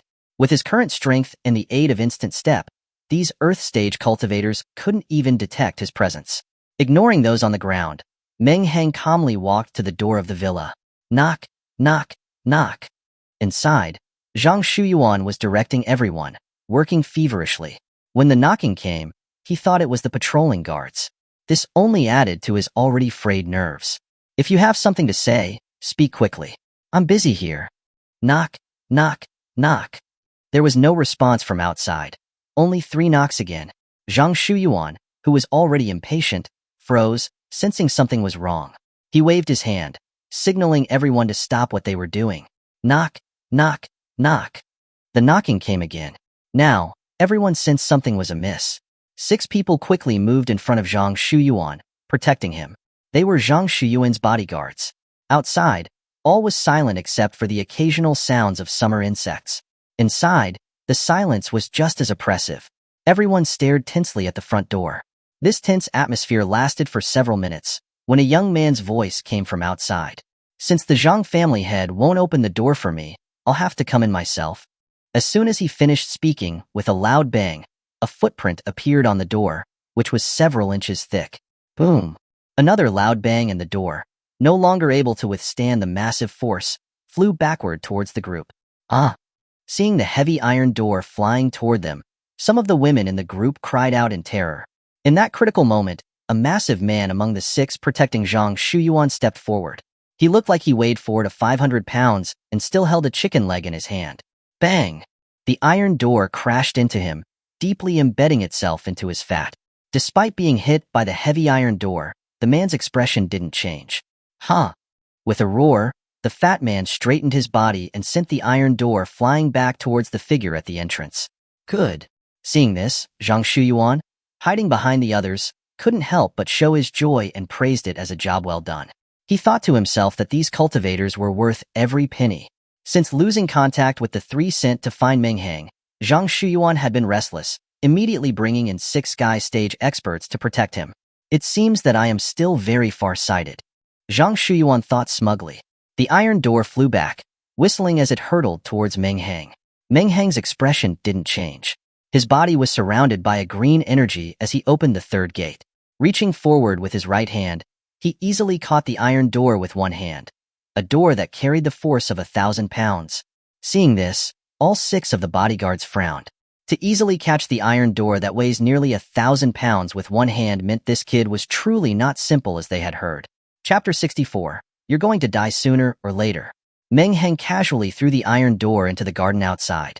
Only then, under the moonlight, did the people inside see the scene outside, and a chill ran down their spines. The dozen or so people in the garden had died silently, without making a single noise. There was only one explanation. The dozen or so were all killed at the same time. What kind of speed can achieve that? The 6 bodyguards pondered in their hearts. "Meng Hang, we have no grudges between us. Why have you broken into my house and killed my men?" Zhang Shuyuan demanded from inside the house. He still hoped to play dumb and get out of this situation. Meng Hang smirked as he looked at him. "Heh, family head Zhang, you really are forgetful. Just a couple of days ago, you sent people to ambush me in the mountains. How could you forget so quickly? You wanted the secret technique I have, didn't you? I'm here now. Why don't you admit it? I don't know what you were talking about.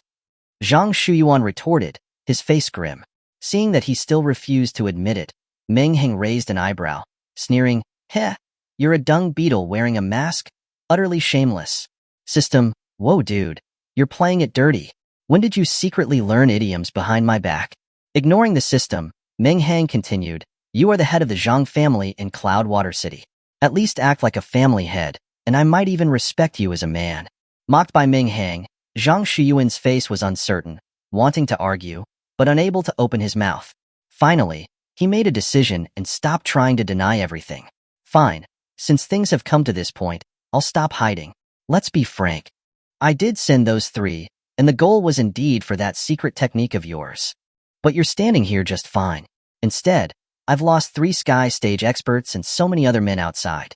By this calculation, I'm the one who's at a loss. Oh, so are you saying that I should apologize to you? Meng Hang said, speechless. Zhang Shuyuan laughed awkwardly, replying, well, not necessarily. How about we just leave it at that and not hurt our friendship? What do you say? Meng Hang laughed, a genuine laugh, one that was very bright. He had never imagined that the dignified head of the Zhang family could be so shameless. Family head Zhang, do you mean that an attempted murder doesn't count as murder? Why don't I try it on you? If I can't kill you, we can shake hands and make up. Hearing this, Zhang Shuyuan knew that things wouldn't end so easily. He bit his lip and said, I'll compensate you with money. You can say the number, and I'll get it for you no matter how much. It wasn't that he was timid, it was that he had made the climb from street thug to one of the 3 great families of Cloudwater City. His mind and skills were naturally superior to most people. But the information his subordinate had brought him today regarding Meng Hang's performance in the ancient battlefield was just too shocking, and it was impossible not to be afraid. Hearing the word compensation, Meng Hang's eyes lit up instantly. He was worrying about the cores, and here was a ready-made cash cow. As one of the 3 great families of Cloudwater City, he had to have a lot of assets. It was possible he might even find the cores he needed to reach the universe stage today. Just as Meng Hang was about to act, figuring out how much he was going to squeeze out of the Zhang family, the system's voice echoed in his mind. Dude, I'm serious, you're not thinking of agreeing, are you? Meng Hang was stunned. He hadn't expected the system to ask this. What's wrong with that? Anyway, I'm not at a loss. I might as well extort some money from him. The system spoke in a serious tone that Meng Hang had never heard before. Meng Hang, you have to understand a principle. Sometimes, being greedy isn't a bad thing. But sometimes, it's more important to stay true to your heart. You can earn cores anytime, but you can't lose your bottom line. Are you going to let anyone who fails to kill you get away with it with money in the future? Show your strength, so people know you are not some pushover. Let them know that if they want to touch you, they will have to pay a heavy price. Meng Hang listened blankly to these words. He could actually sense a chilling, murderous intent in the system's words. Meng Hang never thought that the usually irreverent system had this side to it. After a long silence, he suddenly broke into a smile. After the system's advice, Meng Hang suddenly felt enlightened, as if the scales had been lifted from his eyes. Seeing Meng Hang smile, everyone in the house breathed a sigh of relief, thinking he had agreed to the money compensation. Zhang Shuyuan also let out a long breath and tidied his somewhat disheveled clothes. The timid look he had just now had vanished. He looked like a proper family head again. Taking out a cigar from his pocket, he motioned to someone nearby to light it for him and took a satisfying puff. Young brother, just name your price. I, Zhang, will definitely give you a satisfactory deal. How about 50 million? If it's not enough, we can discuss more. I also heard that you were disqualified from the college entrance exam. With your strength, it doesn't matter if you go to university. How about this? Come work for me as a bodyguard. I'll give you 3 million a month. How does that sound? Oh, right. Saying this, it was as if he had thought of something. He pulled out 2 gorgeous girls from the crowd. Upon closer inspection, these 2 young women turned out to be identical twin sisters. They had sweet faces, but every smile and glance had an irresistible charm. They were the epitome of the innocent and seductive type. Their maid outfits perfectly accentuated their figures. Zhang Shuyuan gave Meng Hang a knowing smile. Young brother, you've just graduated from high school, so you probably haven't experienced the joy of a man and woman, have you? Today, I, as your big brother, will be presumptuous and send them both to you tonight for your first taste of pleasure. He was indeed an old fox who had been around for many years. In a few sentences, he began to address Meng Hang as a brother. In his heart, as long as something could be solved with money, nothing was a problem. This kid named Meng Hang was just a high school student who hadn't seen the world. He would fall to his knees in the face of money and beauty, just like his other subordinates. After hearing this, Meng Hang laughed even more happily, showing off his pearly white teeth. Family head Zhang, you're so generous. You've really tempted me, little brother. But why did you have to send those three to ambush me in the middle of the day? Zhang Shuyuan, who was talking so smoothly just now, paused.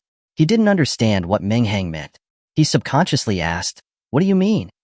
Meng Hang's smile didn't change, but at that moment, everyone felt his smile turn from sunny to sinister. The temperature in the entire house seemed to have dropped several degrees. Because you're going to die sooner or later. Chapter 65. 6-on-1 is fair. Everyone was shocked. They hadn't expected Meng Hang to say something like that. The system was also shocked, exclaiming, "Holy crap, dude. You totally nailed it. That was oozing with Ba Qi, Ba-Qi, domineering aura." Zhang Shuyuan froze, the cigar falling from his hand at some point without him noticing.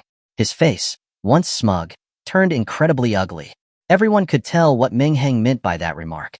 Meng Hang, you should think carefully. Although you are strong, the 6 people in front of you are all late sky stage experts. Even for you, this will come at a considerable cost. Oh, we'll see about that then. Meng Hang replied, unconcerned. Seeing that there was no room for negotiation, Zhang Shuyuan stopped talking and retreated backward.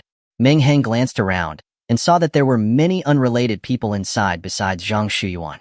Those who are not involved, leave now. Don't blame me if you get caught in the crossfire.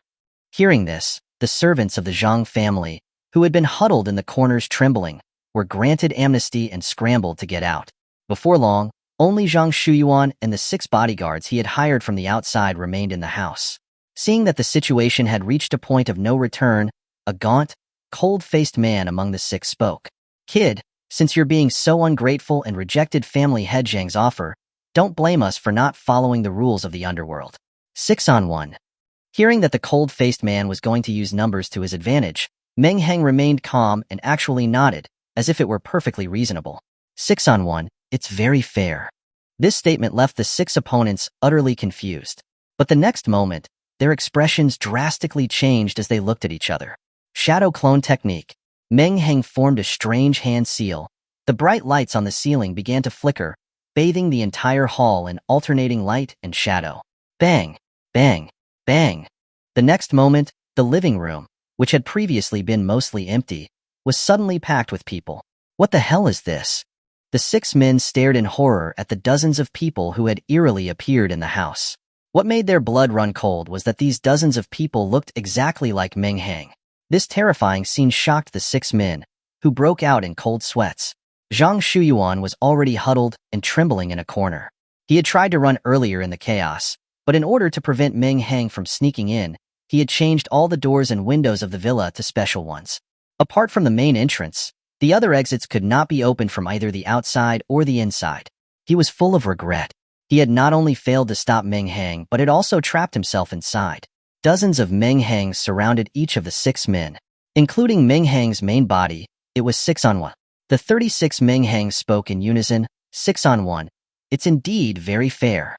When Meng Hang saw Madara say this to the 5 Kage in the original work, he felt an overwhelming surge of energy and thought it was incredibly cool. He never thought that one day he would be able to pull this off himself. The 6 who had been surrounded had never seen such a bizarre ability. The sight of 36 blood-red eyes staring at them threw them into disarray. Only the cold-faced man from the beginning was able to maintain his composure. He shouted loudly, "Don't be intimidated by his ability. By creating so many clones at once, his spiritual power must be divided equally among them. He's just weakening himself by doing this. It gives us a better chance of winning."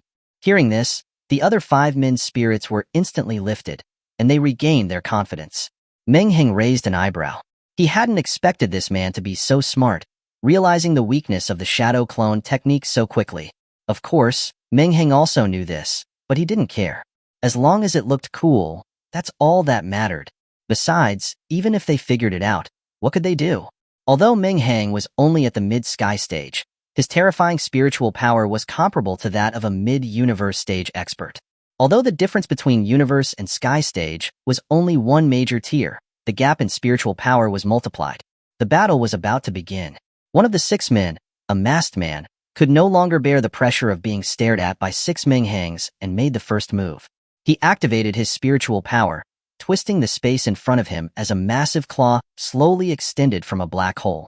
Aru! A deafening roar sounded, and a tiger about 3 meters in length with the aura of a king of beasts appeared out of nowhere. A level 3 demonic beast, the Thunder Star Tiger. Meng Hang raised an eyebrow, not expecting this man to be a rare summoner. Although his ability level couldn't be as high as Lin Luoxue's, being able to summon a level 3 demonic beast meant his ability was at least B rank. In a small place like Cloudwater City, this was incredibly rare.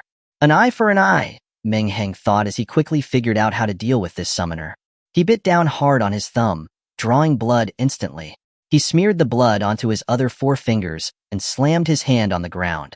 Instantly, countless complicated runes appeared on the ground, forming a magic circle. Bang! A cloud of smoke rose up. When the smoke cleared, a fox 1 meter long with fiery red fur and a pair of large, watery eyes, looking extremely cute, appeared before everyone. The masked man's eyes twitched beneath his mask. The massive Thunder Star Tiger also tilted its head, staring blankly at the little fox. At this time, Meng Hang, seeing his creation, became petrified. His eyes almost popped out. The system shouted furiously, "I swear, dude, can you be serious for once? Are you summoning pets to raise?" Meng Hang regained his senses and smiled awkwardly at the masked man. "Hey bro, sorry about that. It's my first time using this. I'm a bit rusty. Let your big cat wait for a bit." "Thunder Star Tiger, you're the big cat. Your whole family is big cats." This time, the 6 Meng Hangs surrounding the masked man simultaneously made hand seals. Bang! Bang! Bang! A total of 6 loud bangs sounded, and 6 nine-tailed demon foxes, all over 3 meters long, appeared simultaneously. Holy crap! If the masked man hadn't really reacted before, he was truly shocked now. What the hell was his ability? Wasn't he supposed to have a cloning ability? How did he also become a summoner? And what was with summoning 6 spirit beasts all at once? Looking at the 6 ninetails in front of him, Meng Hang asked the system, with a somewhat strange expression. "System bro, something's not right. The ninetails I summoned doesn't seem too smart." He had been greatly anticipating the aloof ninetails, but who knew that he would get some inferior versions? The system snorted and said disdainfully, "You really are something else. You think too highly of yourself, dude. It's impossible for you to summon the real ninetails, let alone with a clone." Meng Hang, damn, your idioms are getting really good. Chapter 66, My Smart Family Hedgehog. The level 3 Thunder Star Tiger looked at the 6 unfamiliar fox demons and felt boundless fear. In its perception, each fox demon had power comparable to its own, not to mention that there were 6 of them. Its instincts told it to flee, but it was bound to follow the summoner's commands. The masked man's face was extremely ugly. He no longer dared to hope that he could defeat Meng Hang. He only wanted to tear a gap in the encirclement and escape. "Thunder Star Tiger, go!" The masked man pointed in one direction, ordering the Thunder Star Tiger to attack. He followed closely behind, a long blade appearing in his hand, also charging toward the pointed direction. He wanted to take Meng Hang by surprise and create an opening through the cooperation of the man and beast. But Meng Hang wouldn't give him the chance. He smiled coldly and ordered the 6 ninetails to attack simultaneously. The ninetails opened their mouths and energy gathered in front of them, forming a dense, black ball. It was none other than the legendary tailed beast bomb. Although it was a nerfed version, its power should not be underestimated. 6 tailed beast bombs formed instantly and were fired from 6 directions at the man and beast in the center. Boom! A deafening explosion sounded, and a small mushroom cloud formed inside the villa, the massive energy wave instantly reducing the entire villa to rubble. When the mushroom cloud dissipated, only a massive pit remained. The masked man and the Thunder Star Tiger had been blown to smithereens, leaving no trace behind. When the explosion sounded, the other 5 who had been fighting all stopped, turning to look at the explosion. Is this how they lost? The 5 men were pale, looking at the scene in disbelief. Just a few minutes into the battle, one of their own was already dead. The cold-faced man clenched his fist, knowing that today was likely his doom. He stopped holding back, a refined dagger appearing in his hand, and his figure turned into an afterimage as he charged towards one of the Meng Hangs. The 6 Meng Hangs surrounding him smiled slightly and said in a low voice, "So, you're a speed-type ability user." With that, the 6 figures stepped forward simultaneously, disappearing from their positions at the same time. These 6 Meng Hangs had all used instant step at the same time. The sound of clashing metal rang out intermittently as Zhang Shuyuan stared in terror. He was horrified to realize that he could only hear the sounds of weapons clashing. He couldn't even see the figures of the 7 combatants. In just a few more seconds, when the 2 sides stood still again, the 6 Meng Hangs looked as relaxed as ever, while the cold-faced man was covered in large and small cuts. "What the hell are you? Why are you also a speed-type ability user?" The cold-faced man's face contorted in fear as he yelled at Meng Hang. At this moment, his heart felt an icy chill, and a feeling of despair washed over him. Clones, summoning, speed. How could one person awaken so many abilities?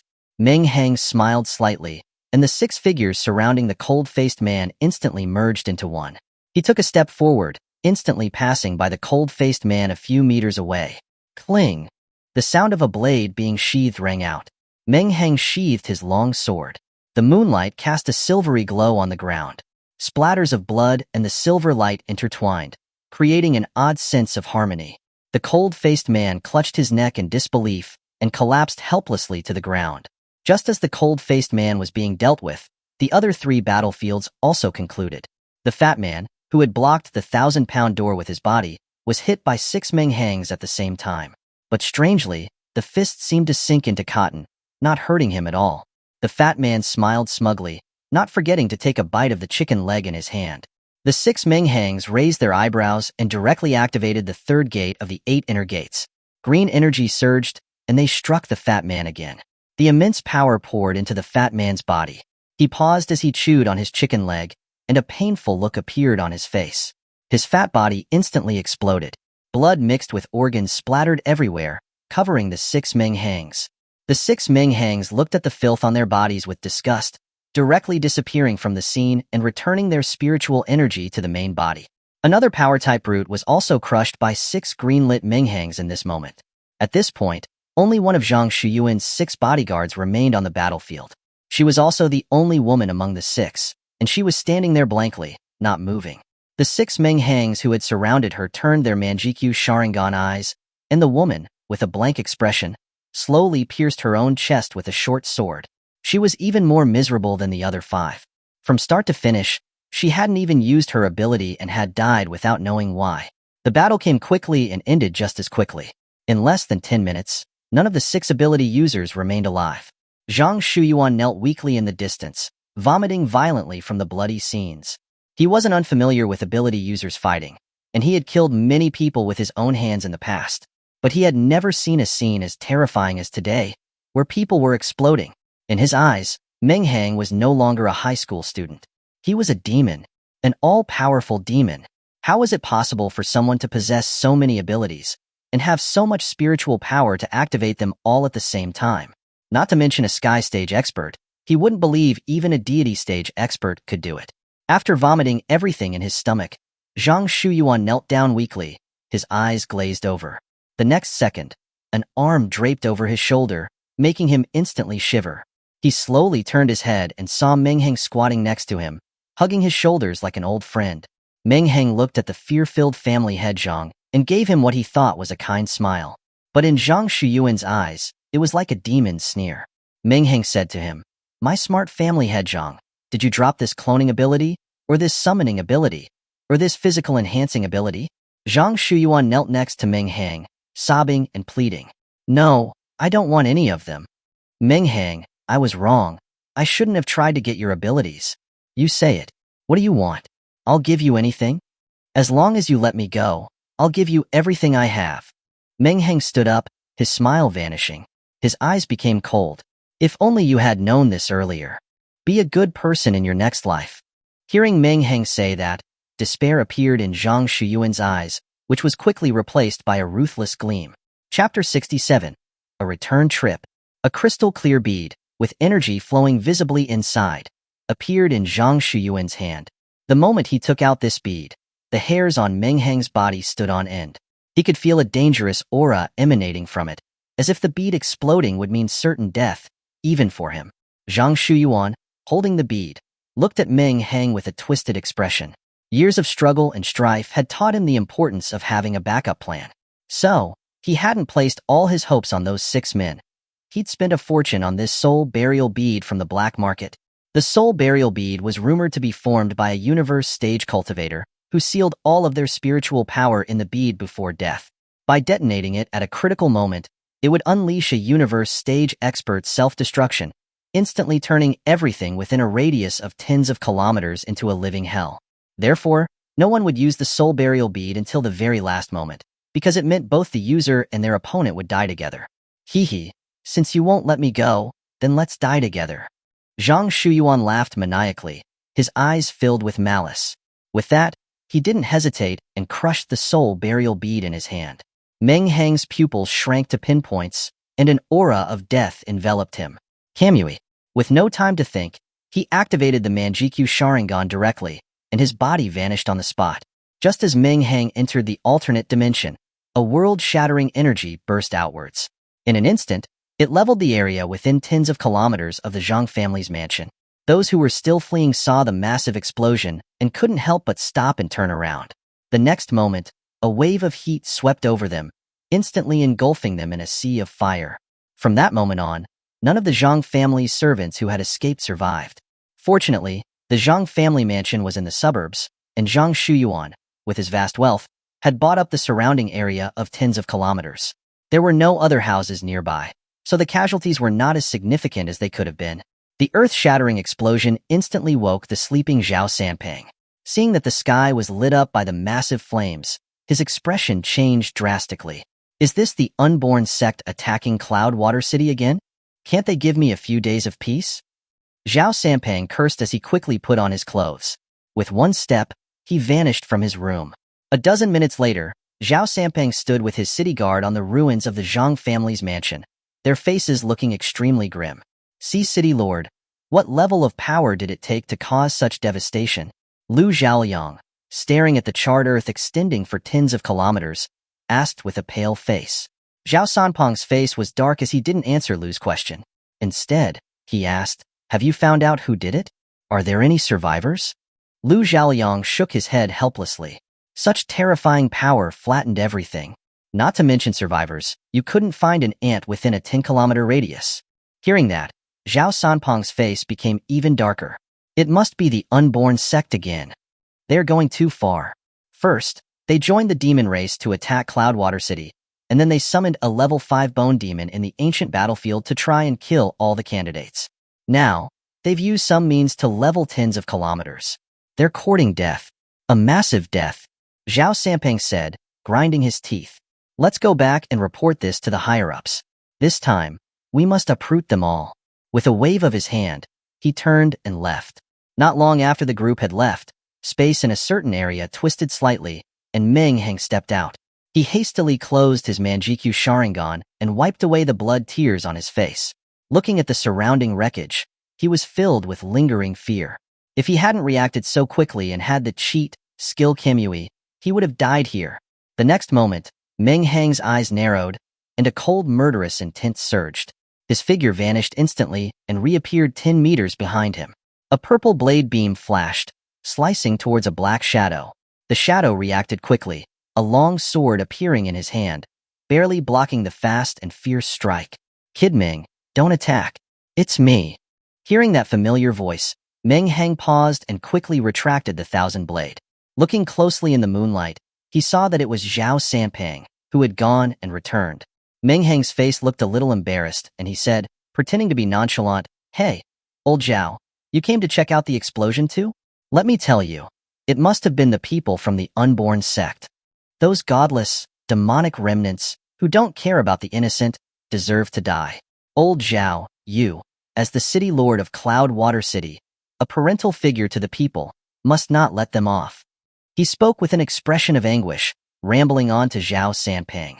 Zhao Sanpeng didn't respond, waiting for Meng Hang to finish, before saying with a half-smile, "Keep it coming, keep lying." Meng Hang, who was about to continue talking, froze. "Old Zhao, what kind of talk is that? Heh, when I sent people to look for you in the mountains, Although they didn't find you, they did find a bunch of things that were left behind near your location. Some of the items had the Zhang family's markings on them. Originally, I didn't connect this with you, but the explosion was too strange. The unborn sect wouldn't do something like this in such a remote location. For some reason, the destruction of the Zhang family made me think of you, and I had a bold hypothesis. Could it be that the Zhang family was greedy for your secret technique and sent people to find you, and then you killed them? And knowing you're someone who will seek vengeance, you went to trouble the Zhang family, which led to this explosion. Plus, thinking about your crazy spatial ability, I knew that if it was you, you would definitely be fine in that explosion. So I took a chance and waited here for a while. And as expected, I managed to wait for you, kid. Meng Hang was stunned as he listened. He hadn't expected that Zhao Sanpeng could guess about 80 to 90% of what happened, based on so little information. Meng Hang looked Zhao Sanpeng up and down. He couldn't see how this plump man with his beady eyes could be so smart. Slander. That's slander. Old Zhao, I'm telling you, baseless speculation is completely rogue behavior. You can't just use your unsubstantiated theory to ruin a flower of the motherland. Ah pooey. Zhao Sanpeng spat on the ground in a theatrical way before saying, someone who hasn't even gone to college is so shameless to call themselves a flower of the motherland. Old Zhao, that's not fair. Don't hit me where it hurts. Chapter 68, a new chapter. Meng Hang still wanted to argue. No, to explain, but Zhao Sanpeng waved his hand, signaling him not to explain. The Zhang family has done a lot of inhumane things over the years, but I've been unable to act on them due to a lack of evidence. Their destruction today is a deserved fate. You could say you've eliminated a scourge for Cloudwater City. Hearing this, Meng Hang's eyes lit up. Does that mean I'll get a reward for what I did? Zhao Sanpeng's forehead veins bulged. If he didn't think he couldn't beat this kid, he would have slapped him already. Kid, don't push your luck. I'm not even holding you responsible for this, and you still want a reward? Meng Hang could only laugh sheepishly and not dare to say anything more. It's just that you went a bit overboard this time. Using such a powerful attack in the city, what if innocent people get hurt? Don't do it again. Hey, old Zhao, I can't take the blame for that. Meng Hang hurriedly explained. It was Zhang Shuyuan who detonated a strange bead at the moment of his death. Luckily, I reacted quickly, or else I would have died there today too. Hearing the word bead, Zhao Sanpeng's expression changed as he asked, did you say bead? Was it a crystal clear bead, with energy flowing inside? Meng Hang nodded. That Zhang Shuyuan. To actually use a soul burial bead in Cloudwater City, disregarding the safety of innocent people, he deserved to die. Zhao Sanpeng said fiercely. Old Zhao, you're so double-standard, but I like it. Zhao Sanpeng. I'll tell you one last time. This is only between you and me. Do not mention it to anyone else. I'll report it upwards, saying it was the unborn sect that did this. I'm not stupid. Why would I broadcast something that would damage my reputation? Zhao Sanpeng glanced at him, unable to bear Meng Hang's shamelessness, turned and left. Hey, you're leaving already? Don't want to chat more? I'll be leaving tomorrow. Why don't we catch up again? Just get lost. Zhao Sanpeng cursed, but without looking back, his figure vanished. Meng Hang pursed his lips, not paying too much attention, instead looking regretfully at the former location of the Zhang family's mansion. He had wanted to search the rooms for anything interesting after killing Zhang Shuyuan, but now, even a single hair was left. He was regretting not accepting Zhang Shuyuan's offer. The next day, Meng Hang looked in astonishment at the so-called train in front of him. The train was tens of meters long, completely black, and embedded with huge spikes all over it. Meng Hang even saw long scratch marks on the body of the train. These must have been caused by unknown demonic beasts during its journeys through the mountains. After settling the matter with the Zhang family, Meng Hang had nothing left to linger for in Cloudwater City. So, on the second day, he packed his luggage, bid farewell to his neighbors, and headed to the train station, ready to depart for the imperial capital. Upon entering the station, he saw the heavily armored train, which left him utterly stunned. His impression of trains was from his previous life, with those green-skinned ones, but seeing this now, he realized that the difference between them was like heaven and earth. It was like comparing a Gundam to a toy car. They were simply incomparable, but it made sense. Being able to travel through perilous mountains meant that this train must have something unique. Looking at the seat number on his train ticket, Meng Hang stepped onto the train, stepping into a new chapter of his life. At the same time, In the high levels of the Dragon Kingdom and the principal's offices of the 4 major universities, a video was playing. The video showed the scene of a giant Buddha's palm descending and instantly obliterating the level 5 bone demon. Those who watched the video couldn't help but gasp, unable to believe that a high school student could have achieved such a feat. In a simple room in the Dragon Kingdom's highest power center sat an old man. The old man's face was wrinkled, and his whole body was covered in age spots. It was obvious that he was nearing his end. But even this old man, the aura that was faintly emanating from his body, was enough to make the Qian stage man next to him struggle to breathe. The old man rested his hands on a walking stick, watching the video of Meng Hang. A glint of light appeared in his cloudy eyes. The old man watched the video over and over, before looking out the window and murmuring to himself, "Good, good." Talents emerge in each generation, each leading the way for hundreds of years. With young people like this, I, an old fossil, can finally rest in peace. Hearing this, Duan He, who was standing respectfully beside him, immediately objected anxiously, "Old Kong, what are you saying? With your health, you could easily live for another 100 years. The old man, called Old Kong, smiled and waved his hand. "You don't need to comfort me. I know my own body, but you don't need to worry too much. This old bone of mine can hold out for a few more years." Then, his face turned stern, and he spoke to Duan He. "Inform everyone who has seen this video that they are not allowed to distribute it any further, or they'll be treated as a traitor. And notify that kid Zhao Sampang, whatever method he has to use, he must silence the people of Cloud Water City and prevent any information about this student's achievements from leaking out." Duan He's face changed. He hadn't expected Old Kong to value this student so much, so he straightened up and saluted. "Yes." After that, he turned and left, gently closing the door. Old Kong lay on an old rocking chair, rocking slowly as he spoke to himself. "Little one, I can only do this much for you. As for how long this can be kept secret, it'll depend on your own luck. Hopefully, you will grow up quickly." The reason the first line sky was called that was because an endless, bottomless chasm separated the Dragon Kingdom from the demon race. It was also known as the front lines by the Dragon Kingdom's people, a place where they were constantly at war with the demon race. Looking around, the sky was dark, the wind was constantly howling like countless wailing souls. The soil here was also different from other places, being a dark black color, constantly emitting a pungent, bloody smell. That was right, a bloody smell. Because the soil had been soaked in the blood of humans and demonic beasts for countless years, it had become such a dark black color. And in this place stood a majestic, unyielding city. Above the city gates hung a huge plaque, where 3 words were written in flamboyant, powerful strokes. Zhenyuan City. Chapter 69. The Crouching Dragon and the Phoenix Chick. At this moment, in a dim room in Zhenyuan City, a middle-aged man with sharp features and a resolute face was sitting in meditation. Just then, there was a knock at the door. "Come in," the middle-aged man said calmly. The person who entered was a young man wearing a set of gleaming silver armor. He walked with a powerful stride, occasionally revealing a murderous aura. But when he came near the middle-aged man, his aura disappeared completely, like a sheep entering a wolf pack, not daring to breathe too loudly. "City Lord, a video has just been received. Would you like to take a look?" The middle-aged man frowned slightly. He had no interest in anything other than cultivation and killing demons. His subordinates knew his temper, so they would not easily disturb him unless it was something particularly important. "Bring it to me." When the middle-aged man saw Meng Hang's moves, a glint of light flashed in his eyes, and a look of surprise appeared on his face. "From Cloud Water City? And a candidate for this year's exams?" The young man nodded, his face also full of shock. "Call and ask the second oldest which university he applied for this year." "Forget it. No need to check. Directly send someone to tie that kid up. What a waste it would be for such a talent to go to university. He should be training in the army." The young man's lips twitched. Who is as crazy as you, he thought, to refuse invitations from the 4 major universities and run to join the army. He thought that way in his heart, but dared not say it aloud. "City Lord, we have already confirmed with that person. The kid's name is Meng Hang. He missed the college entrance exam due to hunting monsters in the mountains and was disqualified." "Oh." The middle-aged man paused.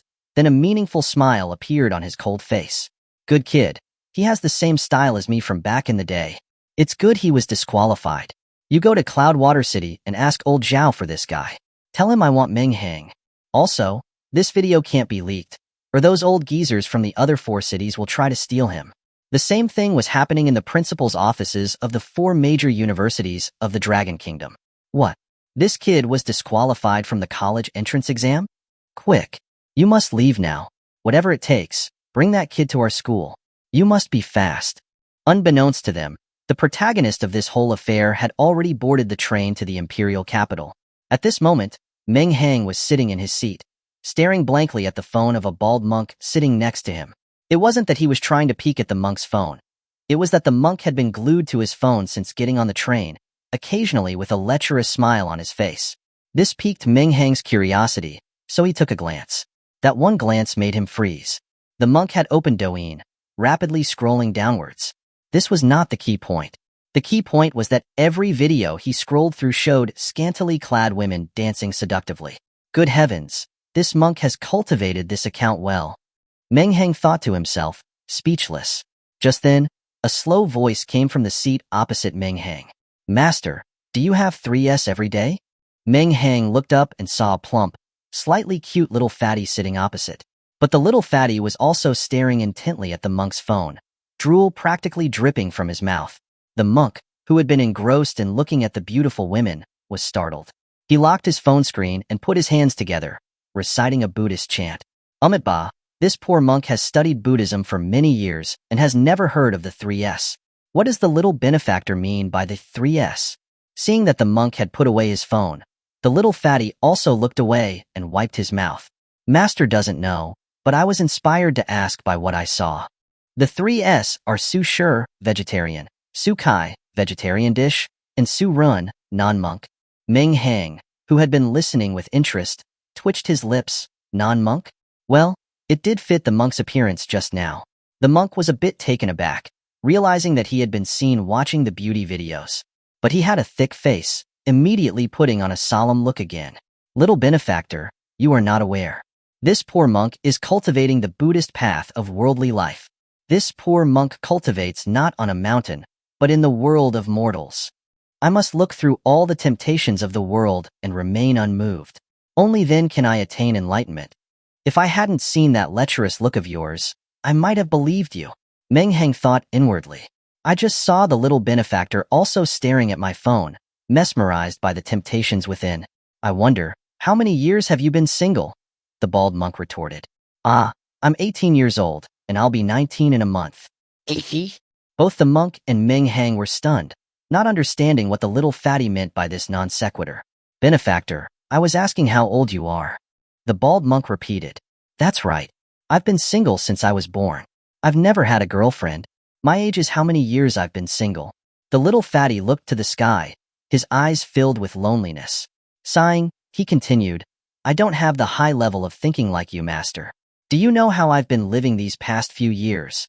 Drop by drop to the ground, and all the sons and grandsons turned to mud. A glint of light appeared in the bald monk's eyes as he blurted out, if you change your left hand to your right, it's like divorcing your wife and remarrying. The two looked at each other in surprise, both their eyes filled with a light that others couldn't understand. That kind of light was called mutual appreciation, like meeting an old friend. Meng Hang had been listening numbly, his eyes twitching. He never expected that he would meet both a crouching dragon and a phoenix chick on a train ride. Oh, that's right. It's you. Just then, Meng Hang slapped his thigh, pointing at the bald monk. His sudden action startled the other two. The bald monk cautiously asked, Does this little benefactor recognize me? Meng Hang chuckled and said, Crouching dragon, no, master. You really have a bad memory. Have you forgotten that you once told me you were trying to raise money to re-gild the Buddha statue in your temple? The monk thought for a moment before slapping his thigh as well. You're the kid who bargained a 18,000 yuan dagger down to 20 yuan. He covered his backpack and looked at Meng Hang warily. Benefactor, I'm telling you, you can't return a spiritual item after it's been sold. Meng Hang smiled faintly and said, What are you saying, master? To get a low-grade spiritual item for 20 yuan, I'm grateful. Why would I return it? What? You actually pulled out a spiritual item from that junk. Chapter 70. An Era of Prodigies. The monk was stunned, his face showing that he was completely devastated. Seeing him like this, Meng Hang laughed but didn't pour salt in the wound. Instead, he changed the subject. Let me introduce myself. My name is Meng Hang. Master, if you're not at the ghost market earning money to re-gild the Buddha, where are you heading to? Hearing Meng Hang's question, his expression changed instantly, revealing a trace of excitement. Ba. This poor monk's dharma name is Liao Shan. Benefactor Meng may not know, but a few days ago, the Yao family in Jiangling City discovered an ancient battlefield. The Qian family mobilized all their forces to explore it. Even the Yao family's precious daughter, Yao Yuxue, went with them. Who knew that an accident would happen inside? This ancient battlefield actually has different races. Yao Yuxue was careless and ambushed by the other races, and she was seriously injured. The Yao family tried everything to find out that a natural treasure called nirvana grass can cure her injuries. However, the nirvana grass is too rare. The Yao family has exhausted all their resources and still couldn't find any. So, the Yao family has issued a bounty, inviting ability users from all over to enter the ancient battlefield to search. Whoever finds the nirvana grass will be rewarded with 500 cores by the Yao family.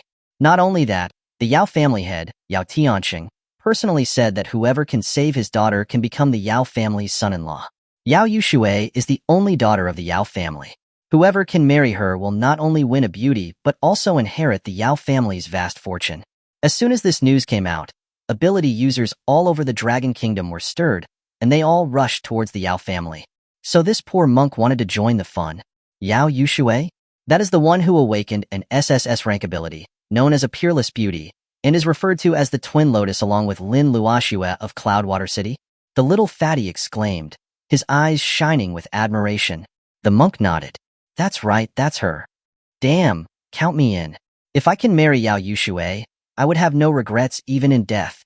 The little fatty was excited, wishing he could grow wings and fly to the Yao family right now. At this moment, Meng Hang was rubbing his hands excitedly. It wasn't because he had the opportunity to marry a beauty, but for those 500 cores. He had been regretting his empty-handedness last night. Now that he had this chance, he couldn't let it go. The three discussed the matter, and in the end, they agreed to head to the Yao family together. After some conversation, Meng Hang learned that the little fatty's name was Nai Hao. Although he looked ordinary, he was actually a student about to enter the Imperial Capital University. Meng Hang and the monk were both surprised to find out that he was a student at the Imperial Capital University. They didn't expect to encounter a chosen genius so casually on the train. Nai Hao waved his hand dismissively and said, I don't know what's going on this year, but geniuses are popping up everywhere. I'm just a bottom-tier one. Not to mention Lin Luoxue and Yao Yuxue, the Yi family, the top family in the Imperial Capital, produced an SSS rank language ability user. It is said that his words become law, and he can decide life and death with a single sentence.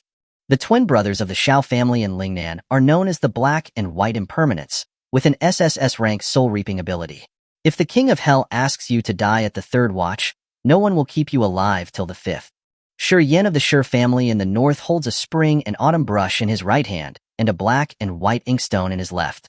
He writes of history on his spring and autumn brush and judges right and wrong on his black and white inkstone, creating art with the heavens as his canvas. There's also Lin Yi of the Lin family in the northwest. At the sky stage, he can control hundreds of flying swords with his spiritual power. A single word, swords come, will shock the world. Of course, these are the top-tier prodigies that we know of.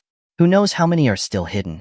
Right now, the 4 major universities are going crazy, snatching people from all over the country, afraid that they'll be too late and the other universities will steal these geniuses. Nai Hao spoke for almost half an hour, causing Meng Hang and the monk's scalps to tingle. Meng Hang, especially, was feeling dry-mouthed and had sweaty palms.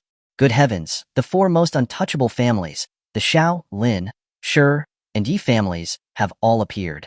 I even boasted that I would challenge the 4 major universities. Why are there so many prodigies suddenly? Meng Hang felt a bit of a headache when he thought about competing with these prodigies. Are there any who are parentless, trash who were betrayed by their fiancé? Meng Hang asked weakly. The little fatty Nai Hao looked at him strangely, not understanding why he would ask that. I haven't heard of any. Meng Hang patted his chest and breathed a sigh of relief. Good. So I'm still the protagonist, and I won't be tricked by any supposed son of destiny. I have the system. I have cheats. Who am I afraid of? System, hee kid. You finally remember how useful I am. The 3 chatted for a long time. Midway, they transferred to another train and spent an entire day and night before reaching Jiangling City. When the train arrived at the station, the sky was already bright. The three stretched their tired bodies and directly took a car to the Yao family. When the three got out of the car, they were instantly stunned by the scene before them. The Yao family gate was swarming with people, and a person dressed as a butler was greeting the crowd as they entered. Fortunately, the Yao family was large enough, or else the gate would have been crushed by the crowd.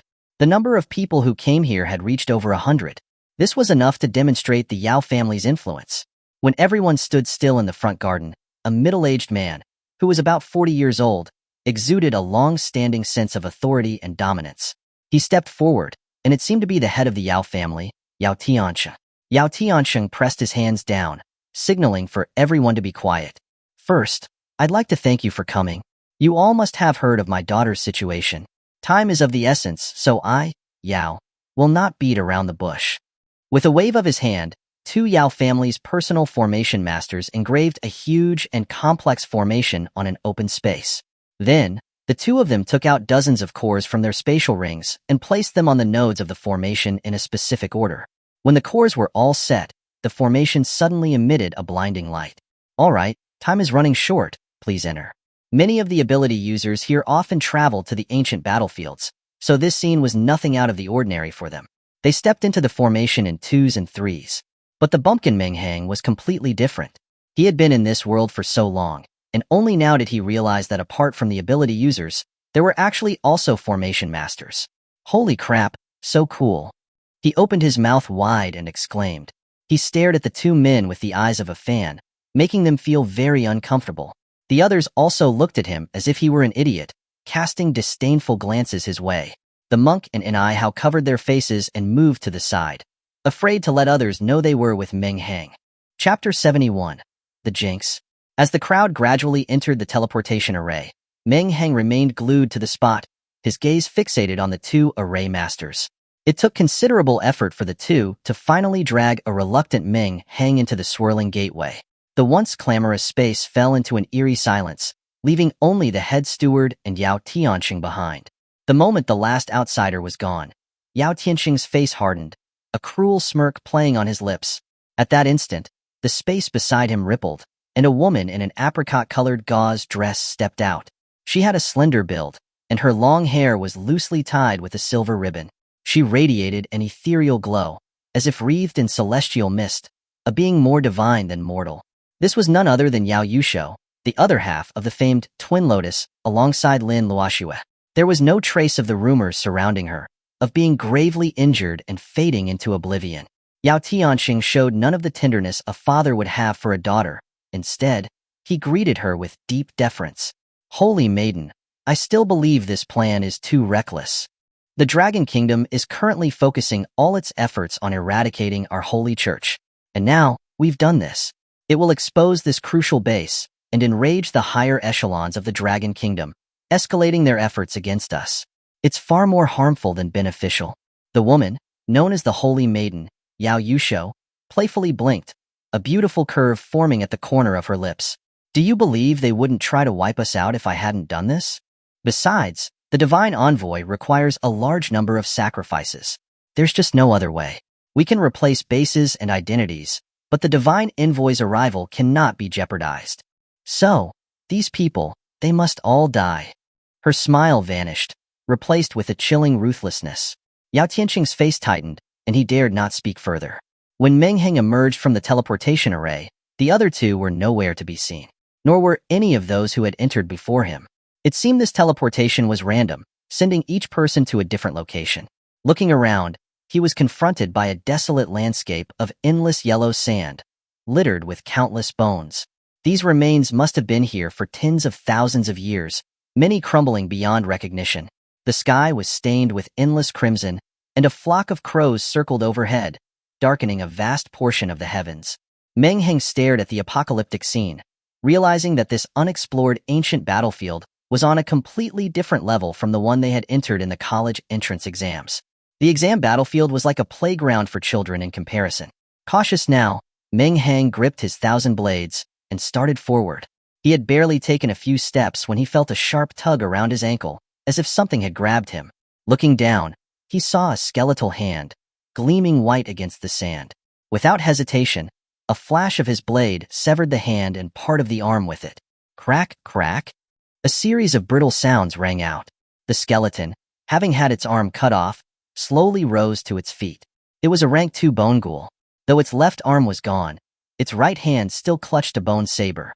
It seemed the loss of an arm hadn't diminished its capabilities. Meng Hang's expression remained impassive. He had slain rank 5 bone ghouls before. This rank 2 ghoul was no challenge. Activating his swift step technique, he appeared before the ghoul in an instant and sliced it in half horizontally. But then, Meng Hang frowned. The bone ghoul, now in 2 pieces, was not dead. It was still trying to crawl towards him with its remaining arm. Meng Hang's blade flashed again, decapitating the ghoul. This time, the ghoul did not rise. The ghostly flames in its eye sockets flickered, then faded to nothing. Meng Hang narrowed his eyes. He hadn't expected a mere rank 2 bone ghoul to be this difficult to kill. What would happen if the countless skeletons here were to awaken? Crack, crack. The grinding of bone on bone echoed around him again. No way, not again. Meng Hang's eyes widened in disbelief as he looked in the direction of the sound. A giant skeleton, nearly 5 meters tall and clad in a suit of battered armor, was slowly rising. Meng Hang's face fell. Is there no end to this? First, I take care of a rank 2 bone ghoul, then this guy, a rank 4, shows up. What? Did I kill your son? I'm not scared. If you want to bring your entire family, then today, I'll send all of you to the dust. See how you can cause more trouble then. A cruel glint appeared in his eyes as he prepared to charge at the giant.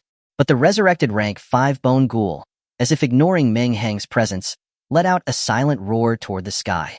Though Meng Hang heard no sound, he saw ripples spreading outward from the ghoul. Meng Hang frowned. He didn't understand the ghoul's behavior, but a sense of unease stirred in his heart. Crack, crack, crack. The cracking sounds multiplied around him. What happened next made Meng Hang's scalp crawl. An icy chill shot up his spine. It was as if every bone on the ground had been called from its slumber. A legion of skeletons rose, and he even saw a few, their limbs missing, picking up discarded bones to complete themselves. Meng Hang wanted nothing more than to smack himself for being such a jinx. Now, it wasn't just one family that had come. It was as if he had summoned their ancestors too. He didn't hesitate, turning and running. If it was only dozens or hundreds of skeletons, Meng Hang could cut a path through them. But there were thousands, perhaps millions. They could overwhelm him just with the sheer mass of their bodies. The ancient battlefield witnessed a spectacular sight. A lone figure running for his life, pursued by an endless tide of skeletons. And above, the crows watched with predatory greed. They seemed to be waiting for him to fall, so that they could feast upon his flesh and blood. In a desolate corner of the wasteland, a tall, thin ability user and his plump companion were fighting against a rank 3 wind scorpion. The tall man wiped the sweat from his brow. We haven't seen any alien races so far, but we have to fight this thing. If one of its stingers gets you, not even the great immortals would be able to save you. His plump companion nodded in agreement. Thank heavens we met up. This beast would be too much to handle alone. Just as they were sitting down to rest, they saw a figure rapidly approaching in the distance. Hey, Slim. Is that someone running this way? Yeah, probably being chased by some beast. Anyone dares enter this ancient battlefield, they are looking for trouble. Heh, it's all because the Yao family is paying too much. It's tempting people to come and tempt fate. Holy crap, what's that behind him? Run. Chapter 72, Dark Night Ravens. The two had been gloating and laughing at Meng Hang for being foolhardy. But when they saw the white flood chasing behind him, their faces drained of color. Hey kid, I'm warning you, don't run toward us. If you do, I'm not letting you get away with this. They yelled at Meng Hang, turning and running as fast as their legs could carry them. Meng Hang ignored them completely, running straight towards them. As the old saying goes, you don't have to outrun the bear, just outrun the people next to you. Sorry guys, it's nothing personal. With that, Meng Hang activated the 8 gates, charging at top speed. The two were running at their full speed when they saw a flash of green light next to them. They turned their heads in time to see that the kid had passed them. You little bastard. If we ever see you again, we'll kill you. They looked back at the figure who had not even turned his head, and then at the endless skeletal army chasing after him. They locked eyes, both knowing what they must do. There's only one way. The next second, the two merged into one being, a strange creature that looked part deer, part horse, with bull horns on its head. They kept chanting, So embarrassing. So embarrassing. But their feet moved swiftly. With a burst of wind beneath their hooves, they covered tens of meters in an instant. Before long, they were leaving the skeletal army far behind, disappearing from view. Meng Hang, who had used them as bait, now stood before a forest, hesitant to move. The trees here were black from top to bottom. Their bark was dry and gnarled, like an old person's withered hands. Bare branches reached into the sky without a single leaf. It wasn't the strange trees that held him back, but what perched on them. Every single tree was home to hundreds of ravens, their feathers jet black, their eyes a menacing red. All of them seemed to be staring at him, their gaze filled with a promise of deadly force. It was as if they were waiting for him to take another step forward, to which they would respond with all their might. Meng Hang estimated there were at least 100 hectares of forest, meaning hundreds of thousands of crows were perched here. He glanced at the crows filling the sky, and then those in the forest below. He swallowed and said to himself, "What the hell? This isn't an ancient battlefield. They should call it the Raven World. If I can't beat them, I'll just run." He turned around, ready to go in another direction. Ding! The system has been activated. "Hey, bro system, we've known each other so long. No need to be so polite, right?" "Ahem, some protocols have to be followed." The system responded somewhat awkwardly. "Can you just skip the protocol?" Meng Hang had a bad feeling. The system showing up now couldn't mean anything good. "No." "Fine, spit it out." Meng Hang rolled his eyes and sighed. "Steal the Dark Knight Raven Emperor's egg. Reward the host with Hashirama cells. Failure. Lose the Mangekyo Sharingan." Meng Hang stared at the mission, mouth agape in shock. "You're really giving me the Hashirama cells now?" Meng Hang had been worried how long it would take to earn 50,000 kill points. He didn't expect the system to just add it as a mission reward. But when he saw the mission requirements, his face fell immediately. He had no idea what the Dark Knight Raven Emperor was, but the sight of all those crows told him that this egg would not be easy to obtain. He gritted his teeth, his face hardening.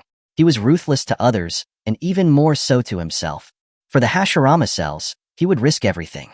Without any more hesitation, he activated his swift step, turning into a blur as he shot toward the forest. The crows on the branches responded, their red eyes blazing. In an instant, the entire forest was filled with dark mist. The crows in the sky were stimulated too, and they flew toward Meng Hang as if their very survival depended on killing him. Holy crap, it's the end of the world. Someone who saw the scene screamed in panic, their legs turning to jelly. In an instant, every ability user in the ancient battlefield witnessed the terrifying spectacle, and they all moved away from the path of the dive-bombing crows. In a remote corner of the ancient battlefield, Yao Tiansheng and the so-called Yao Yusho stared in shock at the sky. Yao Yusho murmured, "The Dark Knight Ravens never initiate attacks. What's made them go berserk like this today?" Yao Tiansheng spoke, "Holy Maiden, should I go investigate? Do you want to die?"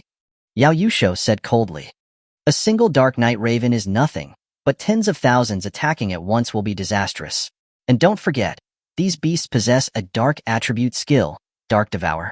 If you anger them, even the 5 from One Line Heaven would have to flee. So are we just going to let these creatures go wild?" Yao Tianqing asked anxiously.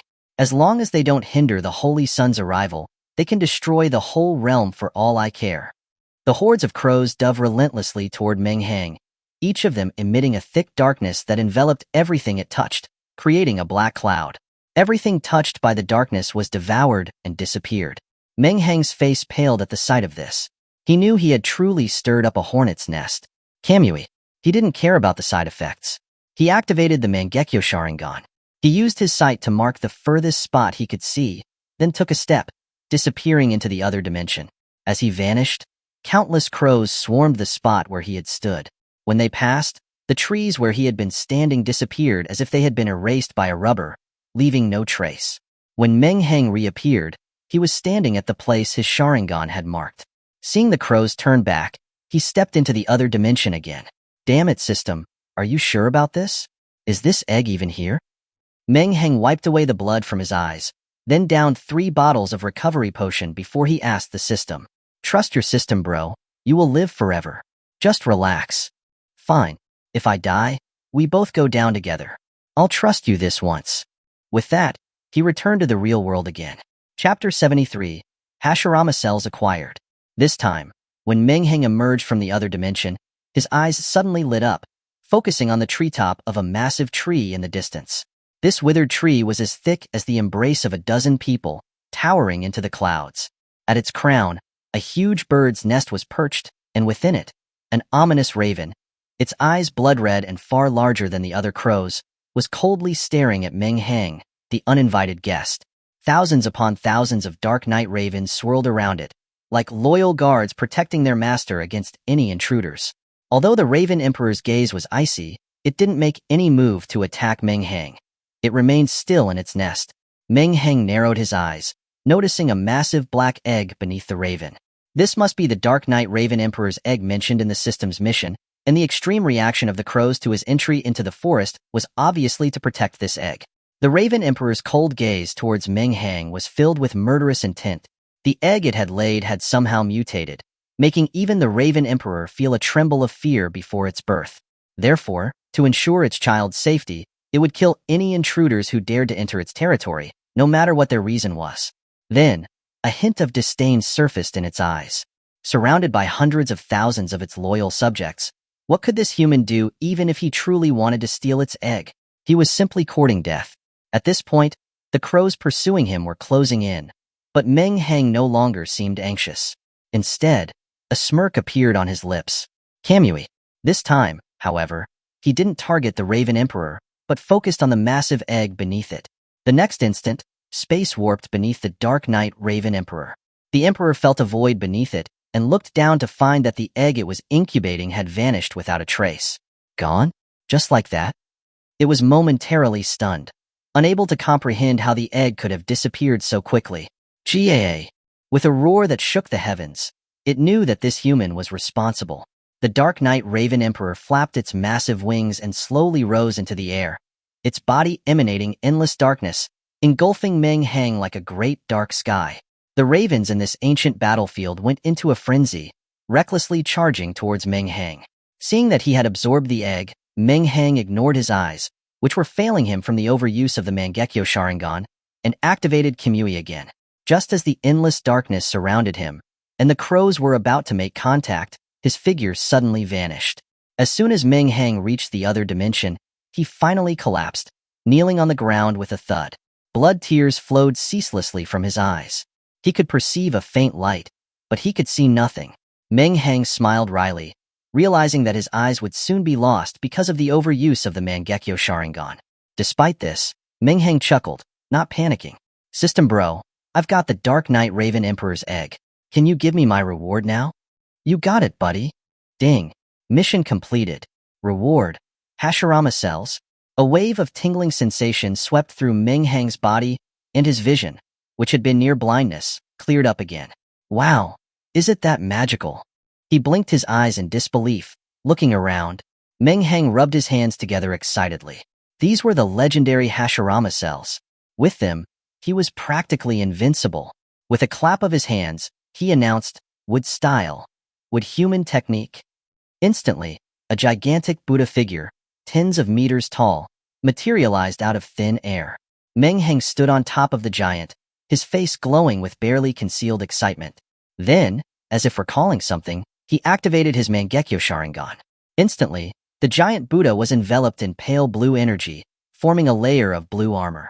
The armored woodman gripped at the air with its right hand, materializing a pale blue long sword. It lightly swung the sword, and space began to distort. The space manipulation ability of Kamui. Meng Hang was ecstatic, unable to contain his joy. With the powerful regenerative abilities of the Hashirama cells, I can use my Mangekyo Sharingan without any limitations. You wish, buddy. Just as Meng Hang was getting carried away, the system's words poured cold water on his head. Even with Hashirama cells, your Mangekyo Sharingan is not a eternal Mangekyo Sharingan. Using Kamui still damages your eyes, just not as much as before. You can only use it for 5 minutes without interruption. What? 5 minutes? Meng Hang, who thought that his story was near its finale and that he was now at the pinnacle of humanity, had the rug pulled out from under him by the system. Then why could Obito use it limitlessly in the original story, but I can only use it for 5 minutes? Meng Hang retorted.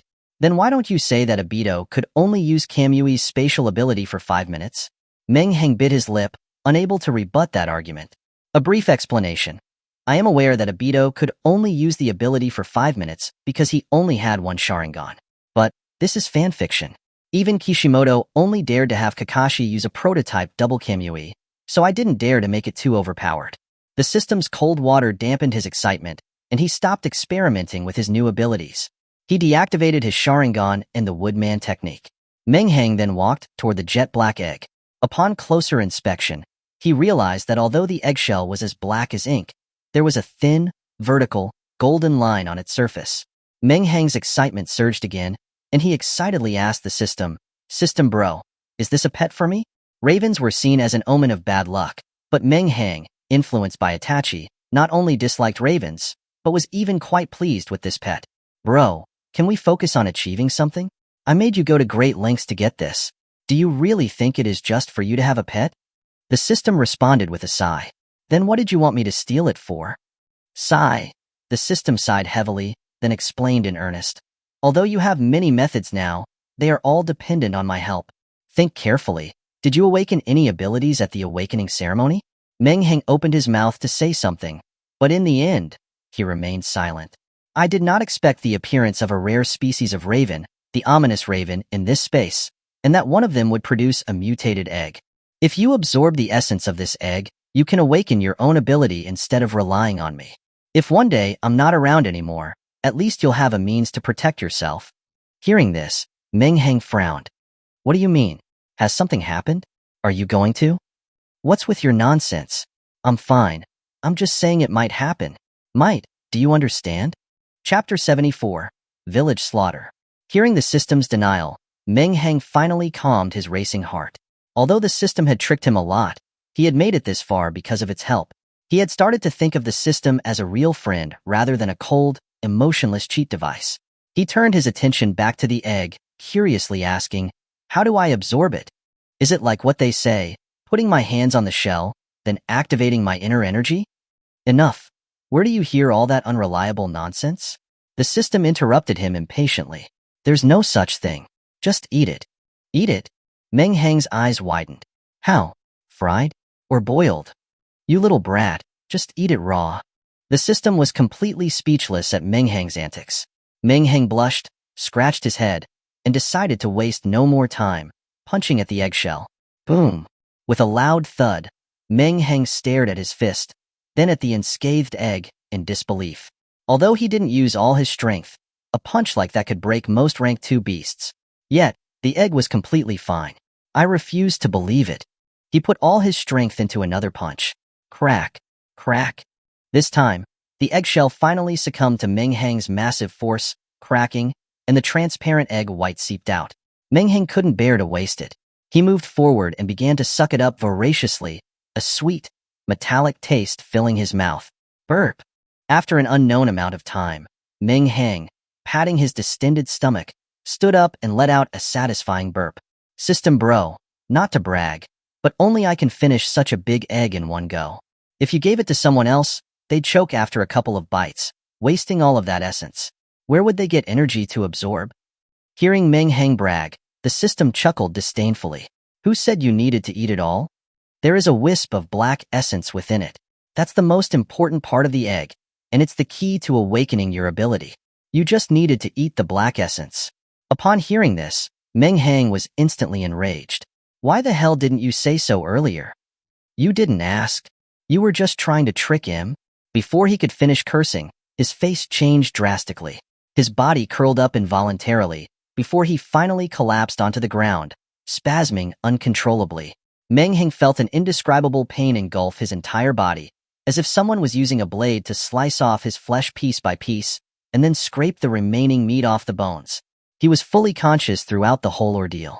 Meng Hang curled into a ball, clutching his body. He had no strength left to ask the system what was happening. He could only grit his teeth and endure. While he was half dead in the other dimension, those outside had finally found the place where the nirvana grass grew. In the desert, there was a strangely built village, all the houses made of huge stone blocks. Right now, the village was engulfed by the sounds of fighting, with multicolored energy erupting in all directions. The fighting forces consisted of hundreds of ability users who had entered the area and monsters with 2 heads and blue fangs. Although the monsters were fewer in number than the ability users, Each of them was unbelievably strong. Their bodies were as hard as iron, and ordinary abilities could not harm them. Everyone, try harder. If we kill these blue flame doubleheads, we can get the Nirvana grass. Someone shouted while unleashing their ability. That's easier said than done. These monsters are all at rank 2 or above. It's not that easy to deal with them. An ability user who had barely dodged an attack said in a flustered manner. Just then, a wind blade flashed, cutting a rank 2 blue flame doublehead demon before the man in half. A cold-looking young man walked forward, glancing at the man with disdain before scoffing. Himph, a bunch of trash.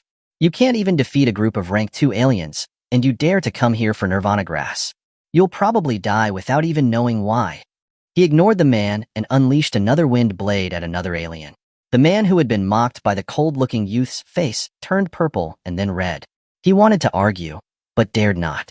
The cold-looking young man was obviously a heaven-level ability user, someone he, an earth-level ability user, could not deal with. And there were no rules against indiscriminate killing here.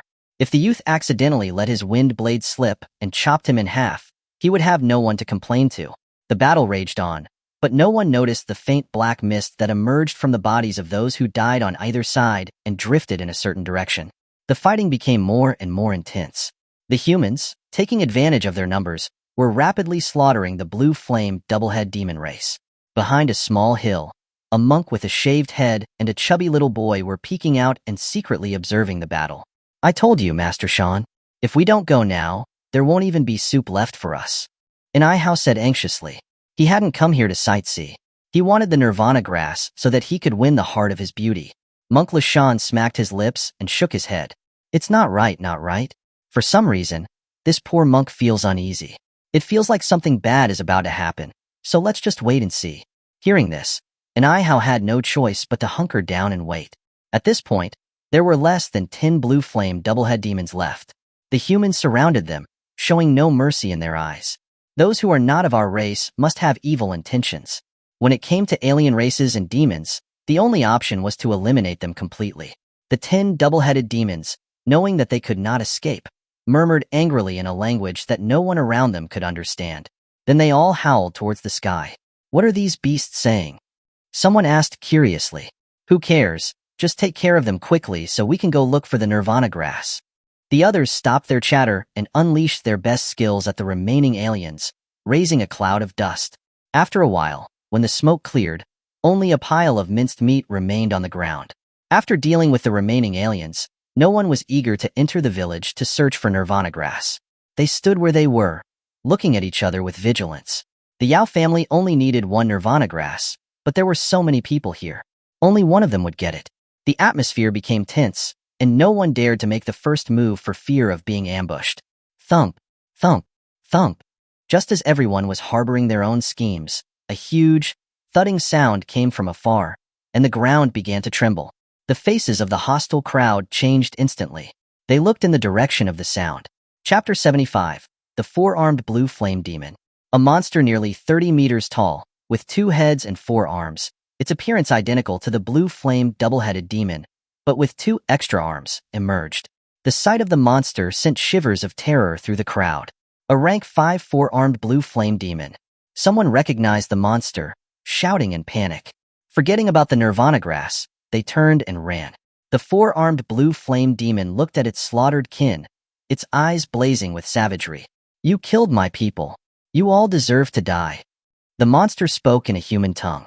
It clenched its fist in one of its 4 arms towards a man who had just turned to flee. The man stumbled, didn't even have time to cry out before turning into a cloud of blood. Run! The scene sent chills down everyone's spines. Someone cried out, and the crowd scattered in all directions. The four-armed blue flame demon, seeing the panicked crowd, revealed an endless murderous intent. Each of its 4 gigantic hands made a magical seal. From one of its heads, a torrent of blue flames erupted. The scorching heat of the blue flames seemed to incinerate everything, distorting the very fabric of space. The crowd had hoped that the four-armed blue flame demon would pursue those running in other directions. But, feeling the intense heat behind them, they realized that this monster intended to let none of them escape. Some, realizing they would be engulfed by the flames if they continued to flee, stopped running. Don't run anymore. If we keep running, we'll die. A stern-looking man said. Hesitantly, the others stopped, knowing they might have a chance if they worked together. Are there any earth or water-based ability users? We need a shield so everyone can unleash their powers. Yes. That's me. I can too. More than a dozen stepped forward. Earth users on the outside, water on the inside. We must block that flame. The stern middle-aged man called out, effectively becoming the leader. The ability users didn't hesitate. The water ability users activated their mental energy first. Together, they conjured a massive wall of water. Earth users now? The middle-aged man shouted again. As his voice fell, a huge wall of earth appeared in front of the water wall. Seeing the two defensive barriers formed, the middle-aged man breathed a sigh of relief. Brothers, our survival depends on this. Don't hold back. Unleash all you've got. The next instant, a storm of ice spikes, fireballs, and wind blades descended towards the four-armed blue flame demon. The massive demon looked at the incoming attacks with disdain, not even bothering to dodge. Boom, boom, boom. Explosions erupted around it, creating small mushroom clouds. The crowd watched the monster hidden by the smoke, hope flickering in their eyes. But the hope quickly turned into despair. The four-armed blue flame demon emerged unscathed from the dust, without even a scratch. At the same time, blue flames engulfed the earth wall. The nearly 2-meter-thick wall of earth melted like liquid when it came into contact with the flames. The crowd's faces changed again. Before they could even react, the flames continued their relentless advance. The second water wall instantly vaporized under the extreme heat and vanished without a trace. Seeing their combined effort so easily broken, the crowd lost their will to resist. The morale they had just mustered disappeared, and they once again fled in terror. But now, it was too late. The four-armed blue flame demon inhaled deeply through its other head, then exhaled forcefully. A storm immediately arose, and the blue flames became more intense, fueled by the wind. The ability users at the back were instantly engulfed by the sea of fire. After a brief cry, they fell silent. At the same time, a speck of blue flame landed on one of the fleeing ability users. The next instant, the spark ignited like a dropped match in a haystack. The ability user, his face contorted in terror, desperately tried to put out the flames on his body. It was useless. The flames grew, spreading over his body. He panicked and grabbed the person ahead of him, crying out, "Save me! Please save me! I don't want to die!" The person who was grabbed paled. He couldn't even protect himself. How could he help others? Let go! Let go of me! Seeing the flames about to reach him, his face twisted with malice. A long knife appeared in his hand. He slashed at the arm holding him. Crack! The arm was severed. It was too late. The blue flames had already spread to him, turning him to ashes in an instant. In just a few minutes, the chaos of screams and cries for help turned into a deathly silence within the flames. The nearly 100 ability users were all consumed by the fire. The blue flames continued to burn, and black smoke drifted from within them, gathering towards a certain place. The two who were hiding behind the small hill were petrified. They huddled together, barely breathing for fear of being discovered by the four-armed blue flame demon. In the ancient battlefield, before a massive altar, Yao Tianxing and Yao Yusho were gazing intently at it. Countless plumes of black smoke flowed into the formation in front of the altar. Yao Tianxing spoke, "Holy Maiden, we have sacrificed the souls of hundreds of ability users, but why is this formation still not working? Could it be there's an error in the Holy Church's scriptures?" Yao Yusho frowned. Just as she was about to reply, her eyes lit up. She turned her gaze to the altar. Seeing her movement, Yao Tianxing also shifted his attention back to the altar. After absorbing the soul power of these hundreds of people, a hazy image of a young man with silver hair, a crystalline horn on his brow, and extremely handsome features slowly materialized. As more soul power was absorbed, the image gradually solidified until a physical body finally descended into this space. With his arrival, a wave of pressure swept through the area, forcing Yao Tianxing and Yao Yusho nearby to bow their heads. The silver-haired youth opened his eyes slowly, glanced over the endless wasteland, and frowned. "I didn't expect the legendary ancestral star to be such a desolate world." He then clenched his fist, shook his head with disapproval, and muttered to himself, "The rules here are suppressing my power. I can only use a third of my strength." Chapter 76. The Divine Envoy Descends. "Greetings, Divine Envoy." Yao Tianxing and Yao Yusho, kneeling on one knee, bowed deeply to the youth before them with utmost respect. Only then did the silver-haired youth notice them, casting a dismissive look their way. Was it you who summoned me here? Reporting to the divine envoy, we are members of the No-Birth Church, and we summoned you to this realm. I am Yao Tianxing, the leader of the No-Birth Church. And beside me is the holy maiden of the church, Yi Lingxian. Oh, the silver-haired youth said, showing little concern for the leader of the No-Birth Church. He fixed his gaze on Yi Lingxian. You are the current holy maiden? Yi Lingxian lifted her flawless neck and looked at the silver-haired youth, a soft smile on her face. Reporting to the divine envoy, I am the current holy maiden. Her smile revealed a hint of allure in her beautiful face, like a celestial being who had fallen to earth, touched by worldly desires. Even the silver-haired youth was momentarily stunned. A glint of light flashed in his eyes, but as if remembering something, his expression became serious. Since you are the current holy maiden, you do not have to show such deference. Please, rise. With a wave of his right hand, an unseen force lifted Yi Lingxian to her feet. Yao Tianxing, who was still kneeling, saw that the divine envoy had helped the holy maiden and extended his own hand, hoping to be helped up as well. But the silver-haired youth simply put his hands behind his back, not even looking at him. Yao Tianxing was completely stunned, caught in an awkward position. He couldn't decide whether to stand or kneel. The silver-haired youth ignored the embarrassed Yao Tianxing. In his eyes, the world was full of ants, with the exception of the holy maiden who held a special place. He had no intention of wasting his energy on anyone else. He looked into the distance, sensing the terrifying aura of the rank 5 four-armed blue flame demon, and a small smile curved his lips. Oh, there's an ant that is somewhat powerful, perfect for testing my current strength. With that, he stepped forward, disappearing from sight.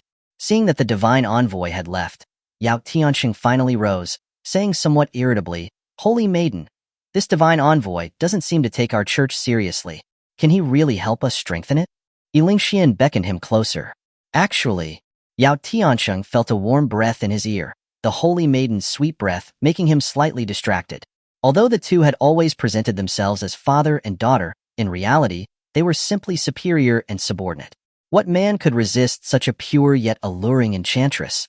While he maintained a respectful facade, he had privately fantasized countless times about subduing the aloof holy maiden.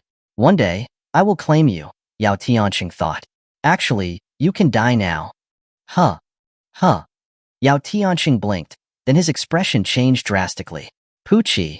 The next instant, a pair of slender hands, as smooth and soft as silk, had pierced his heart. When Yi Lingxian pulled her right hand out, she was holding a still beating heart. Yao Tianxing clutched his chest, his eyes wide with disbelief. Why? He. Yi Lingxian gently dabbed some of the blood on the heart with her other hand, then lightly touched her lips, her delicate face suddenly tinged with a strange allure. She giggled. It's everyone for themselves.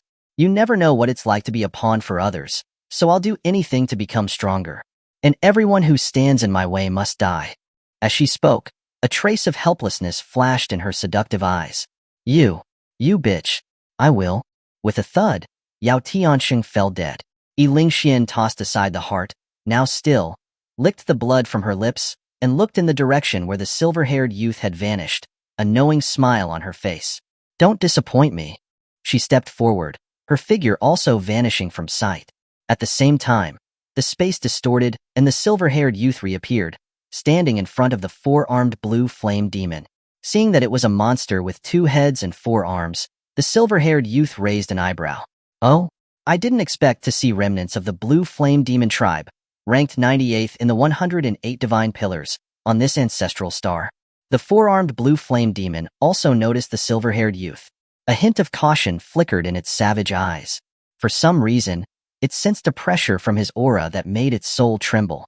The silver-haired youth, seeing that the 4-armed blue flame demon was looking down on him, frowned. But he still said calmly, considering that you are a descendant of the blue flame race, I'll give you a choice, submit or die. Hearing this, the 4-armed blue flame demon, which was already a bit wary, flew into a rage.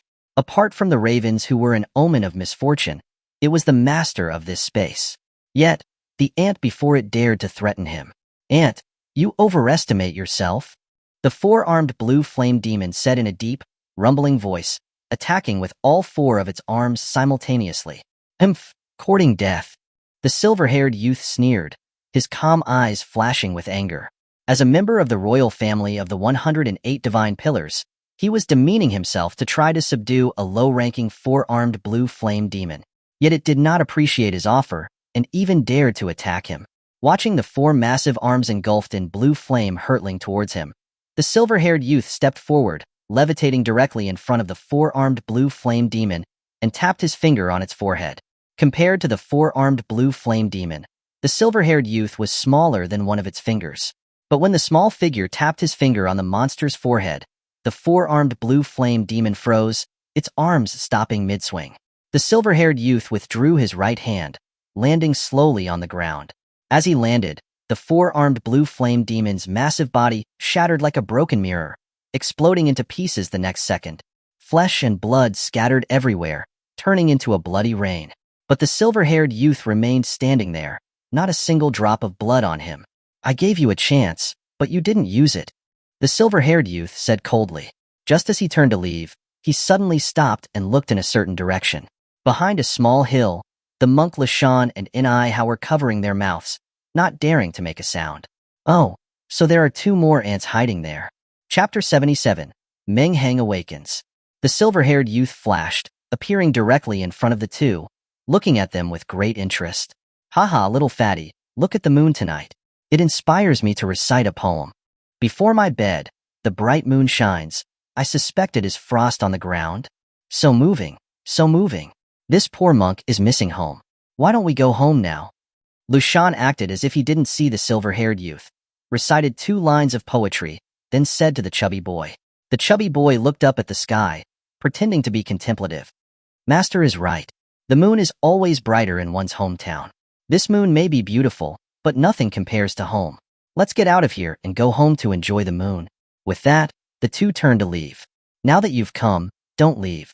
Come and keep the four-armed blue flame demon company." The silver-haired youth's eyes were as calm as a still pool as he addressed the pair. "Little fatty, go."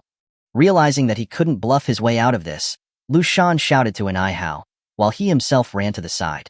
In comparison, Inai, having gotten into Imperial University, was a peak sky-level talent, equipped with an SS-grade ability. He had real power at his disposal. Lashan, on the other hand, was only a Earth-level E-rank ability user. He would only be a nuisance if he joined the fight, so he would rather stay to the side and look for an opportunity to attack. Faced with a life-or-death situation, Inai didn't hesitate. He activated his SS ability, Dragon Transformation. His body was covered in scales, his once chubby face bulged forward, and his mouth grew a mouthful of sharp teeth. He now looked like a Tyrannosaurus Rex with a human body.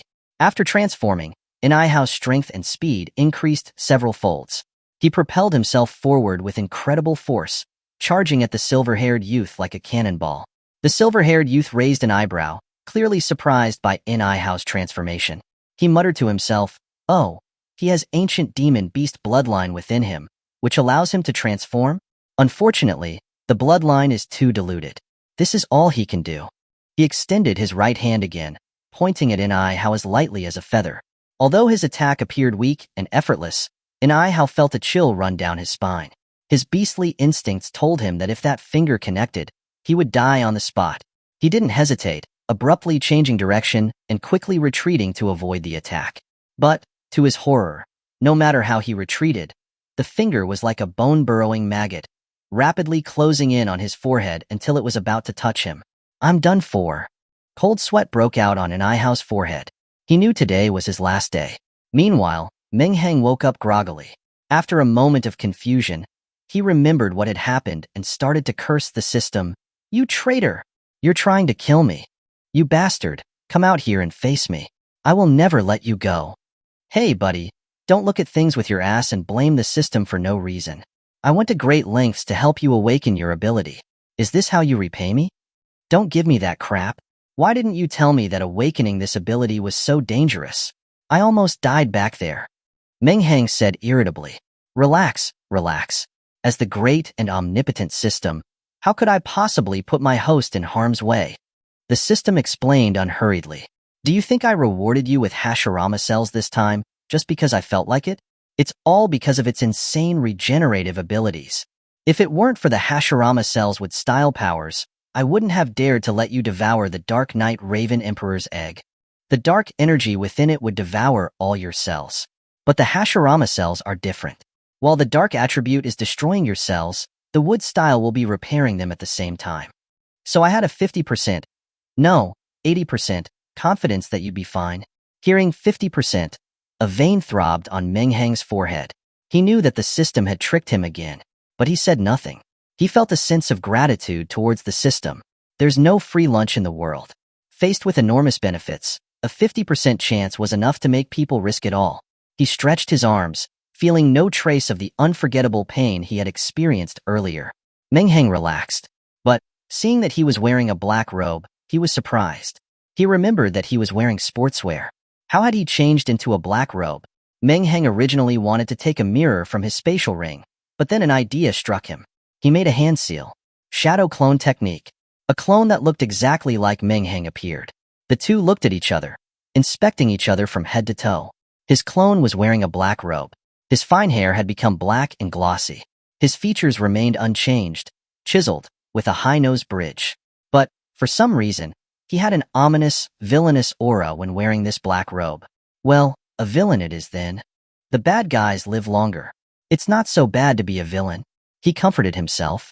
Then, he looked at his clone, a knowing smile curling his lips. Hey, system bro, how many kill points for the sexy technique? System, get lost. You're being perverted, kid. We're walking a clean, pure path. Meng Hang laughed, not really serious. System bro, open character attributes. Host, Meng Hang. Ability, Mangekyo Sharingan, Dual Kamui, SS rank. Dark Knight Ominous Raven, SSS rank.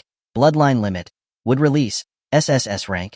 Mental strength, 520585, mid-sky level. Strength, 354. Agility, 398. Constitution, 405. Meng Hang nodded in satisfaction. Not only had he acquired the Hashirama cells, he had also awakened his innate ability.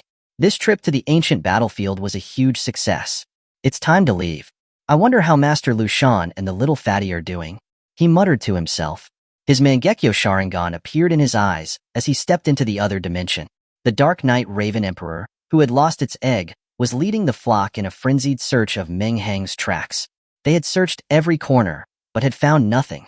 The Dark Knight Raven Emperor refused to believe that the thief could have escaped this realm.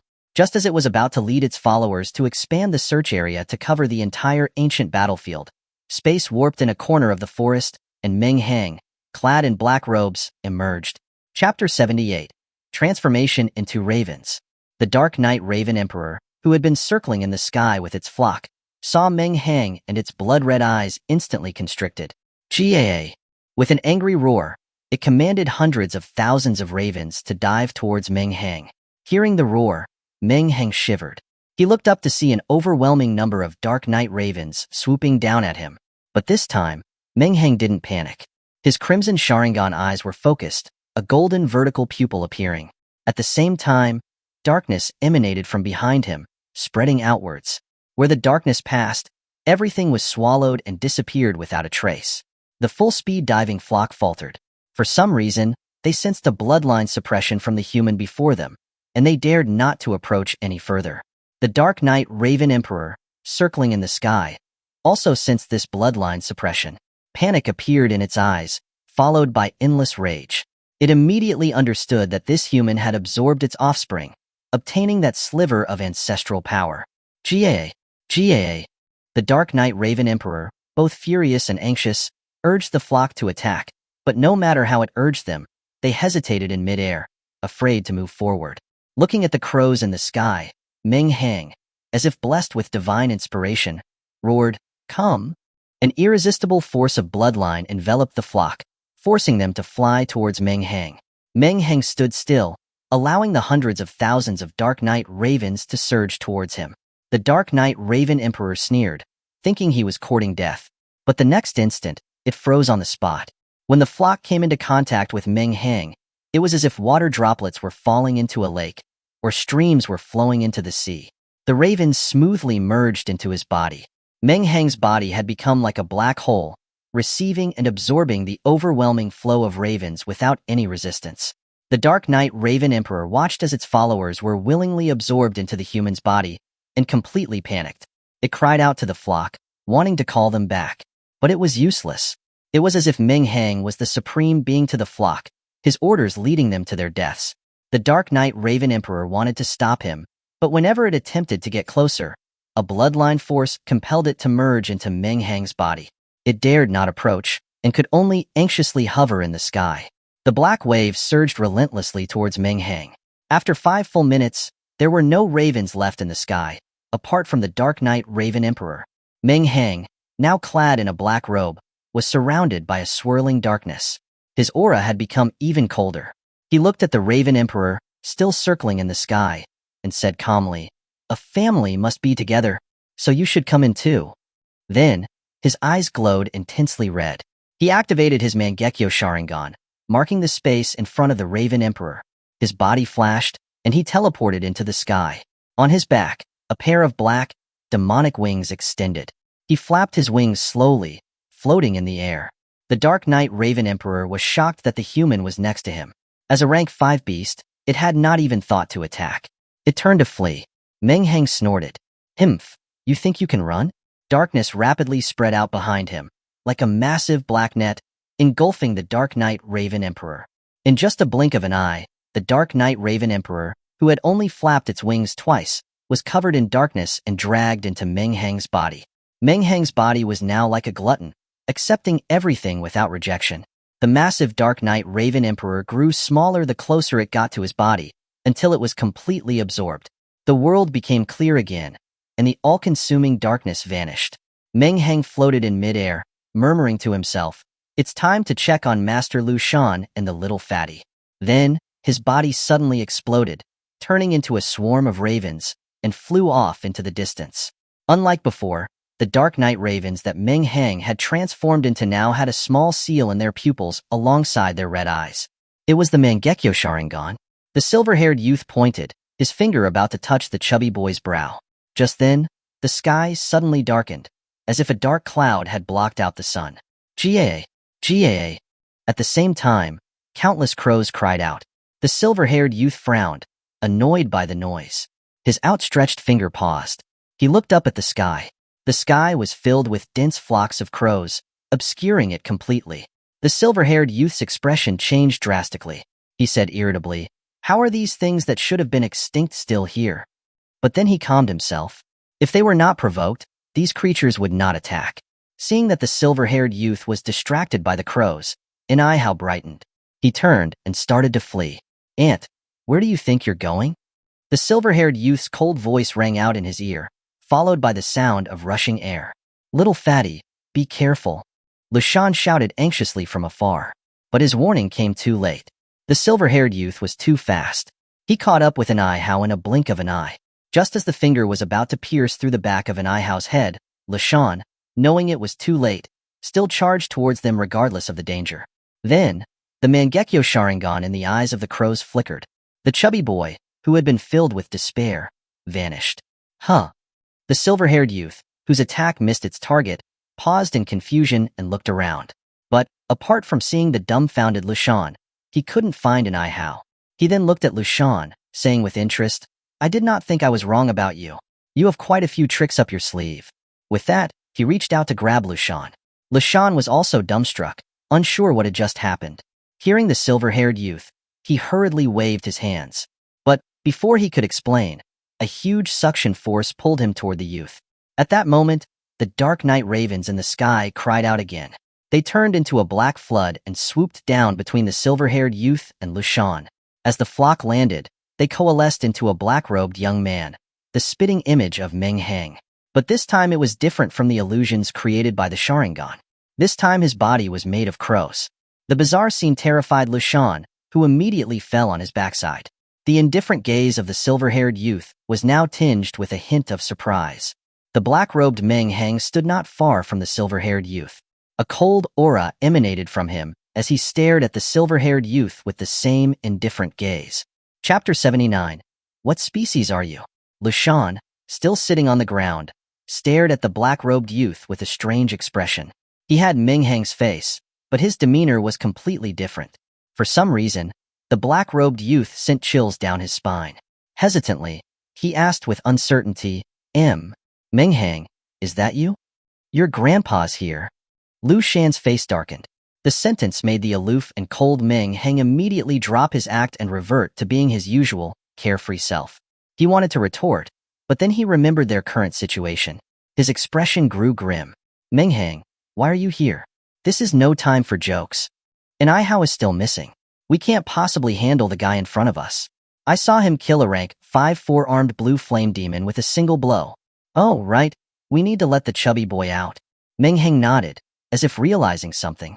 The space beside Lashan warped, and Ihao, now back in his human form, fell to the ground with a thud. He looked around, his eyes still dazed.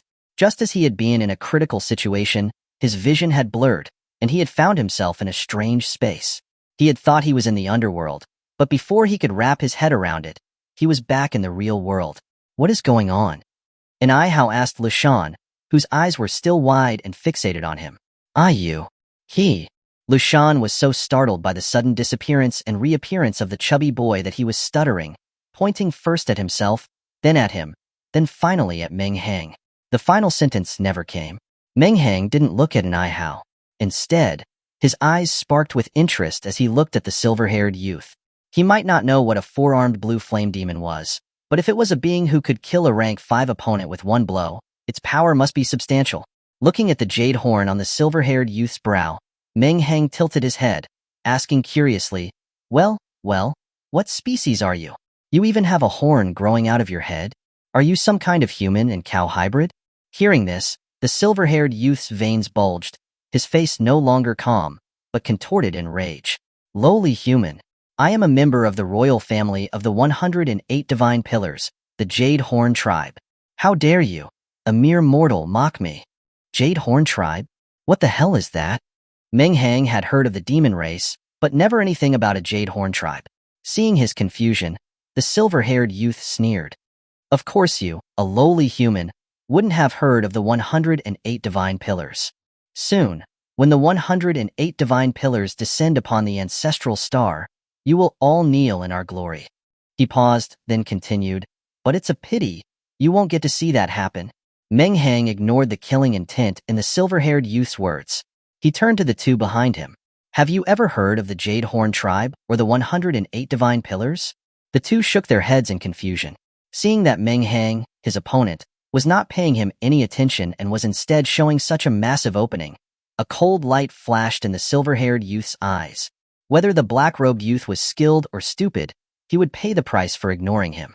The silver-haired youth didn't want to admit it, but ever since Meng Hang appeared, he had felt a hint of fear. But his pride wouldn't allow him to acknowledge his weakness. Die! The silver-haired youth did his old trick, pointing his finger at Meng Hang's chest. Be careful! Lushan and Ihao cried out in alarm. It was too late. The silver-haired youth's finger, and the arm with it, pierced right through Meng Hang's chest. The two closed their eyes in despair, unable to bear the sight of Meng Hang's death. Still just an ant.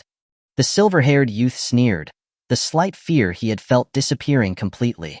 But before he could finish, his jaw dropped, and he stood there, rooted to the spot.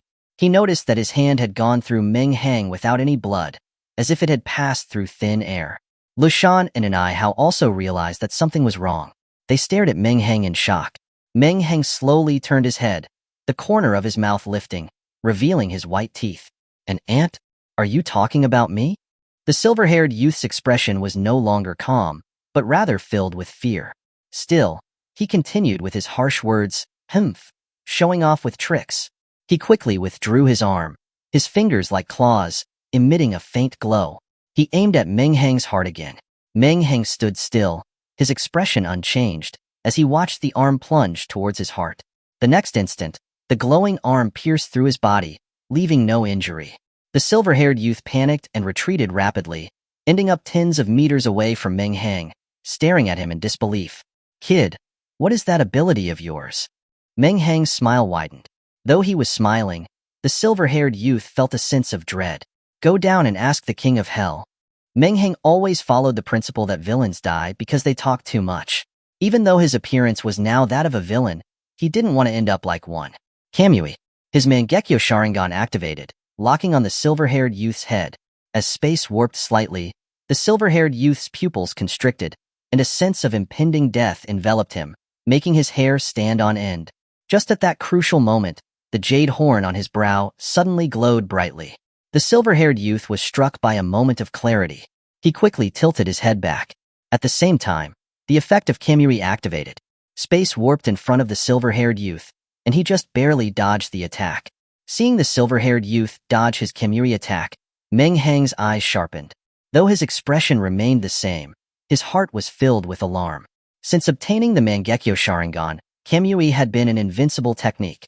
No one had ever dodged it, yet today, it had failed against this silver-haired youth. The Jadehorn tribe, huh? Meng Hang silently repeated the name, taking the silver-haired youth's words about his royal lineage seriously. The silver-haired youth was drenched in sweat.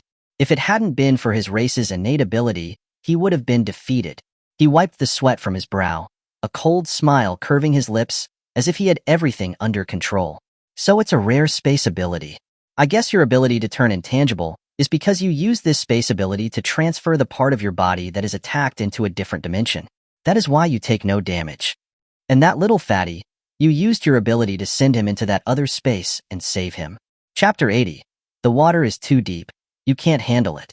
Meng Hang was surprised. He didn't expect that the silver-haired youth had seen through his abilities so quickly.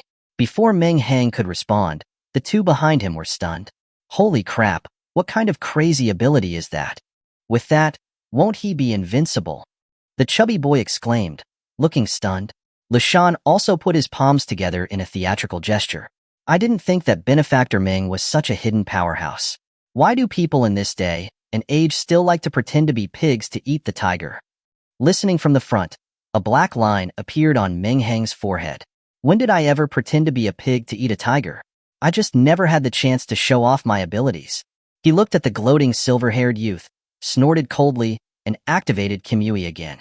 The space before the silver-haired youth warped once more, but this time he was much more composed. His jade horn gave him warning, and his body blurred, easily dodging the Kamui attack. Seeing this, Meng Hang looked at the silver-haired youth's jade horn with curiosity. A thought formed in his mind. With that strange horn's warning, my Kamui attacks are useless? The silver-haired youth, as if he could read Meng Hang's mind, sneered. Lowly human, this is a mark of pride for those of noble Jade Horn tribe bloodline. Its power is beyond your comprehension. Today, I will show you the difference between the noble royal family and you, who has inferior blood. As he spoke, the Jade Horn shone even more brightly.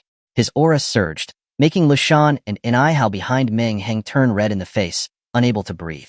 The silver-haired youth's feet moved. He lunged out, his speed now several times greater.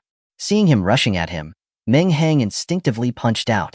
But he hadn't expected that the silver-haired youth, with the buff from the Jade Horn, was so fast that he arrived in front of him in the blink of an eye, his fist crashing into Meng Hang's body. The silver-haired youth's punch was so powerful that the force brushed past Lashan and Enihao's heads, creating a 100-meter-long crater in the small hill behind them. The two shrank their necks, slowly turning to look. When they saw the scene behind them, their faces paled, and they gasped. Holy SH. Thank God we were lucky. If we were just a little closer, we would be in the underworld right now. Enihao patted his chest, still shocked. Lashan gave a smile that looked more like a grimace, saying, Benefactor, you are wrong. If I die, I will go to the western heavens to meet the Buddha.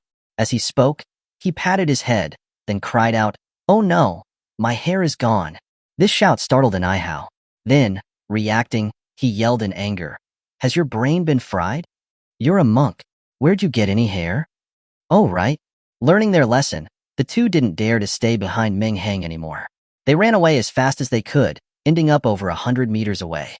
Meng Hang stared at the hole that had been created in his chest, fear surging in his heart. He didn't expect the opponent's speed to be so terrifying. Among the many enemies he had faced, he had never encountered anyone so fast. He hadn't even had time to react. Luckily, his Kamui was a passive skill. When attacked, it would automatically transfer a part of his body into the Kamui space. At the same time, his punch finally hit the silver-haired youth's face and went right through it. The two of them brushed past each other, facing each other again. The silver-haired youth wasn't angered by his failure. Instead, his smile widened. Haha, kid. I finally know the weakness of your abilities. You must solidify your body when you want to attack, or absorb, or release something. That is why you are unable to turn intangible. Seeing that his Kamui had been completely seen through, Meng Hang nonchalantly shrugged. So what if you saw it through? You still can't hurt me. The silver-haired youth didn't mind. He said, Humph, I don't believe that your abilities can be used limitlessly. His body began to glow intensely. Light rain appeared in 100-meter radius around them, enveloping Meng Hang and crashing down. Sensing the cataclysmic power, Hao's forehead was covered in cold sweat. He dared not to hesitate, activating his dragon transformation, grabbed the dazed monk, and ran as fast as his legs would carry him. Boom, boom, boom. The light rain crashed down, the ground rumbling. It didn't give Meng Hang a moment to breathe.